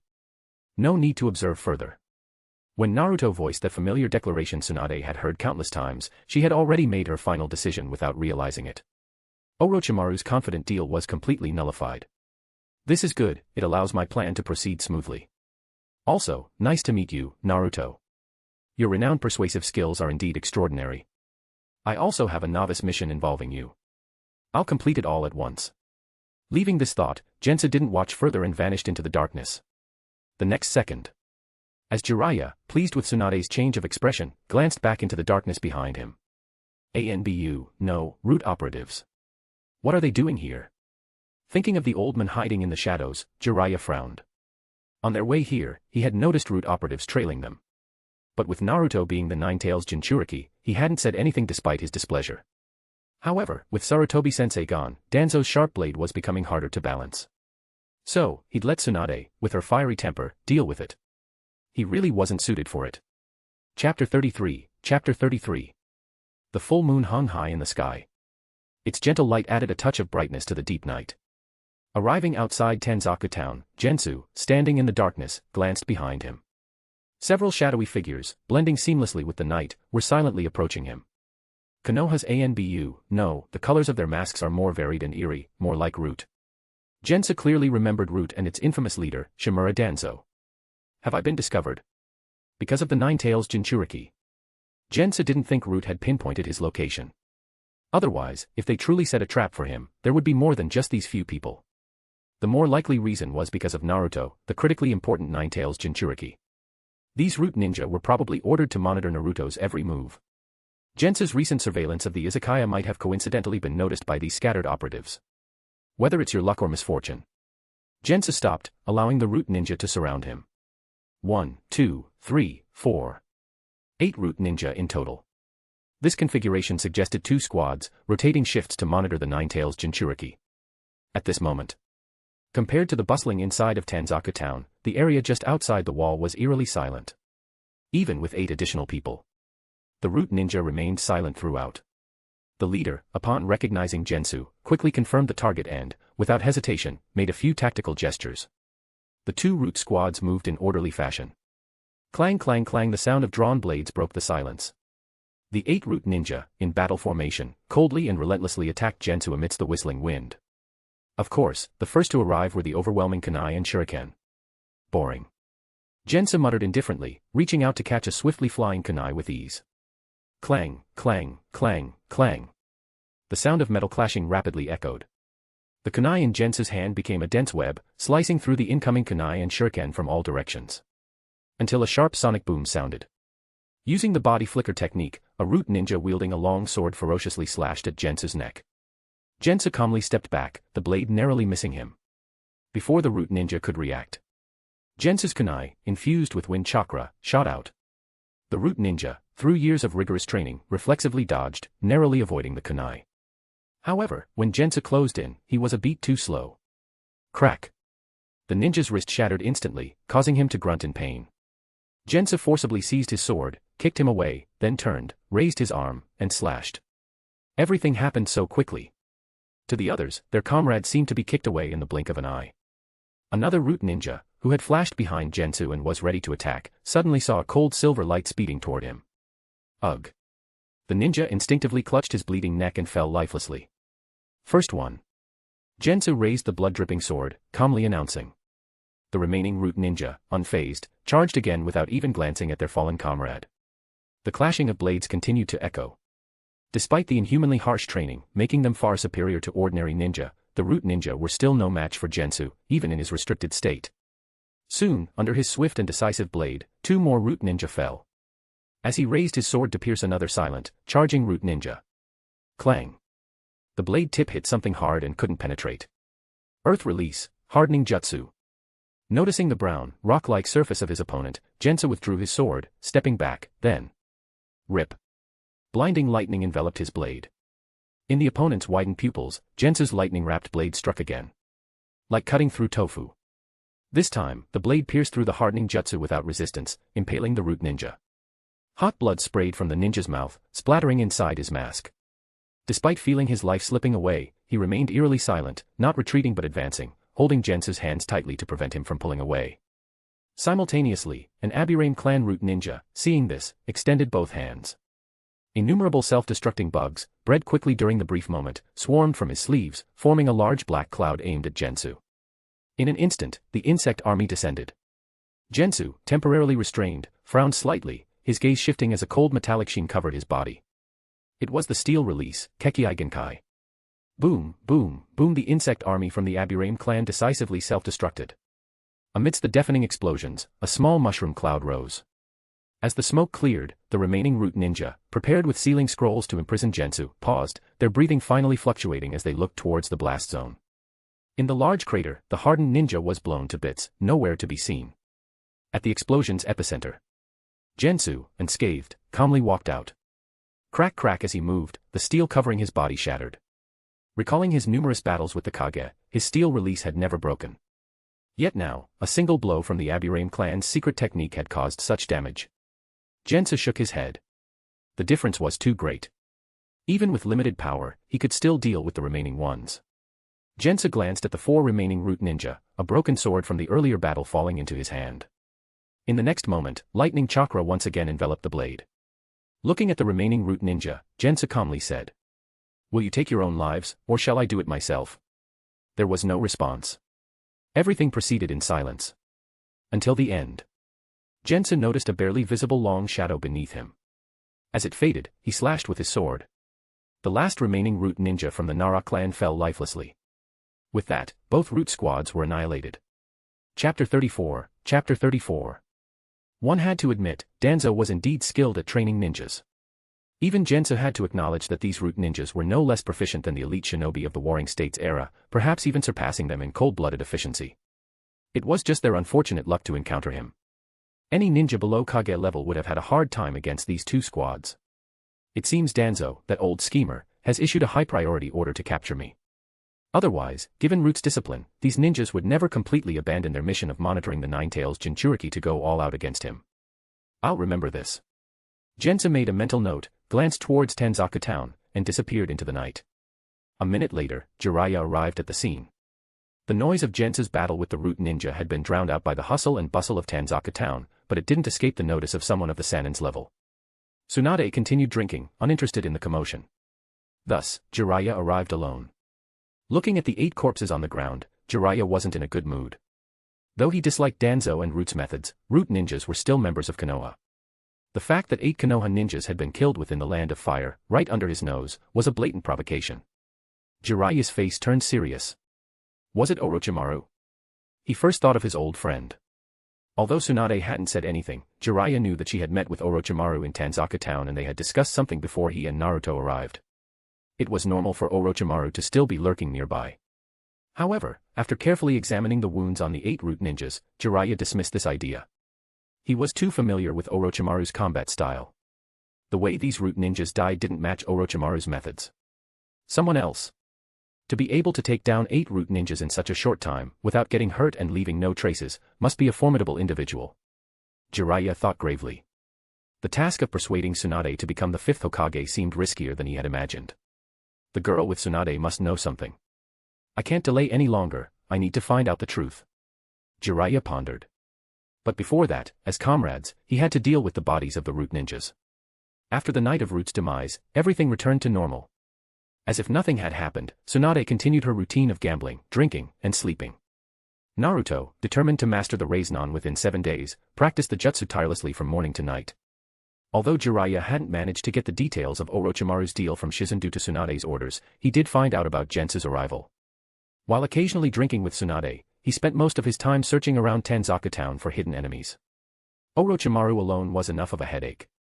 Adding the legendary Gensou into the mix made it even worse. On the other side, the source of Jiraiya's headache, Gensou, was not in Tanzaka town but resting in a nearby city. Although the Edo Tensei body didn't need rest, a good environment still made him feel more comfortable. Jensa took this time to explore the current ninja world, which was vastly different from the Warring States era he was familiar with. 7 days later. Emerging from a cinema, having just watched a Princess Gale movie, Jensa sighed.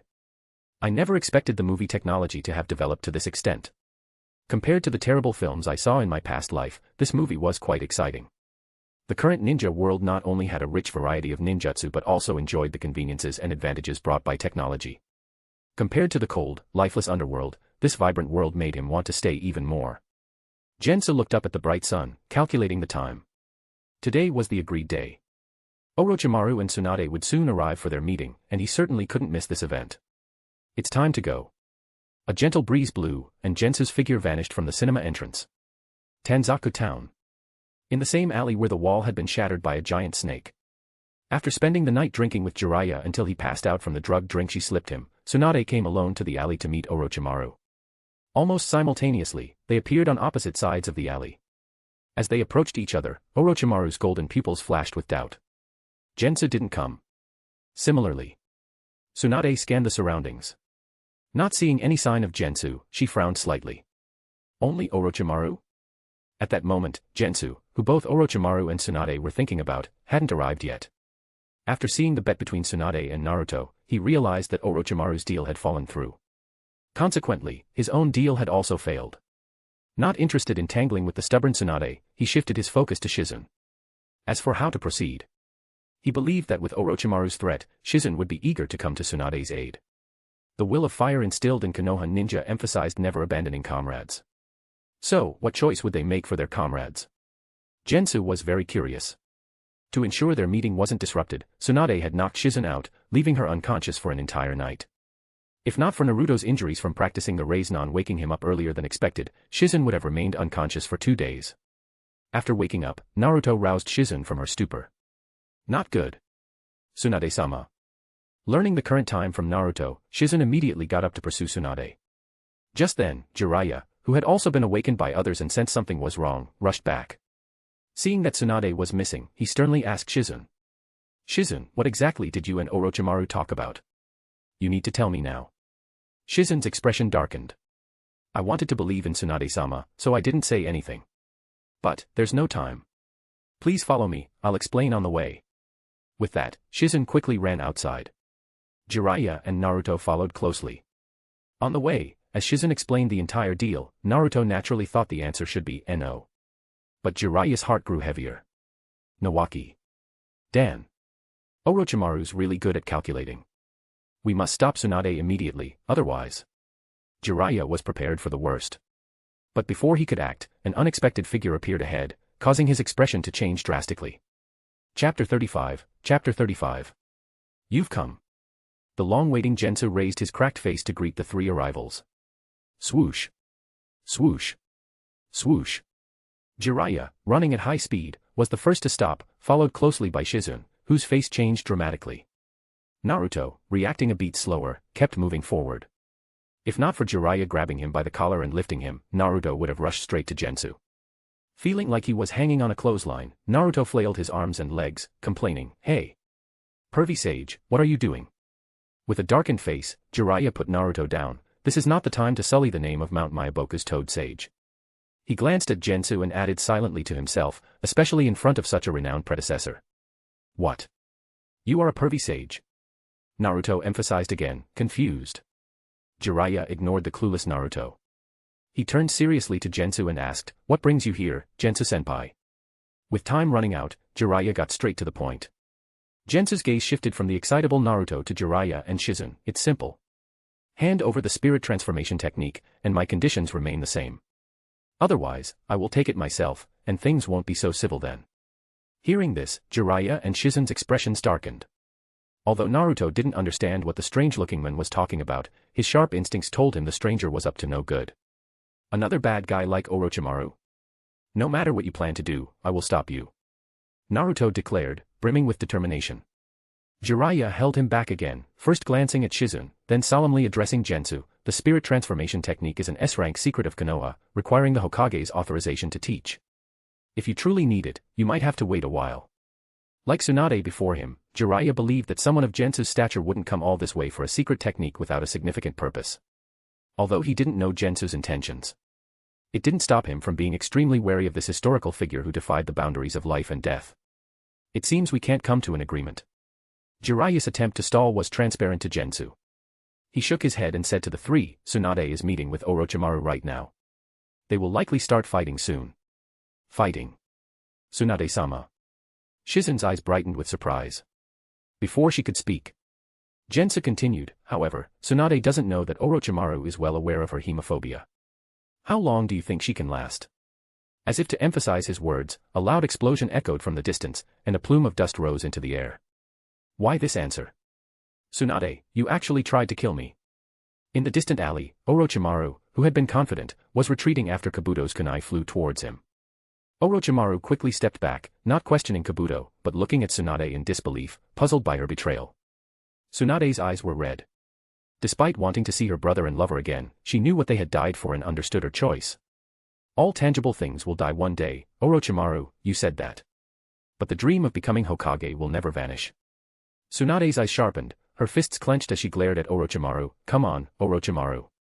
I will kill you here and now. Boom. A violent explosion sounded. Orochimaru, retreating rapidly, coldly declared, negotiations are over. It's come to this, we can only resolve it with our fists, Tsunade. Already fighting. In that case, we must deal with Jensa quickly. Jiraiya refocused on Gensou. If Jensa was right, they needed to reach Tsunade as soon as possible for her safety. Shizun. Yes. Jiraiya clapped his hands together, preparing to team up with Shizun to quickly defeat Gensou. Unexpectedly, Naruto, ever the wild card, jumped in excitedly. Haha. Watch me. Naruto formed a hand seal and shouted. Multi-shadow clone jutsu. Bang, bang, bang. In an instant, a thick cloud of white smoke appeared, and hundreds of Naruto clones emerged. With a wave of his hand, the excited Naruto shouted, "Everyone, charge!" The army of clones charged at Gensou. Naruto, stop. This opponent is different from the others. Jiraiya tried to stop him but was too late, only able to shout anxiously. Clearly, Naruto didn't listen. Any ordinary ninja would have been intimidated by the sheer number of clones. But Gensou was no ordinary ninja. Facing the clone army, he remained calm, shaking his head in disappointment. It was like seeing the best ingredients ruined by a terrible chef. What a waste of chakra. He said, and before the clones could reach him, Jensa stomped the ground hard. As the ground cracked like a spider web, he shot forward like a cannonball. Bang, bang, bang, bang. The sound of clones disappearing echoed in the clone army. In the dense white smoke, Jensa used a single hand chop to disperse the shouting clones before sweeping his right leg to kick away the ones attacking from behind. The clones kept charging with great enthusiasm. But the faster they came, the faster they disappeared. Under Gensou's swift and precise attacks, the clones seemed like mere children. Hidden among them, Naruto watched with gritted teeth, preparing to use the multi-shadow clone jutsu again. Suddenly, Gensou's gaze shifted. Found you. Swoosh. In an instant, Gensou appeared in front of the real Naruto. He's so fast. Naruto exclaimed in surprise, unable to react before being kicked away. Bang, bang, bang. This time, a synchronized explosion of white smoke occurred. The once mighty clone army vanished in seconds. Chapter 36, Chapter 36. Naruto. With a swoosh, Jiraiya swiftly caught the flying Naruto, choosing to retreat quickly with him instead of resisting the impact. Jiraiya's intent was to be wary of Gensou's follow-up attack. To his surprise, Jensa did not pursue but remained in place as if nothing had happened. Jiraiya didn't know that Gensou was being captivated by a series of system notifications in his mind. Ding. Novice mission completed. With the immense help of the system's novice gift pack and the host's diligent training, the host challenged Uzumaki Naruto after some time and achieved final victory through a hard-fought battle. Congratulations to the host for defeating the tail-end student of the Ninja Academy, marking the first step in the host's rise. Please continue to work hard to achieve the small goal of dominating the Ninja Academy as soon as possible. Reminder, the system will follow the host's progress and issue related main missions. After more than 50 years, I finally defeated Naruto. Ah. The hardships I endured are known only to myself. This novice mission truly lives up to its reputation as the hardest mission ever. Like the system, Jensa had also learned to tell lies with a straight face. No, he was actually more honest than the system. After all, he really had spent over 50 years to finally defeat Uzumaki Naruto. Which eye of the system saw him still in the Ninja Academy, fighting a tough battle against Naruto? Never mind, this system has gone haywire more than once. Jensa didn't expect it to behave normally anytime soon and decided to check the mission rewards instead. Jensa continued reading with anticipation. Settling the rewards.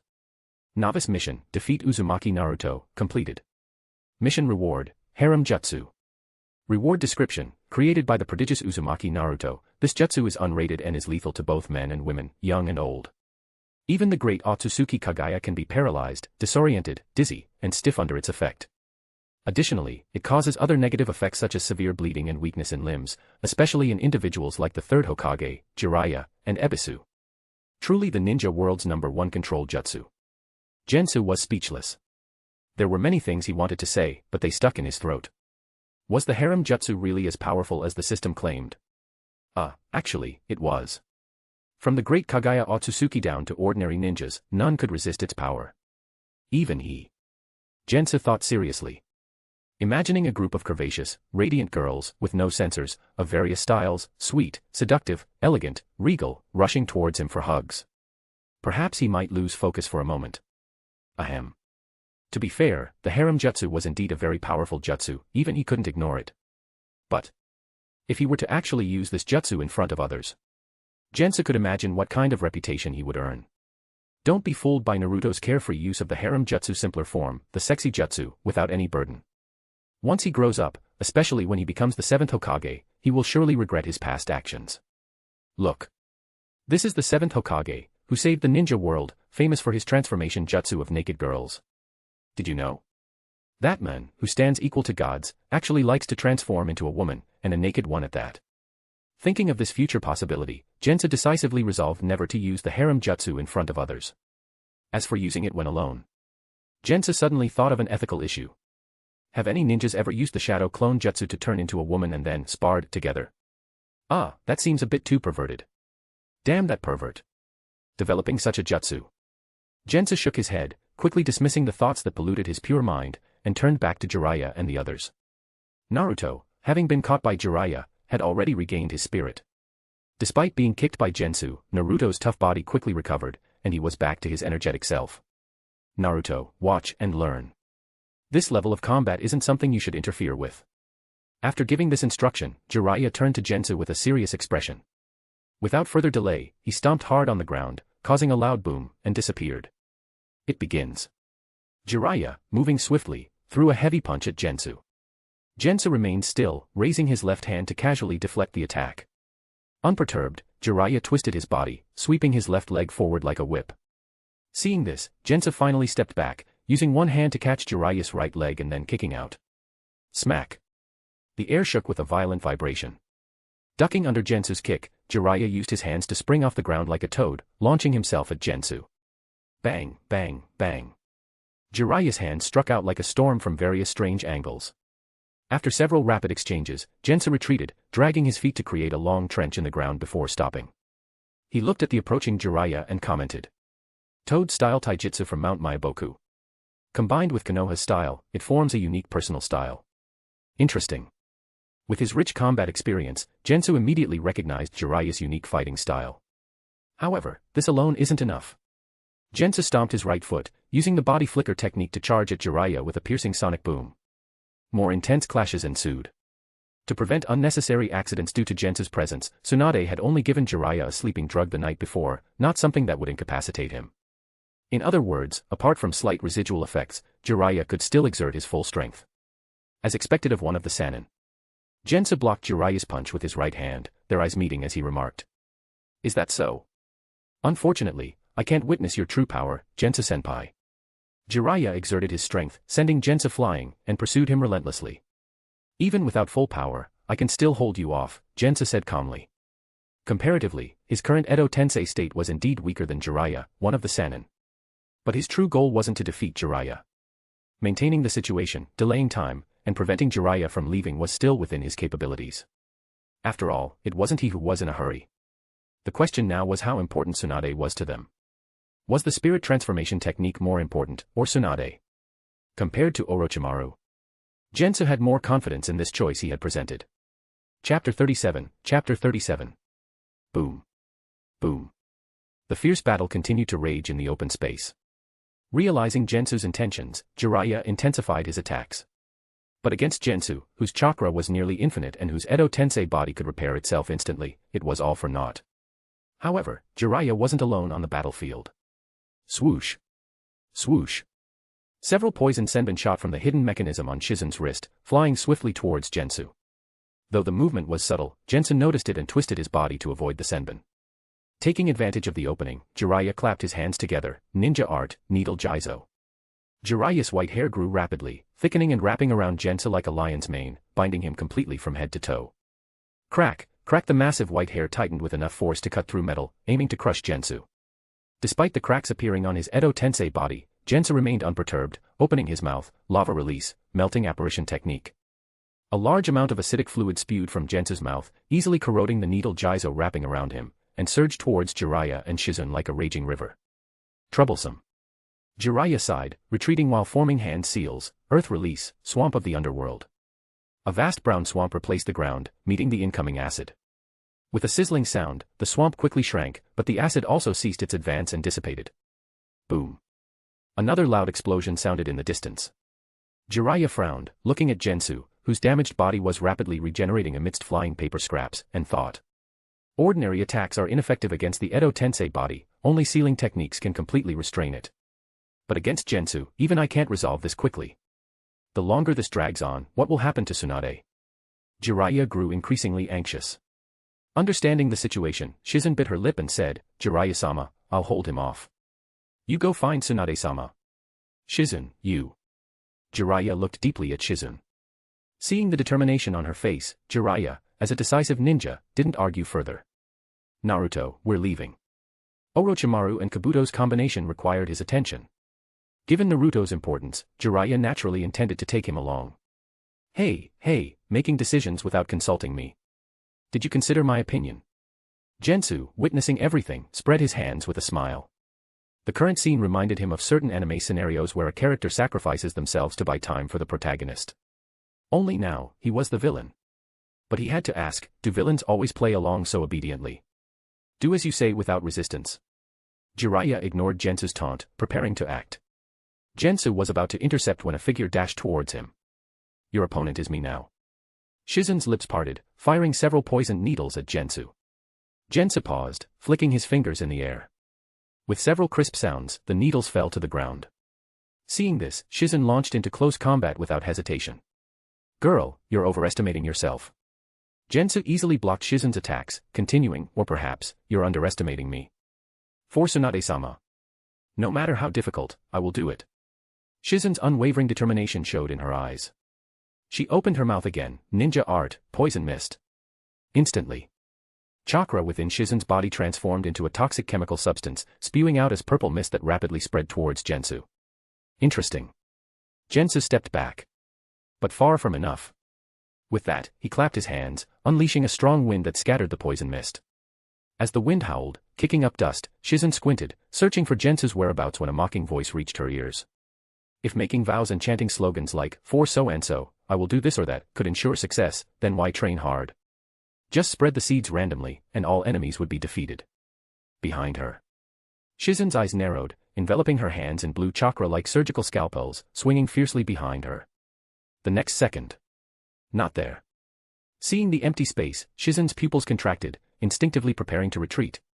But it was too late. Gensu appeared beside Shizen like a phantom. Train more. Boom. Shizen's body was sent flying like a cannonball towards Jiraiya. Sometimes, shouting slogans isn't enough. Jensa looked at Jiraiya, who hadn't gone far, and pointed, causing several lava-release fireballs to rain down, forcing him to stop. Still not working. Jiraiya sighed, halting his steps.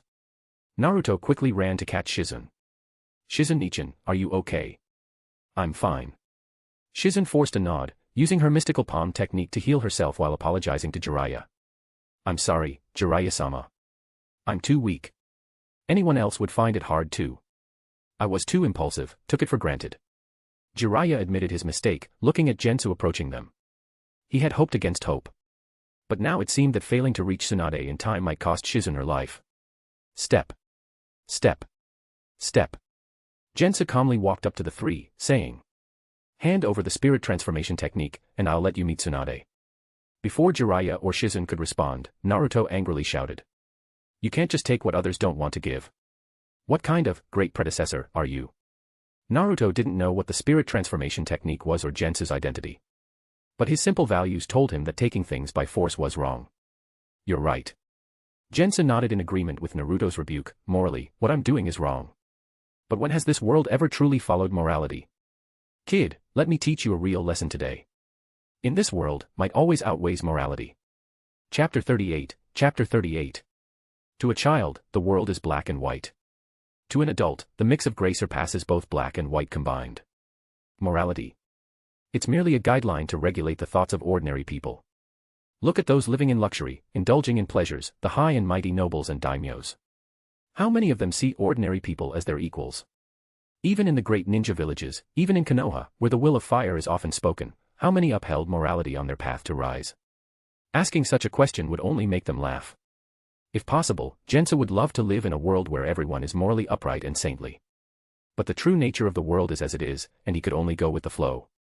Is he supposed to start a revolution to change everything? Too exhausting. He had no interest in that. Besides, compared to being bound by a piece of paper that governs everyone. Jensa would rather be the master of that paper, not just a name within it. Such is human nature. Jensa openly admitted he was part of the mundane masses. And hearing Jensa's self-aware yet indifferent words, Naruto clenched his fists tightly. You. Lacking the experience to understand the true nature of society and humanity, Naruto was frustrated seeing Jensa's attitude of knowing his wrongs but not caring. In the end, he resorted to what he did best, the only way he knew. Multi-shadow clone jutsu. Bang. Bang. Bang. The dense army of shadow clones appeared once again. Naruto, you idiot. This time, Jiraiya couldn't stand by and joined the fray, his long white hair flaring out, ninja art, needle Jizo. Numerous hair strands shot out like needles towards Gensu. Jensa didn't move, merely opening his mouth slightly to release a highly corrosive vapor, which spread around him. Sizzle, sizzle.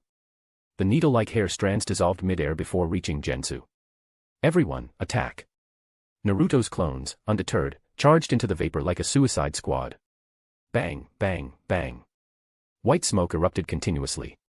Seeing this, Jensa's mouth twitched. Shadow clones transmit all sensations back to the original when they disperse. Being corroded by vapor was not a pleasant experience. Yet Naruto seemed unaffected, as if nothing had happened. Jensa could only sigh at another cheat-like existence similar to Hashirama. But he had no time for more sighing. As Naruto's clone army continued charging in, the vapor couldn't keep up with their numbers. If I were at my peak, this wouldn't be so taxing. Jensa shook his head, watching as one Naruto clone after another surged towards him, excitedly shouting. Got you. Learning from his previous experience, Naruto abandoned technique, opting for a brute force approach, leaping at Jensa with outstretched arms and legs. Jensa dismantled one clone after another. But their numbers were overwhelming. Before long, the smoke from the vanishing clones momentarily obscured his vision, allowing a clone to latch onto his left leg like a monkey. Haha. The other clones, eyes shining, charged in with renewed vigor. Soon, Jensa found himself swarmed by Naruto clones hanging onto him like monkeys. Is this meaningful? Jensa asked calmly, ready to act. A clone hanging from his shoulder looked up, laughing. Of course it is. Instantly, the smoke in front of Jensa began swirling like a vortex. Jensa raised an eyebrow. Jiraiya, noticing, was surprised. Naruto, you. Shizune, excited, exclaimed, it's that jutsu from that night. As soon as she finished, the familiar voice of Naruto rang out from the swirling smoke in front of Gensu, raise non. The spinning chakra ball dispersed the smoke. In a flash, Jensa saw Naruto charging towards his chest with a blue chakra ball in his hands. The fourth Hokage's jutsu, fully mastered. Jiraiya muttered, watching. No, still lacking, Jensa smirked. Boom. Dust flew, and a powerful explosion erupted in front of Gensu. As Shizune hoped. Jiraiya, knowing the true nature of the Raiznon, frowned when he didn't see Gensu's figure flying back. He quickly rushed over. As expected, when the dust settled, Naruto's right hand, which had held the Raiznon, was embedded in the ground, with a small vortex-shaped pit around it. Standing there, with no clones attached, Jensa looked down at Naruto, amused.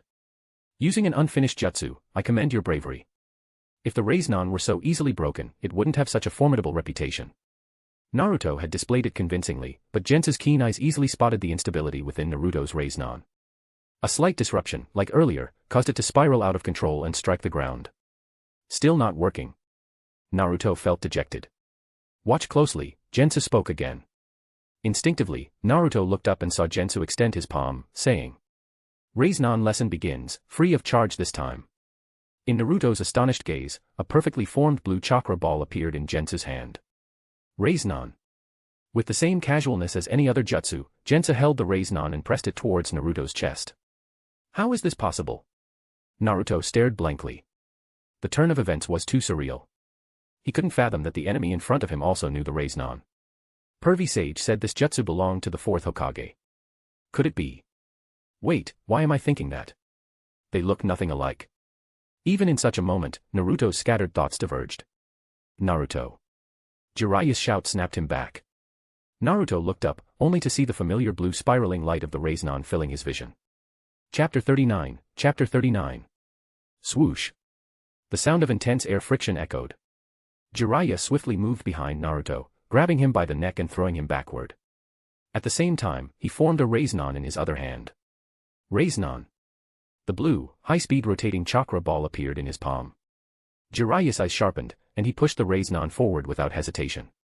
Gensu did not retreat either. In the next second, the two identical Raiznon collided. Boom! A dazzling blue light erupted. Intense friction and collisions exploded continuously. Gensu and Jiraiya's figures sank instantly, a massive crater forming beneath them. Their black and white hair, respectively, were blown wildly backward as if hit by a storm. Dust flew, stones scattered. In the midst of the standoff, violent gusts of wind carried blue chakra strands, spreading out like a giant fan from the center of their clash. 1 second, 2 seconds. Finally. After one last intense friction, Gensu and Jiraiya exchanged a look. Then. Boom. With a massive recoil, both flew backward at high speed, their Raiznon dissolving into blue sparks. The sound of ninja sandals dragging on the ground echoed for a few seconds. Jiraiya pulled his foot from the ground, looking at Gensa doing the same a short distance away, his expression growing more serious. Pervy Sage. Pervy Sage. Naruto ran over, pointing at Gensu in confusion. Pervy Sage, how can that guy use the Raiznon too? Raiznon. Jiraiya, snapped out of his thoughts, shook his head. I don't know. But seeing it on him, after the initial surprise, it feels almost normal. You need to understand, he is a man who stood shoulder to shoulder with gods. Any jutsu in his hands would not be surprising. As a direct disciple of the Third Hokage and one of the legendary Sannin, Jiraiya had the means and interest to learn about historical figures.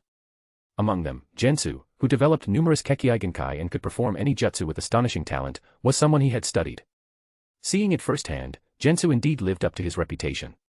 Shoulder to shoulder with gods. What's that supposed to mean? Why isn't it surprising? Naruto scratched his head, still not understanding Jiraiya's explanation. But there was no time for Jiraiya to elaborate. Gensu, having recovered, heard their conversation and smirked, Raiznon. Just an A-rank jutsu. If this surprises you, let me show you its advanced version. The Raiznon, like the Chidori, was a jutsu Jensa had figured out during the Warring States period, even further developing it. He rarely demonstrated it publicly because he already had other powerful jutsu and Kekkei. Unlike the Chidori's charging boost, with many options and few opponents forcing him to use his full strength, he seldom showcased it. The few times he used it, the targets were already dead. The only potential exposure was the Battle of the Valley of the End. But against Hashirama's thousands of giant Buddha arms, the Rasengan's impact was negligible. Now, with the future master of the Raiznon right here, it was a good time to display another use of the jutsu. With a mischievous smile, Gensa opened his right hand again. One more time, will you hand over the spirit transformation technique? No response. All right. The highly compressed blue chakra ball formed in Gensa's palm. Jiraiya expected Gensa to attack with the Raiznon again and prepared to counter. Suddenly, Jiraiya's pupils contracted as he noticed a new change in Gensa's Raiznon. This kind of nature and shape transformation, he has developed the Raiznon to this extent. Sizzle under Jiraiya's astonished gaze, the Raiznon in Gensa's hand transformed into a giant spinning shuriken made of countless tiny chakra blades after wind chakra was infused. This was the advanced version of the Raiznon, wind release, Rasen Shuriken. In that instant, while Naruto exclaimed, "What is that?" Jiraiya felt a serious threat from Gensa's familiar yet strange jutsu. Crack, crack. Gensa looked at his right arm, which was cracking under the strain of holding the Rasen Shuriken. As expected, a regular body can't withstand the Rasen Shuriken's backlash. This was why Gensa rarely used the Rasen Shuriken before. Even someone as resilient as Naruto nearly lost the use of his right hand after using it the first time. Anyone else would have their arm completely destroyed. Gensa's Edo Tensei body was also reaching its limit. So, it was time to throw it. Gensa focused on Jiraiya and Naruto. Watch closely and learn. Wind release, Rasen Shuriken. Gensa swung his right arm. In the next second, his right arm shattered completely. Carrying a terrifying aura, the Rasen Shuriken, moving at lightning speed, flew towards Jiraiya and Naruto with a piercing sound as it tore through the air. Watch out. Shizune, still healing herself, couldn't help but shout a warning. Jiraiya, with an unprecedentedly serious expression, stood protectively in front of Naruto, biting his finger and slamming it onto the ground, summoning jutsu. Boom. A huge cloud of white smoke erupted. Before anyone could see what was inside, the rapidly spinning Rasen Shuriken had already entered the smoke. It felt as if time had stopped. After a moment of silence, a blinding white light burst from within, dispersing the smoke and shooting into the sky. Immediately after, a massive explosion, loud enough to be heard by Tsunade, echoed. What happened over there? Tsunade, having just punched Kabuto away, couldn't help but turn and look towards the explosion. Orochimaru, also watching, narrowed his eyes as if he realized something and quickly signaled Kabuto. Kabuto understood. As Tsunade prepared to attack again, he pulled out a kunai and slashed his palm without hesitation. Blood spurted like a fountain. The sight of blood made Tsunade freeze, trembling all over, her face pale. Blood. Chapter 40. Chapter 40. Boom, boom, boom. It felt like the world was collapsing. The aftershocks of the wind release, Rasen Shuriken continued to ravage the area. Even those outside its range had to retreat several steps before barely stabilizing themselves. Shizun, full of concern, looked up. She saw a huge, battered toad descending from the sky. Even though I'm quite useless, I'll work on that. But Jiraiya, this time it really hurt. The painful voice came from the purple-red giant toad. Gamaken, who had responded to Jiraiya's summoning, hadn't even understood what was happening before feeling like a heavy hammer had struck it. Always an honest toad, Gamaken couldn't help but complain to Jiraiya for the first time. Looking at Gamaken's usually indestructible shield now in tatters, Jiraiya scratched his head awkwardly. Sorry. Sorry. I didn't have time to warn you this time, Gamaken. If Gamabunta had heard Jiraiya say there would be a next time, he would have surely whacked him with his pipe. But Gamaken was an honest toad. Hearing Jiraiya's promise, its anger dissipated. It lifted its only intact weapon, a trident, and asked, "So, the enemy is that strange man over there?" Amidst the familiar flying paper scraps, Jensa's right arm, shattered by the Rasen Shuriken, was rapidly regenerating. Yes. Jiraiya nodded solemnly. We need to deal with him quickly. Understood. Gamaken nodded, its powerful frog legs leaping towards Gensu. Jensa didn't confront it head-on. He flickered and disappeared from the spot. Boom. In the next second, Gamaken landed heavily. Dust flew, and the ground trembled. There he is. Jiraiya quickly spotted Gensu and clapped his hands. Toad flattening technique. Above Gensu, another massive Mayaboku toad named Gamatatsu descended, aiming to crush him. Although Jensa dodged again, the impact from Gamatatsu's landing sent him flying. Great opportunity. Gamaken raised its trident, sweeping towards Gensu. Gamatatsu didn't waste time either, drawing two massive ninja swords from its back and slashing at Gensu. Jiraiya knew well that against Gensu in his current state, large summonings were more effective than ninjutsu. Of course, Sage Mode would be the best. However, with his half-baked level, entering Sage Mode would take too long and was not suitable now. Watching Gamaken and Gamatatsu unleash their might, Naruto felt the urge to join. Pervy Sage, I'll summon the big toad boss to help you. Jiraiya didn't refuse and even added, no need to help me. Have Bunta take you and Shizun to Tsunade. Jiraiya decided to hold off Jensa himself. With Bunta's help, they could greatly assist Tsunade. Got it. After several setbacks with Gensu, Naruto finally realized he couldn't help much. He obediently bit his finger.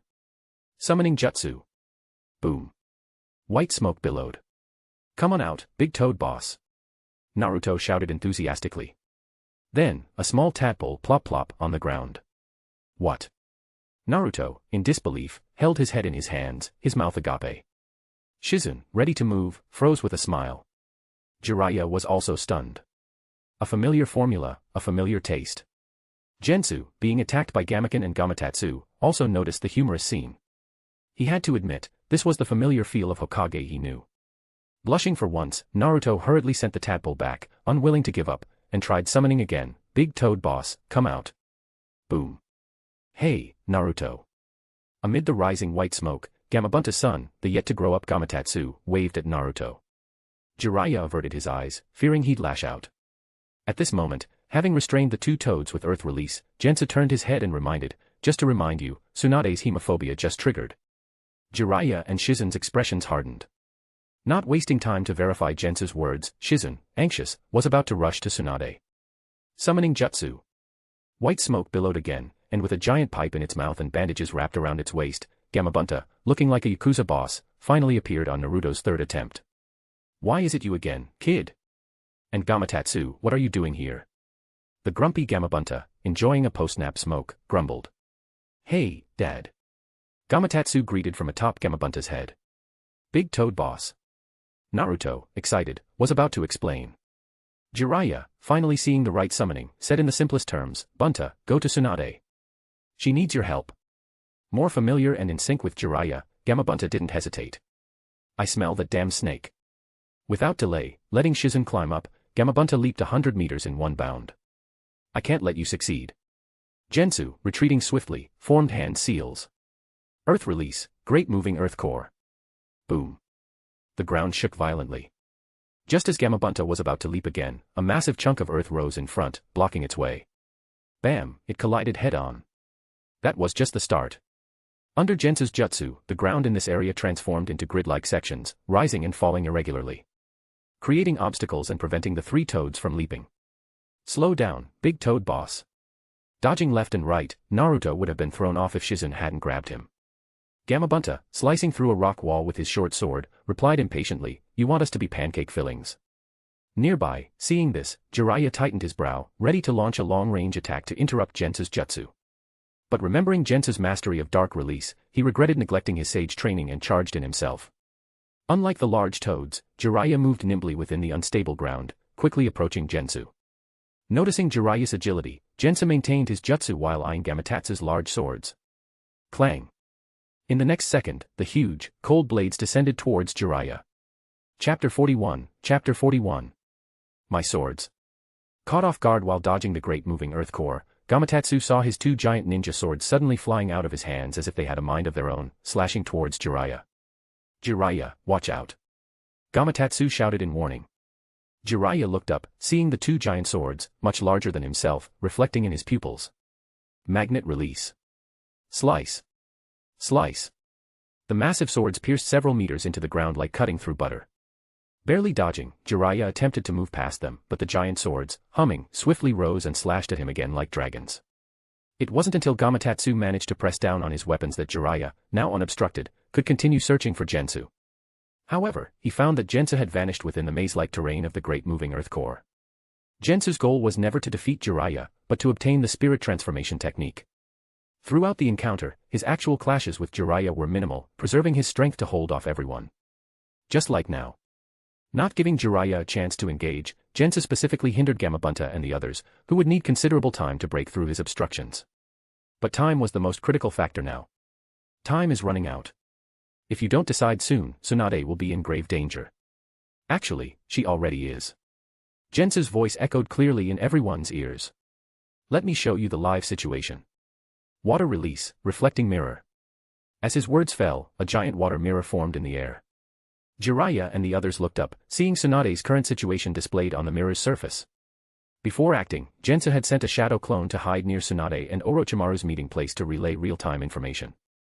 They could see Tsunade, trembling and powerless, a far cry from her usual strong and heroic self. Her state was due to Kabuto deliberately splashing blood on her. Who would have thought that the most famous medical ninja in the world would be afraid of blood? With a mocking smile, Kabuto attacked Tsunade relentlessly while she struggled to defend herself, looking extremely vulnerable. If Orochimaru didn't need Tsunade to heal his arms, she might have fallen here. Fight back, Granny Tsunade. Naruto, unable to believe the same kunoichi who had easily KO'd him now seemed so fragile, clenched his fists, shouting encouragement. Tsunade. Jiraiya fell silent. Tsunade-sama. Shizun was filled with anxiety. Knowing full well that this was Tsunade's hemophobia at its worst, she looked at Kabuto with killing intent, desperate to reach Tsunade. Hand over the spirit transformation technique, and I'll let you go.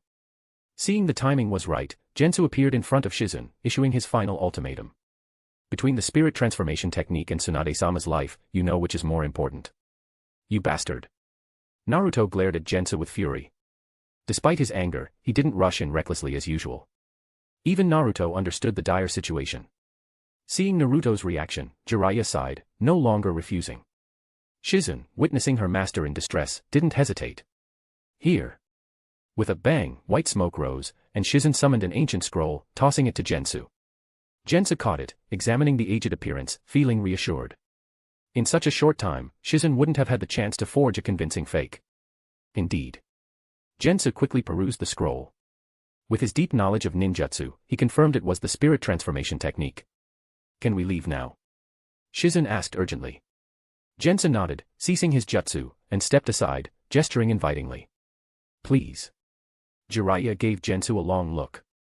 Choosing not to engage further, he quickly instructed the Toad brothers. Soon, the Toad trio, carrying Jiraiya, Shizun, and Naruto, leaped rapidly towards Tsunade. Watching their retreating figures, Gensu smiled. Thanks, Orochimaru. He truly owed Orochimaru. Without his threat to Tsunade's life, Shizun wouldn't have handed over the spirit transformation technique. As for coercion or enticement, Tsunade had refused even the condition to revive her lover and brother. Other offers were out of the question. Moreover, Tsunade, with her fierce nature, would rather choose mutual destruction than allow herself to be used to threaten Shizun. The success was due to Orochimaru's timely intervention and the fact that Tsunade and Shizune were in separate locations. After genuinely thanking the selfless Orochimaru, Jensa lost interest in watching the reunion of the legendary Sannin or finding out if Tsunade overcame her hemophobia or if Naruto mastered the Rasengan in a new way. With everything ready, it was time to return and complete his goal. I'm tired of this Edo Tensei body. A breeze passed by. Jensa vanished. The once lively battlefield fell silent. Valley of the End. Located in the northeast of the Land of Fire, geographically close to the Land of Hot Water. After leaving Tanzaku town and distancing himself from the escalating battle of the Sannin, Jensa headed to the Valley of the End as fast as possible. The forbidden technique, Eternal Sleep Breath, provided great concealment but only in the burial site. Taking it out would expose it. To be safe, Jensa had left his body buried in the Valley of the End as it had been for decades. Without any delays, traveling day and night, Jensa quickly returned to the Valley of the End. The two grand statues, unchanged by decades of wind and rain, still faced each other. Everything seemed the same as when he had left. Except for the few hidden rats. Leaf Shinobi. They found this place. Noticing the hidden watchers retreating to report, Jensa's eyes chilled, ready to eliminate them. Suddenly, an unexpected change occurred before him. Raising an eyebrow, Jensa paused, curious. Until the change concluded. Jensa eyed the newcomer boldly, smirking. Interesting. Chapter 42, Chapter 42. Scarlet blood sprayed out as the blade was withdrawn. You. The Cloud Ninja, wearing a forehead protector, stared in disbelief at the person behind him. Before he could say anything more, he collapsed to the ground with a look of shock, despair, and concern. This was just the beginning. The sound of the blade slicing through the air quickly followed. After a few muffled sounds of surprise, everything fell silent again. Gensu, who had been preparing to act, stood still, his gaze filled with meaning as he looked at the sole remaining figure. Step. Step. Step. The person, sheathing her blood-stained short blade, walked toward Gensu. When she was only 2 meters away, she knelt down on one knee, her cold and beautiful face lowered, her usually steady voice now tinged with rare excitement and admiration. Hagoromo-han, greets the clan leader. Hagoromo, clan leader. It's been a long time since I heard that title. A trace of nostalgia flashed in Jensa's eyes. He looked down at the woman before him, with her exceptionally fair skin and tall, voluptuous figure, which did not lose to Tsunade at all. He did not immediately believe her but calmly asked. Proof. Without hesitation, the blonde woman pulled down her light gray mesh armor, exposing a very eye-catching patch of snow-white skin to the air. As the woman's chakra operated in a special way, a red mark quickly appeared on her previously smooth and white skin under Jensu's gaze. Jensu's eyes lit up. There was no mistake, the woman before him was indeed a member of the Hagoromo clan. After becoming the clan leader, Jensa had created a secret technique that used a unique chakra operation method to reveal identity marks to ensure the safety of scattered clan members. This was to verify identities among his spies spread out in the world. As for the design of the mark, it was just a little personal amusement. Jensa's demeanor became much friendlier as he asked. Does every clan member now have this mark? The blonde woman, Hagoromo-han, also known as Samui, respectfully replied, yes, clan leader. Following the crisis response plan you left behind, the Hagoromo clan has scattered across the ninja world. To ensure identity verification and secure communication, the elders have used the mark you developed on every clan member, passing it down through the bloodline. Jensu understood, so, you are part of the branch hidden in the Cloud Village. Samui nodded, in the Cloud Village, my name is Samui. Samui. Jensu once again scrutinized the tall, fair-skinned, and cold woman kneeling before him, who looked nothing like the typical people of the Land of Lightning. No wonder she didn't resemble most cloud ninjas, she had the blood of the Hagoromo clan. As for whether her complexion would draw attention in the Cloud Village, the Land of Lightning wasn't a closed-off country. With people coming and going, and since there were also fair-skinned individuals within the country, it wouldn't raise suspicions. Stand up and tell me about the situation of the Hagoromo clan over the past few decades. Jensa commanded, then added, and put your clothes back on. Samui, feeling no shame about her revealed skin, glanced at her significant burden that always made her shoulders ache. She didn't care much but still complied and covered herself up. Every member of the Hagoromo clan had been taught about the illustrious deeds of the most remarkable and powerful clan leader, Hagoromo Gensou, from a young age. Including Samui, the Hagoromo clan members scattered throughout the ninja world revered Gensou immensely. Thus, upon hearing that the legendary clan leader had appeared in Konoha, the Hagoromo clan, always loyal to their true identity and hidden in the shadows, quickly mobilized. Samui had joined the Cloud search team and, upon discovering Gensou, without hesitation, turned her blade on her Cloud comrades to ensure the clan leader's safety. If she didn't mind exposing her identity, she certainly wouldn't care about revealing her skin, especially in front of him. If given the chance, she would even be willing to serve him personally, a supreme honor for the descendants of Hagoromo. Just like how the Hokage was to Konoha. For the Hagoromo clan, Jensa held an unimaginable position in their hearts, further cemented by their blood ties. Speaking of which, it's necessary to mention the greatest failure, Uchiha Madara. Being a clan leader to his extent was unparalleled. Even the most hawkish Uchiha Setsuna, who sought to overthrow the second Hokage Tobirama, didn't follow him, showing just how poorly he led his clan. The time was still early. Within the Valley of the End, aside from a Cloud Ninja team that met their end, there were no other outsiders. In front of the Hagoromo Gensou statue, the actual Jensa listened attentively to Samui's recounting of the Hagoromo clan's history over the past decades. After being hit by a truck and coming to this familiar yet strange Naruto world, Jensa had adopted a more carefree attitude.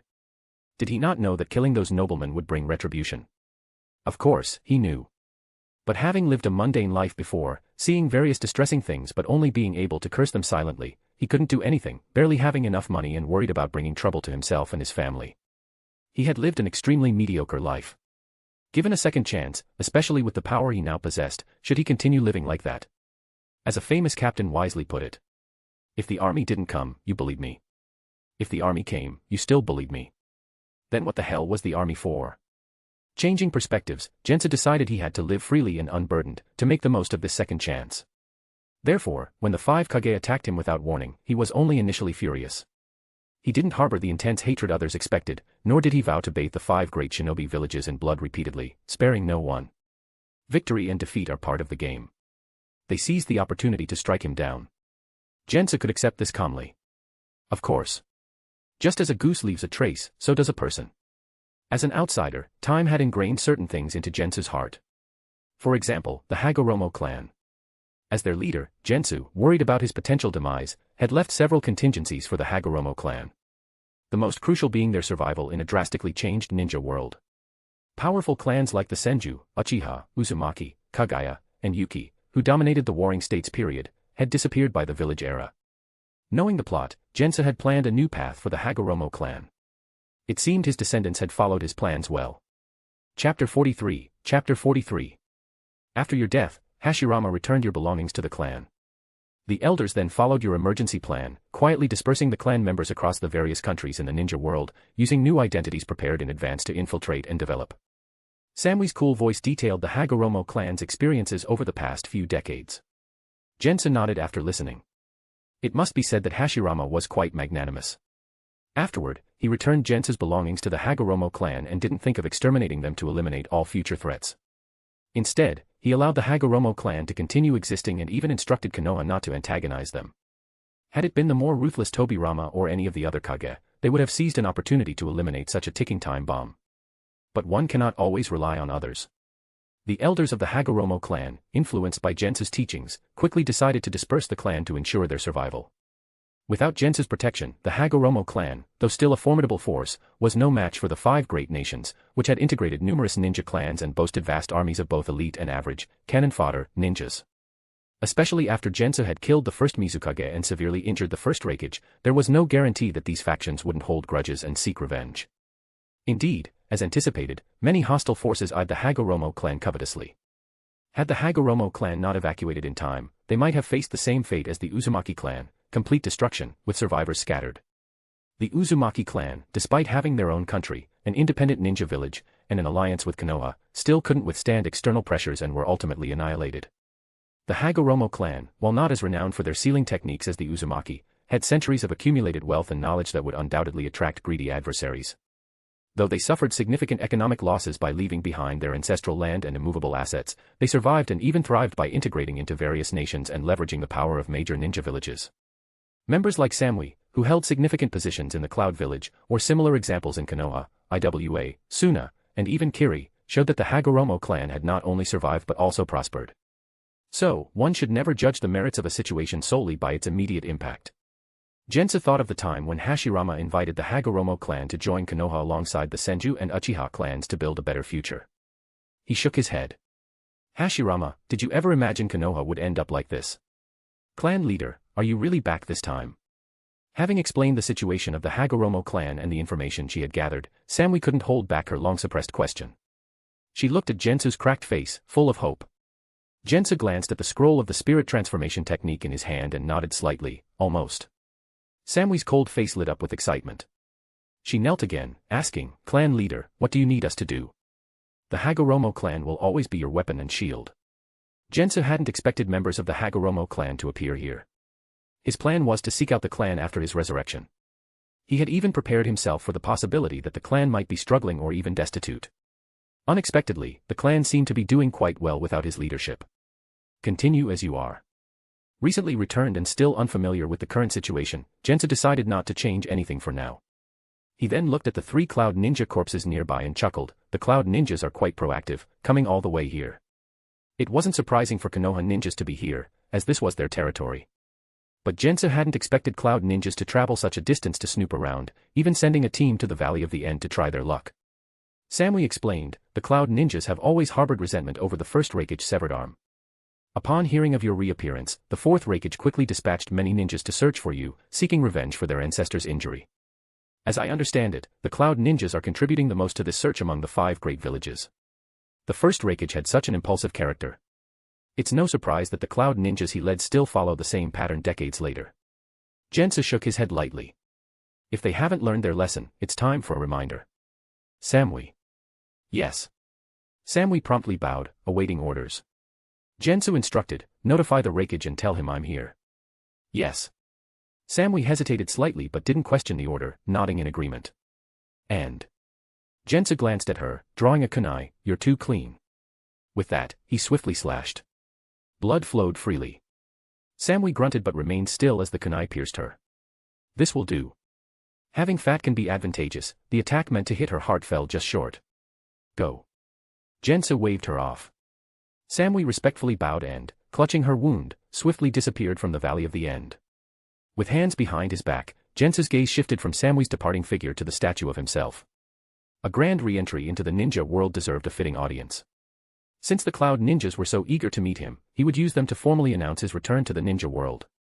Only gods should be directly beheld by mortals. Someone akin to a god should be treated likewise. After Samui left, Jensa cremated the cloud ninja corpses, then leaped to the top of his statue, sat down, and opened the scroll of the spirit transformation technique, studying it intently. The cloud ninjas wouldn't arrive immediately after receiving the message. Jensa had ample time to learn the spirit transformation technique and complete his resurrection. Although his notion of ample time differed vastly from others. As now. What would take others weeks, months, or even years to master, Jensa had almost grasped after reading and attempting the S-rank technique a few times. With the formula, the answer, and the detailed process laid out before him, learning it was quite straightforward. Wasn't it? It's time to complete the final step. Jensa rose, resolute in his decision. Chapter 44, Chapter 44. Reveal. Once again, the body encased in the forbidden technique, eternal slumber emerged from the ground. Unlike before, this time Jensu, with unwavering hands, formed the seal of the tiger and uttered a low command. Forbidden technique, release. The black membrane covering the body instantly glowed. Soon, the membrane split apart, transforming into tadpole-like black symbols that swiftly traversed the body's surface. Before long, they all congregated at the heart, forming a black tomo. With a sudden leap, the black tomo detached from the body, rose into the air, and evaporated rapidly under Jensu's gaze, disappearing completely. Jensa knew this signified the complete dissolution of the forbidden technique, eternal slumber. Thump. Thump. The powerful beating of a heart echoed throughout the Valley of the End. It was as if a terrifying entity was awakening from its slumber. In that instant, all the insects, birds, and beasts within the valley fell silent, rendering the entire area eerily quiet. Jensa looked down. His own body, unobstructed, lay fully revealed before him. It was as if the most intense battle had just ended. His body was covered with countless wounds, some so severe that his chest had a large cavity, exposing both flesh and bone, with blood continuously seeping from various parts. Despite this, Jensa could feel a strong, oppressive aura emanating from his body, exuding a sense of defiance and dominance. Moreover, the chakra within his reanimated body seemed to activate autonomously, as if responding to an immense threat, causing an involuntary reaction. So this is my true body. Even though it was gravely injured, it was still brimming with life. Jensa looked at his heart beating, blood flowing, and his rosy skin, his eyes full of anticipation. It's time. Knowing that his body wouldn't remain in this state for long, he quickly formed hand seals. Spirit transformation technique. After a few moments, Jensa completed the final seal. As the technique took effect, Jensa felt a powerful force accelerating his soul. It was as if an infinite energy source could send him anywhere instantly. With a flash of determination in his eyes, Jensa's soul left his body. Ignoring the rift to the underworld that appeared overhead, Jensa's soul, propelled by the spirit transformation technique, moved with unparalleled speed, breaking free of its constraints and merging seamlessly with his long-awaited true body. Like a swallow returning home. With a swish, Jensa's soul fused perfectly with his body, without the slightest hindrance. The next moment, his unblemished right index finger twitched slightly. Then, as if responding to a command from his central nervous system, the fingers moved sequentially. Clumps of dirt fell from his hand. His right hand, clutching the earth, slowly rose to his now open eyes. Jensa opened his eyes. Looking at his hand and feeling the wet dirt, he smiled. Yes. This is the feeling. Jensa clutched his heart with his other hand. Thump. Thump. Since his reanimation, it was the first time he had felt his heart beating so vividly. Looking at the fresh blood on his hand, Jensa couldn't contain his joy, laughing maniacally. The taste of blood. The feeling of pain. Ha ha ha. This is my true body. I can finally shine with the full glory of the Hagoromo clan. Ha ha ha. Only by experiencing it firsthand can one truly understand. At that moment, Jensa fully comprehended the elation and joy Madara felt upon his resurrection during the Fourth Great Ninja War. The brilliance of life is something everyone who has tasted death yearns for. Now, Jensa clenched his fists, feeling the surge of power. Even though he was severely injured, with his chakra greatly diminished, and intense pain from all over his body, he reveled in the feeling. This feeling, so different from the reanimated body, so full of life. After a while, Jensa finally calmed down. Not minding the blood flowing from his wounds, he shook his head, donned a black cloak, and covered himself. Having done all this, he looked at his reanimated body still standing before him. Yes. The reanimated body had not yet dissipated, reverting to the original sacrifice. Moreover, his spirit transformation technique was still active.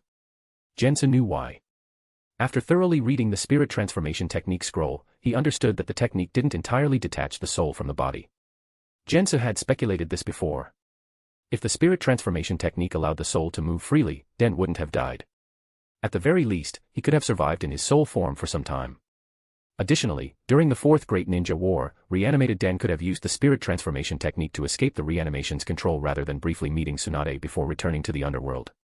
The spirit transformation technique has its limitations. When the soul leaves the body for assassination, possession, or message transmission, a small part remains as an anchor, ready to pull the soul back to prevent disorientation. In the Fourth Great Ninja War, reanimated Den Kato's soul didn't get pulled into the underworld because part of it was anchored to the reanimated body. The same applied now. A small part of Jensu's soul remained in the reanimated body. When the spirit transformation technique ended, his main soul would uncontrollably return to the reanimated body. Jensa couldn't change this. Changing the foundation of the spirit transformation technique would create a new soul technique, which was almost impossible. So, Jensa shook his head. Doubt Orochimaru, understand Orochimaru, become Orochimaru. First, solve the immediate issue, the rest can wait. Jensa steadied himself and, before the spirit transformation technique ended, clapped his hands and coldly commanded. Sever. Instantly. His soul split. A fragment of his soul detached from the main. Jensa looked up, enduring the pain of soul separation, and stared at the reanimated body. With a rustling sound, paper scraps flew around. The soul fragment replaced the main soul, pulled into the underworld. The reanimated body collapsed. In its place lay an unfamiliar sound ninja corpse. It's over. Jensa looked up, raising his hand to shield his eyes from the sun. Feeling no threat from the underworld. He smiled brightly. No matter the challenges. Jensa had truly resurrected. Chapter 45, Chapter 45. Throughout the millennium of the ninja world's history, even the mightiest like Hashirama and those with the noble blood of Indra and Ashura could not escape the literal death. But who could die and be resurrected, who could live another life before today? No one. Today, Jensa created an unprecedented feat. Even though it wasn't as perfect as Madara's later resurrection using the Rinne rebirth technique, it was still extraordinary. Without the cheat like Rinnegan, Jensa managed to resurrect himself, an achievement far exceeding the hacking ability of Madara. Hashirama, Reto, AI, Ishikawa, and that despicable Tobirama. You guys can watch with wide eyes from the underworld as I live again with vibrancy and color. Ninja world, here I come. Jensa's eyes shone brightly.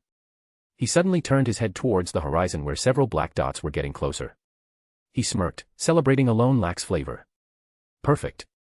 The witnesses have arrived as expected. The news of Samui's team being attacked, with only her severely injured returning, quickly reached the ears of the Fourth Hokage, AI. Trusting the authenticity of Samui's report about Jensa Hagoromo at the Valley of the End, the Fourth Hokage AI put down his dumbbells, donned his Hokage cloak, and ordered his female secretary, Mabui, with a resolute voice. Mabui, prepare the heavenly transfer technique. Yes, Mabui sighed inwardly. Although she felt it was unnecessary, she couldn't disobey the Hokage's orders.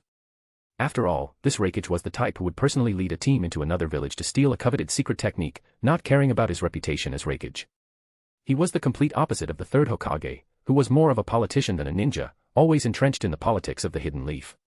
Soon, Mabui prepared the ritual for the heavenly transfer technique. As a spacetime ninjutsu usually used for transporting objects, the Fourth Hokage AI was among the few who could withstand its side effects. With a flash of white light, the Fourth Hokage vanished from his office and reappeared at a secret cloud ninja base near the Fire Country's border. Yo A, why are you here? Killer B, who was enthusiastically writing new rap lyrics, noticed the arrival and greeted him with dance-like movements. In the past, the Fourth Hokage AI might have reprimanded B to focus on training instead of getting deeper into rap. But now, with a more important goal in mind, he said solemnly, this time, I will lead the mission myself. Cloud ninjas, being more united than other villages, acted with great efficiency. Upon hearing the news of Jensu's appearance, they wasted no time. Besides sending out various teams to gather intelligence, they had a special elite unit led by the Eight-Tails Jinchuriki on standby at the Fire Country's border. Once Jensa was found, they were to act immediately. But the Fourth Hokage had a sudden urge to join them this time. Move out. Valley of the End. AI ordered decisively. Yes. All the elite cloud ninjas, including Killer B, had no objections and were rather used to such situations. Having been led by the Hokage on numerous missions, they were familiar with the procedure. As previously mentioned, the Valley of the End, located within the Fire Country, was near the border of the Hot Springs Country, which was close to the Land of Lightning. The Cloud Ninja unit, having awaited orders nearby, quickly moved towards the Valley of the End once the Fourth Hokage joined them. Though they were fast, Jensa Hagoromo was faster. Having everything prepared, and needing a warm-up to get familiar with his body and announce his return to the ninja world, Jensa Hagoromo had set the stage. As he had expected, the curtain rose right on time. Whoosh! Whoosh! Whoosh! The sound of rapid movement filled the Valley of the End. Standing in the sunlight, Jensa raised his eyelids and scanned the area. The Eight-Tails Jinchuriki and the Fourth Hokage AI. The AB combo is here in person, as expected of Cloud Ninjas. Jensa hadn't expected such a grand lineup. In the eyes of others, he was merely in the state of Edo Tensei, far weaker than before. Yet, the Cloud Ninjas had come in full force, taking no chances. Very well. Let's see if the Fourth Hokage is as tough as the First Hokage. The mountain wind howled, whipping the black cloak draped over Jensu. At the same time. Boom. With powerful legs hitting the ground, the Fourth Hokage, wearing a white cloak, a broad belt, and heavy wrist guards, appeared before Jensa Hagoromo, leading the Cloud Ninja squad. In the next second, his white cloak billowing behind him, the Fourth Hokage AI glared fiercely at the men who seemed to be waiting for them, and coldly said, "You killed my men and are waiting here for us. Hagoromo Gensou, do you, a man who has already died, still think you are the one who stood alongside gods? Standing alongside gods? No. My dream has always been to surpass the gods." Jensa spoke from his heart, slowly lowering his black hood to reveal a face well known and recorded in all major ninja village archives. Surpass gods. Such arrogance. With just dash. Wait. The Fourth Hokage AI, having glanced at Jensa's face, was about to continue when he noticed something off. He stopped speaking abruptly, his tiger-like eyes widened as he stared at Jensu. After a few moments, he finally noticed what was wrong. Fixing his gaze on Jensu's flawless, lifelike face, the Fourth Hokage eye was filled with surprise. Wasn't it said that those reanimated with Edo Tensei looked different from normal people? Could it be?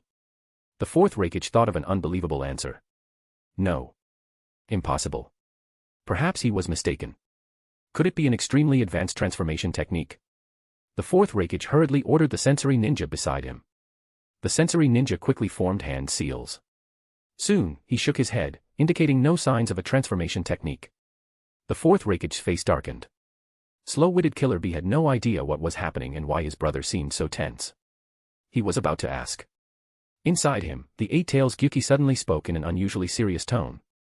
Be extremely careful of that man. He is very, very, very dangerous. Chapter 46, Chapter 46.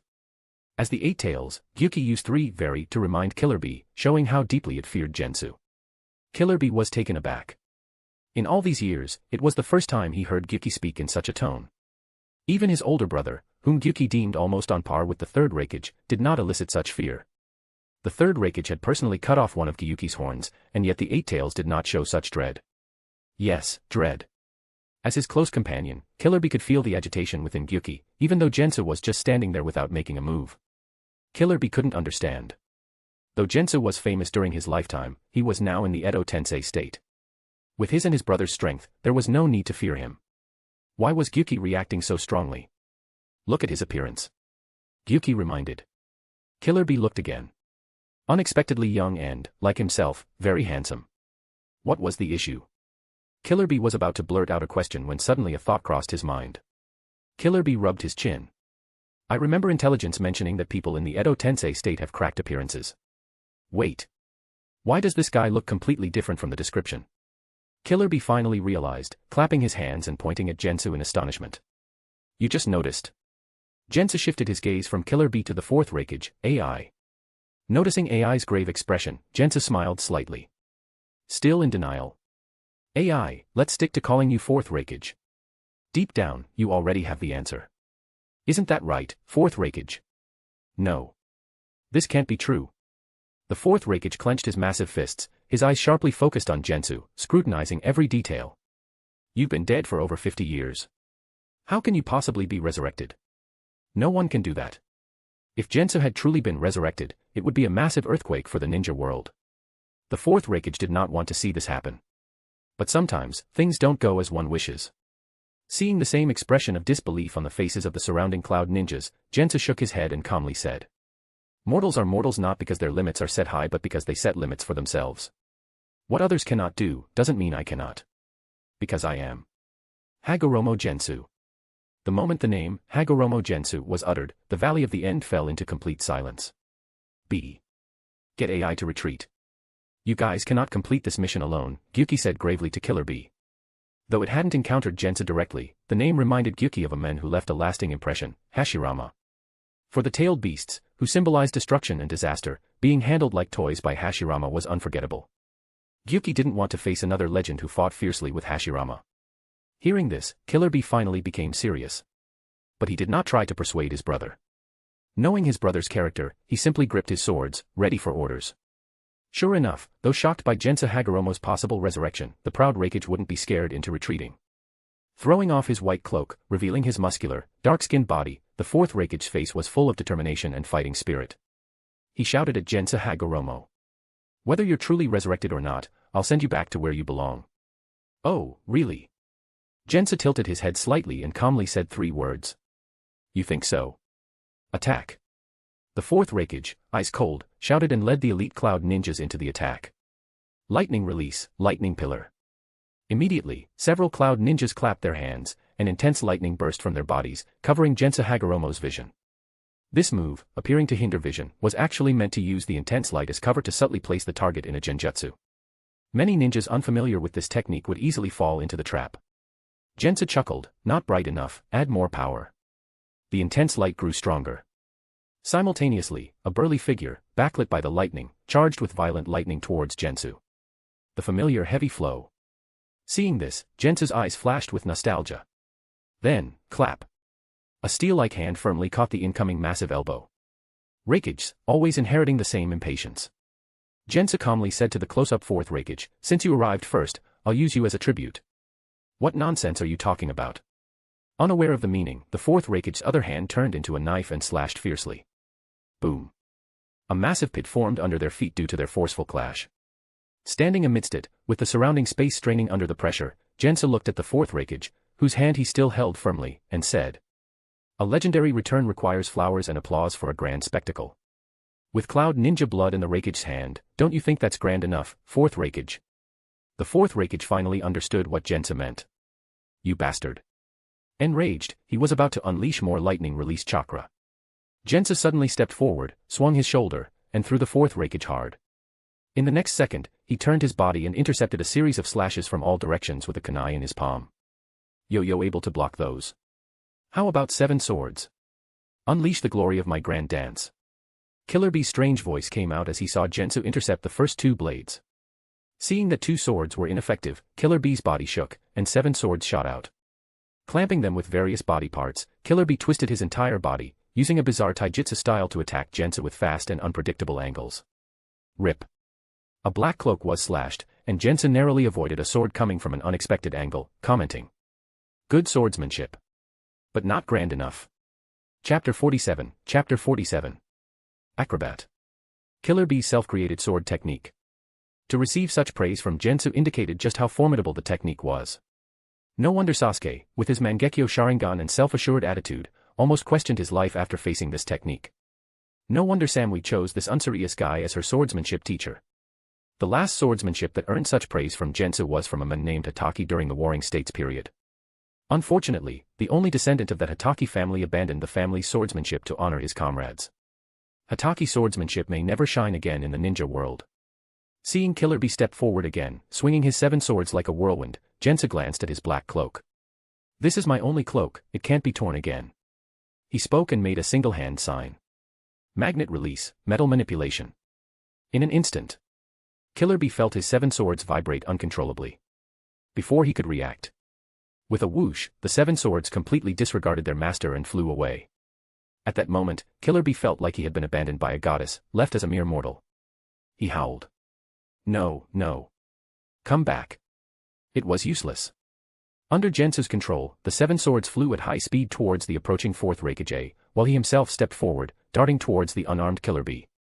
This is the embarrassing part of taijutsu in the world of Naruto. You could say it's powerful, and it truly is. But even the mighty Night Guy, at the cost of one's life, could only land a hit on Madara with the assistance of Flying Thunder God and Kamui. As for the final blow, it was more that Madara wanted to experience it firsthand. Although it's called the most powerful taijutsu, Madara immediately recovered, standing as strong as ever. Pure taijutsu has significant limitations. Like now, Gensa effortlessly broke Killer Bee's proud sword technique with magnet release, forcing him to retreat. Water release, water dragon bullet technique. Lightning release, thunderbolt. 2 cloud ninja cast their jutsu, combining them into a thunder water dragon bullet, aiming to stop Gensu. Gensu extended his left hand, fingers spread. In an instant, the incoming thunder water dragon bullet was absorbed into his palm. Without hesitation, Gensu redirected the attack towards Killer Bee, sending the thunder water dragon bullet hurtling towards him. "B. I know." Killer Bee responded to Gyuki, and his right hand swelled, transforming into a massive octopus tentacle, blocking the thunder water dragon bullet. Boom. A violent wave of energy spread, carrying rain and lightning in all directions. Shattering the 7 swords in his grip, the 4th Hokage charged towards Hagoromo Gensou, shouting to his subordinates. "Don't use long-range jutsu. Use battle formation." Yes. The 5 cloud ninja who accompanied the AB combination were all elites. Upon receiving the 4th Hokage's order, they swiftly took their positions, rushing towards Gensou alongside their leader. The first to reach him was the massive, ever-expanding octopus tentacle of the semi-transformed Killer Bee. Boom. The ground split under the impact. Jensa dodged, then countered the combined attacks of the Cloud Ninja, but the 4th Hokage was already upon him like a lightning bolt. Clang. Clang. Clang. The sounds of metal clashing filled the air as Gensu and the 4th Hokage exchanged blows at a speed barely perceptible to the human eye. Seizing an opportunity, Jensa grabbed A's arm, using Dark Release to absorb his chakra. Surprisingly, A didn't resist but instead gripped Jensa's arm with his other hand, using his immense strength to crash forward. Boom. Jensa's feet dug trenches in the ground, fresh blood seeping from his wounds, soaking into his black cloak. In his injured state, he couldn't withstand much impact. In his prime, this fight would be much easier. But this is the feeling he wanted. Pain. Thrill. Excitement. Euphoria. Chakra pulsed, muscles swelled, wounds tore open. Only this way. He could clearly feel that he was truly alive in this world. Come on. Dance to your heart's content. Entertain me. Gensu advanced towards A with great strides. You think I'm afraid of you? With his extensive battle experience and realizing Gensu's odd state, A cracked his neck, charging forward like an unstoppable force. Not only that, the 5 Cloud Ninja, having been repelled, charged at Hagoromo Gensou again, leaving no room for evasion. This is the moment. 8 Tails Technique, Ink Clone. From his stomach, Killer Bee spat out a large amount of ink, mixed with sealing jutsu, covering the entire area around Hagoromo Gensou. The stronger the enemy, the more effective sealing jutsu. Jensa didn't dodge. He simply looked up at the descending ink rain. The chakra he had absorbed from it quickly evaporated from his body. In the next instant. Crack. Crack. Crack.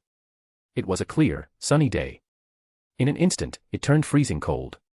Before the astonished eyes of the Cloud Ninja, the descending ink rain froze instantly, forming a massive ice sheet in midair.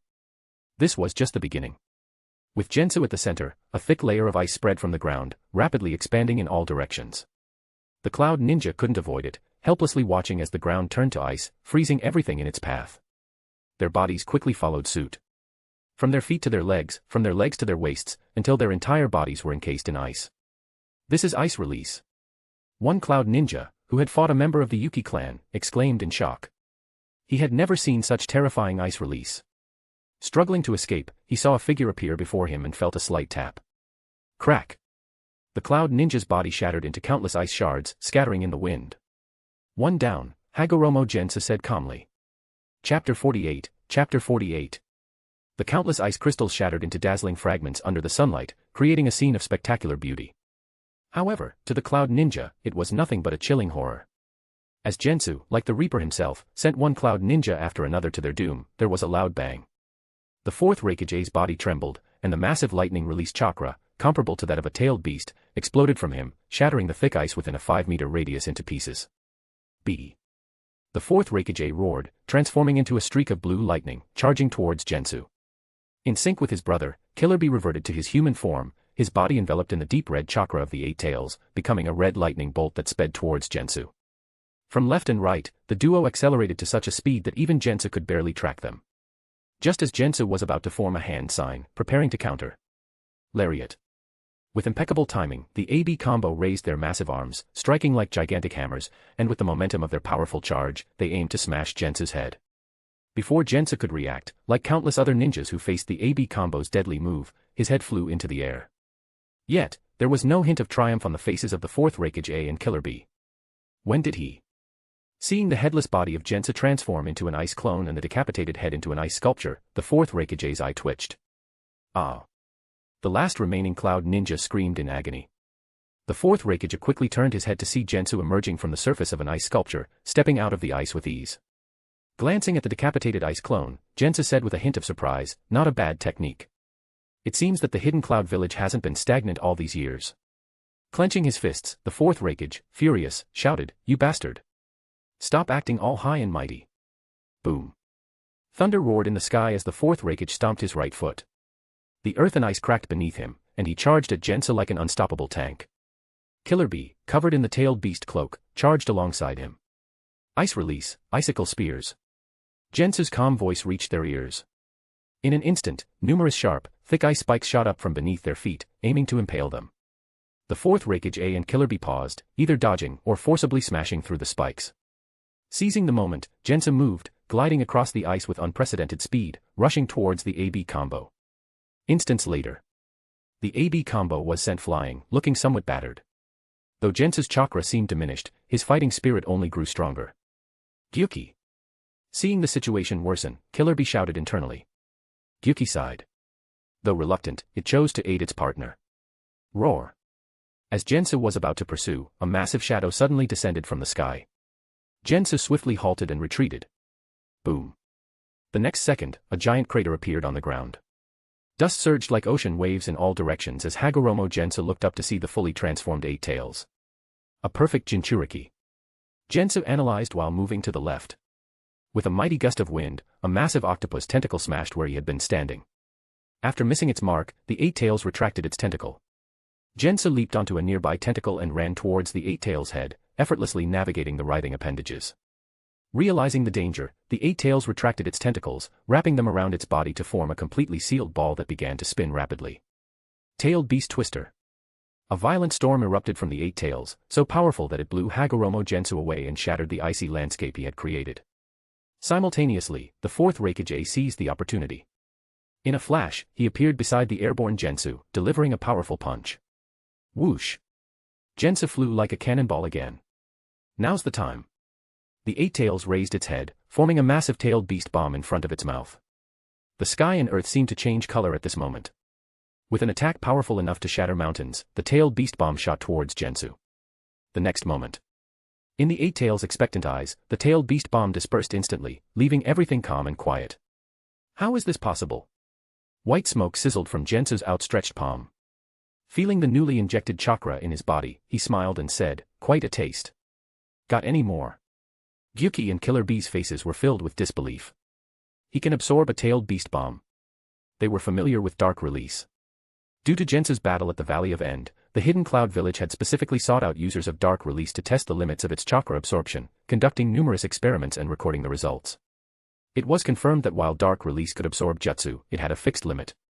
A fully charged tailed beast bomb from the Eight Tails was beyond the absorbable range for Dark Release and would cause the user to explode. Unlike other Kekkei Genkai that could unleash greater power with more chakra, Dark Release had a definitive limit. Otherwise, Dark Release users would have long dominated the ninja world, instead of being nearly unheard of, save for Gensu. This was why the Eight Tails had chosen to attack Gensu with a tailed beast bomb. But things had gone beyond their expectations. Gensu was clearly different from other Dark Release users. No wonder he's a man on par with Hashirama and Madara. Although we don't know why he's in a weakened state now. We must prepare, Gyuki said. But Big Brother is still fighting, Killer Bee replied resolutely. Gyuki, let's go again. Chapter 49, Chapter 49. Booming sounds filled the air as the ground shook violently. The massive Eight Tails launched another attack. Having just absorbed a significant amount of chakra, Jensa didn't pay much attention to the approaching Eight Tails. Ordinary ninjas would fear the colossal tailed beasts, whose thick hides rendered most jutsu as mere scratches. But for someone at his level, Jensa had plenty of ways to deal with such entities. Nevertheless, compared to the thick-skinned tailed beasts, Jensa's primary target remained the Fourth Hokage. If he had promised a grand entrance with flowers and applause, he intended to deliver. The blood of the Cloud Ninjas had already transformed into the most vibrant flowers, now, only the Fourth Hokage remained. Moreover, it was time to conclude the battle swiftly. Feeling the pain from various parts of his body and seeing the black cloak stained with his blood, Gensu, having had his fill of excitement, decided to finish the fight. Boom. Boom. Boom. The ground was pounded into craters one after another. With the help of the Eight Tails, the Fourth Hokage, aware of Gensu's deteriorating state but still reckless, continued to engage in head-on clashes. Finally, after yet another blow from the Eight Tails tentacle, aided by Gensu's counterforce, the dust stirred more intensely than ever. The Fourth Hokage, undeterred, charged forward once more. Amidst the thick yellow dust that partially obscured his vision, the Fourth Hokage aimed another precise punch at Gensu's head. As before, Jensa caught the Fourth Hokage's incoming punch with one hand and thrust his other hand forward. The Fourth Hokage was ready to intercept it. Suddenly, Gensu's palm flipped, and a black rod extended from his hand, piercing through the Fourth Hokage's palm and continuing to pierce his chest before he could react. The Fourth Hokage coughed up blood, his face filled with disbelief. What? What is this thing? His expression stemmed not only from the unexpected black rod but also from the disruption of his chakra at the pierced areas, rendering them temporarily unusable. This worsened his already dire situation. Gensa didn't bother explaining. Leaving the black rod impaled through A's hand and chest, he released it and moved his hand again, producing another black rod. He held it and aimed it directly at A's chest. Black rods were elementary manifestations of yin-yang release. Unlike Pain, who could mass-produce black rods thanks to the Rinnegan, Gensa found that his understanding of yin-yang release had deepened after experiencing death and resurrection. Although he hadn't reached the level of creating and animating beings from nothing, he could now produce black rods, a basic application of yin-yang release. Using this for the first time, Gensa had caught the Fourth Hokage off guard and inflicted severe damage. Everything happened too quickly. Covered by the swirling dust, Killer Bee hadn't noticed his brother's plight. When he saw the second black rod coming at A without any respite, A's pupils constricted. With his chakra in disarray and both hands impaled, he managed to raise his other hand just in time. Splat. Blood splattered. In the next instant, both of A's hands were impaled by the black rods. With both hands disabled, A had no fight left in him. Gensu extended his other hand. Amidst the dazzling lightning, the sound of 1,000 birds chirping filled the air. Big Brother. Finally realizing something was wrong, Killer Bee swung an octopus tentacle towards Gensu. The severely wounded Fourth Hokage, unable to speak, retreated rapidly. Gensu moved even faster. With a flash of lightning, he severed the incoming tentacle and continued his charge. The Fourth Hokage remained calm, quickly making a decision. Time seemed to rewind as a severed arm flew into the air. Gensu looked up and saw an octopus tentacle whisking away the severed arm and A. Chidori Senbon. Gensu waved his hand, and countless lightning chakra needles shot out, quickly catching up to A. In an instant, blood poured from A's body like a gory fountain. Jensa was about to continue his pursuit when the Eight Tails, having thrown a far away, rapidly formed multiple small-tailed beast bombs in its mouth. A barrage of mini-tailed beast bombs. Dozens of mini-tailed beast bombs shot towards Jensu. Unlike before, these small bombs detonated before reaching him, having learned from previous experience. Boom. Boom. Boom. The intense explosions created wave after wave of powerful shock waves, forcing Jensa to halt. Once the impediments were gone, he looked up again, only to see Killer Bee, now in human form, carrying his severely injured brother far away. Cough. Cough. Heavy coughs suddenly erupted from Jensa's mouth. Covering his mouth, he saw his hand drenched in fresh blood. Is this my limit? In the Battle of the Valley, facing Hashirama's Buddha, he was already heavily wounded. Without his no-seal healing ability, recovery in a short time was nearly impossible. After the intense battle, he had reached his limit. Standing up straight, Jensa wiped the blood on his black robe. It seemed they had luck on their side. Watching the two figures rapidly disappear into the distance, he shook his head and chose not to pursue. Regardless, he had fulfilled his promise at the beginning of the battle. Jensa looked at the cloud ninjas turned into blooming flowers and the severed arm of the Fourth Hokage. With the flowers and applause in place, this grand opening ceremony was complete. Now, it was time to see how the ninja world would react. At the end of the Warring States period and the beginning of the village era, alongside Hashirama and Madara, the clan head of the Hagoromo clan, a man who stood on par with gods, the creator of the Battle of the Valley of End that left one Kage dead and another wounded. That man, previously only mentioned in history and texts, had walked out of the underworld and once again set foot on the grand stage of the current ninja world. Upon hearing this news, the 5 great ninja villages and various factions in the ninja world would undoubtedly be slightly shocked. Jensa looked forward to that. As for secretly resurrecting and avoiding detection, that was never his style. Perhaps that approach suited those destined for greatness, like Madara, who lived in hiding for decades, evolving the Rinnegan and orchestrating numerous plots. But that wasn't his way. Otherwise, he wouldn't have killed so many scumbags for his satisfaction, earning the deep hatred of the world's true rulers, the daimyo and nobles, who used their power and influence to mobilize the 5 great ninja villages. It could be said that those people contributed significantly to the Battle of the Valley of End. People, after all, remain youthful at heart even until death. Despite the severe beating, Jensa didn't want to change his mindset. After all, it wasn't him who was wrong, it was the world. Moreover, it's not me who should tremble. It's the world. Chapter 50. Chapter 50. The thought of how the current Kage would react to his revival made Jensa burst into laughter. But soon, another coughing fit interrupted his amusement. Although he had successfully resurrected, his body remained in the severely injured state it had been in after the Battle of the Valley of End against Hashirama. The recent fight with the contemporary AB combo had pushed him to his limit. As for why he hadn't waited longer, Jensa had previously examined his injuries. Many were complex and couldn't be healed in a short time. To lure the Cloud Village's big fish without exposing Samui, the sooner the information was relayed, the better. With Hashirama and Madara gone, even in his severely injured state, he wasn't afraid of anyone in the current ninja world. Overall, today's grand event had gone quite well. Jensa glanced at his spoils. The common cloud ninjas didn't matter much, but the severed arm of the renowned Fourth Hokage held significant value, mirroring the position of the First Hokage's severed arm from the past. In the coming days, the ninja world would undoubtedly be in turmoil. For Jensu, there were a few key things to focus on. Firstly, he needed to heal. He couldn't afford to overexert himself for a while. Secondly, he had to consider the issue of completing his soul. A fragmented soul meant diminished potential and combat strength.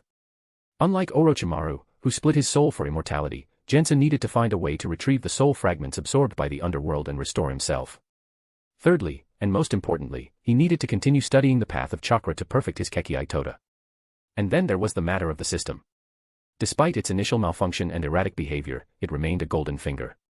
Continuing to complete its tasks might yield valuable rewards, possibly even aiding in fulfilling his greatest wish. As for seeking revenge for the past by targeting the descendants of the 5 great ninja villages and other factions, that was never a top priority. It wasn't that he was magnanimous, but once he achieved the aforementioned goals and advanced his Kekkei Tota, these matters would be easily handled. Strength would solve everything. Without sufficient power, focusing solely on revenge would be putting the cart before the horse. Jensa knew exactly what he needed to do. To talk about strength alone, leaving aside the cheat like Hashirama, even with the Rinnegan and Hashirama cells, he wasn't a match for Madara. He still needed to further enhance his power. Glancing at the sky, Jensa knew it was time to act.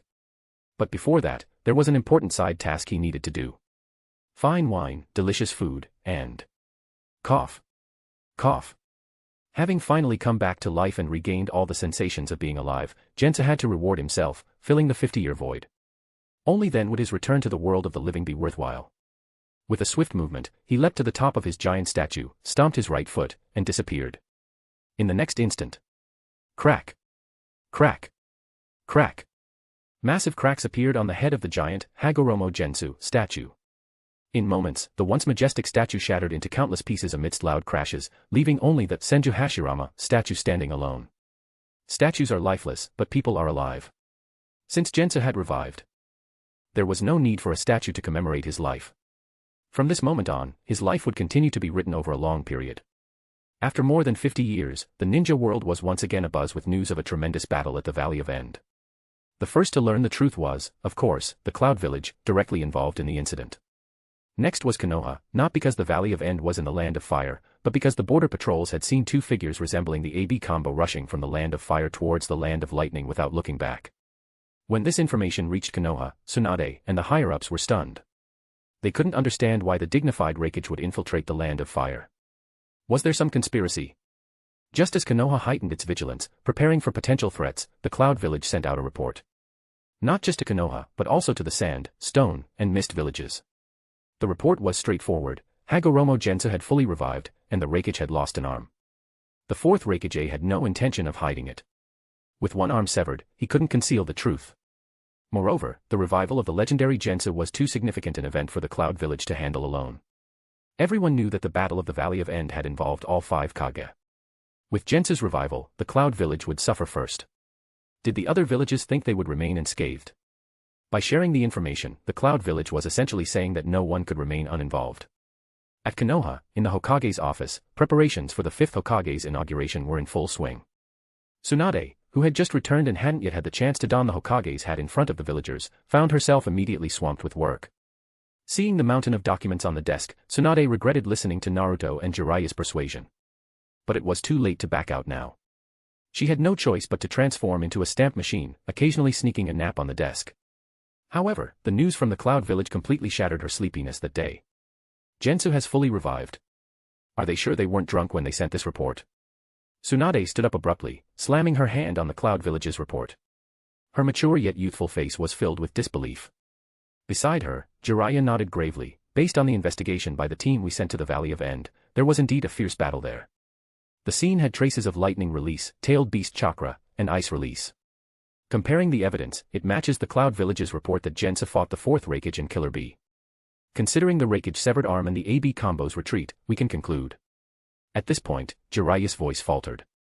Having personally fought Jensa's Edo Tensei form, he knew that the former's displayed power wasn't enough to force the AB combo into such a dire situation. Therefore, there was only one explanation. Hagoromo Gensou has truly revived.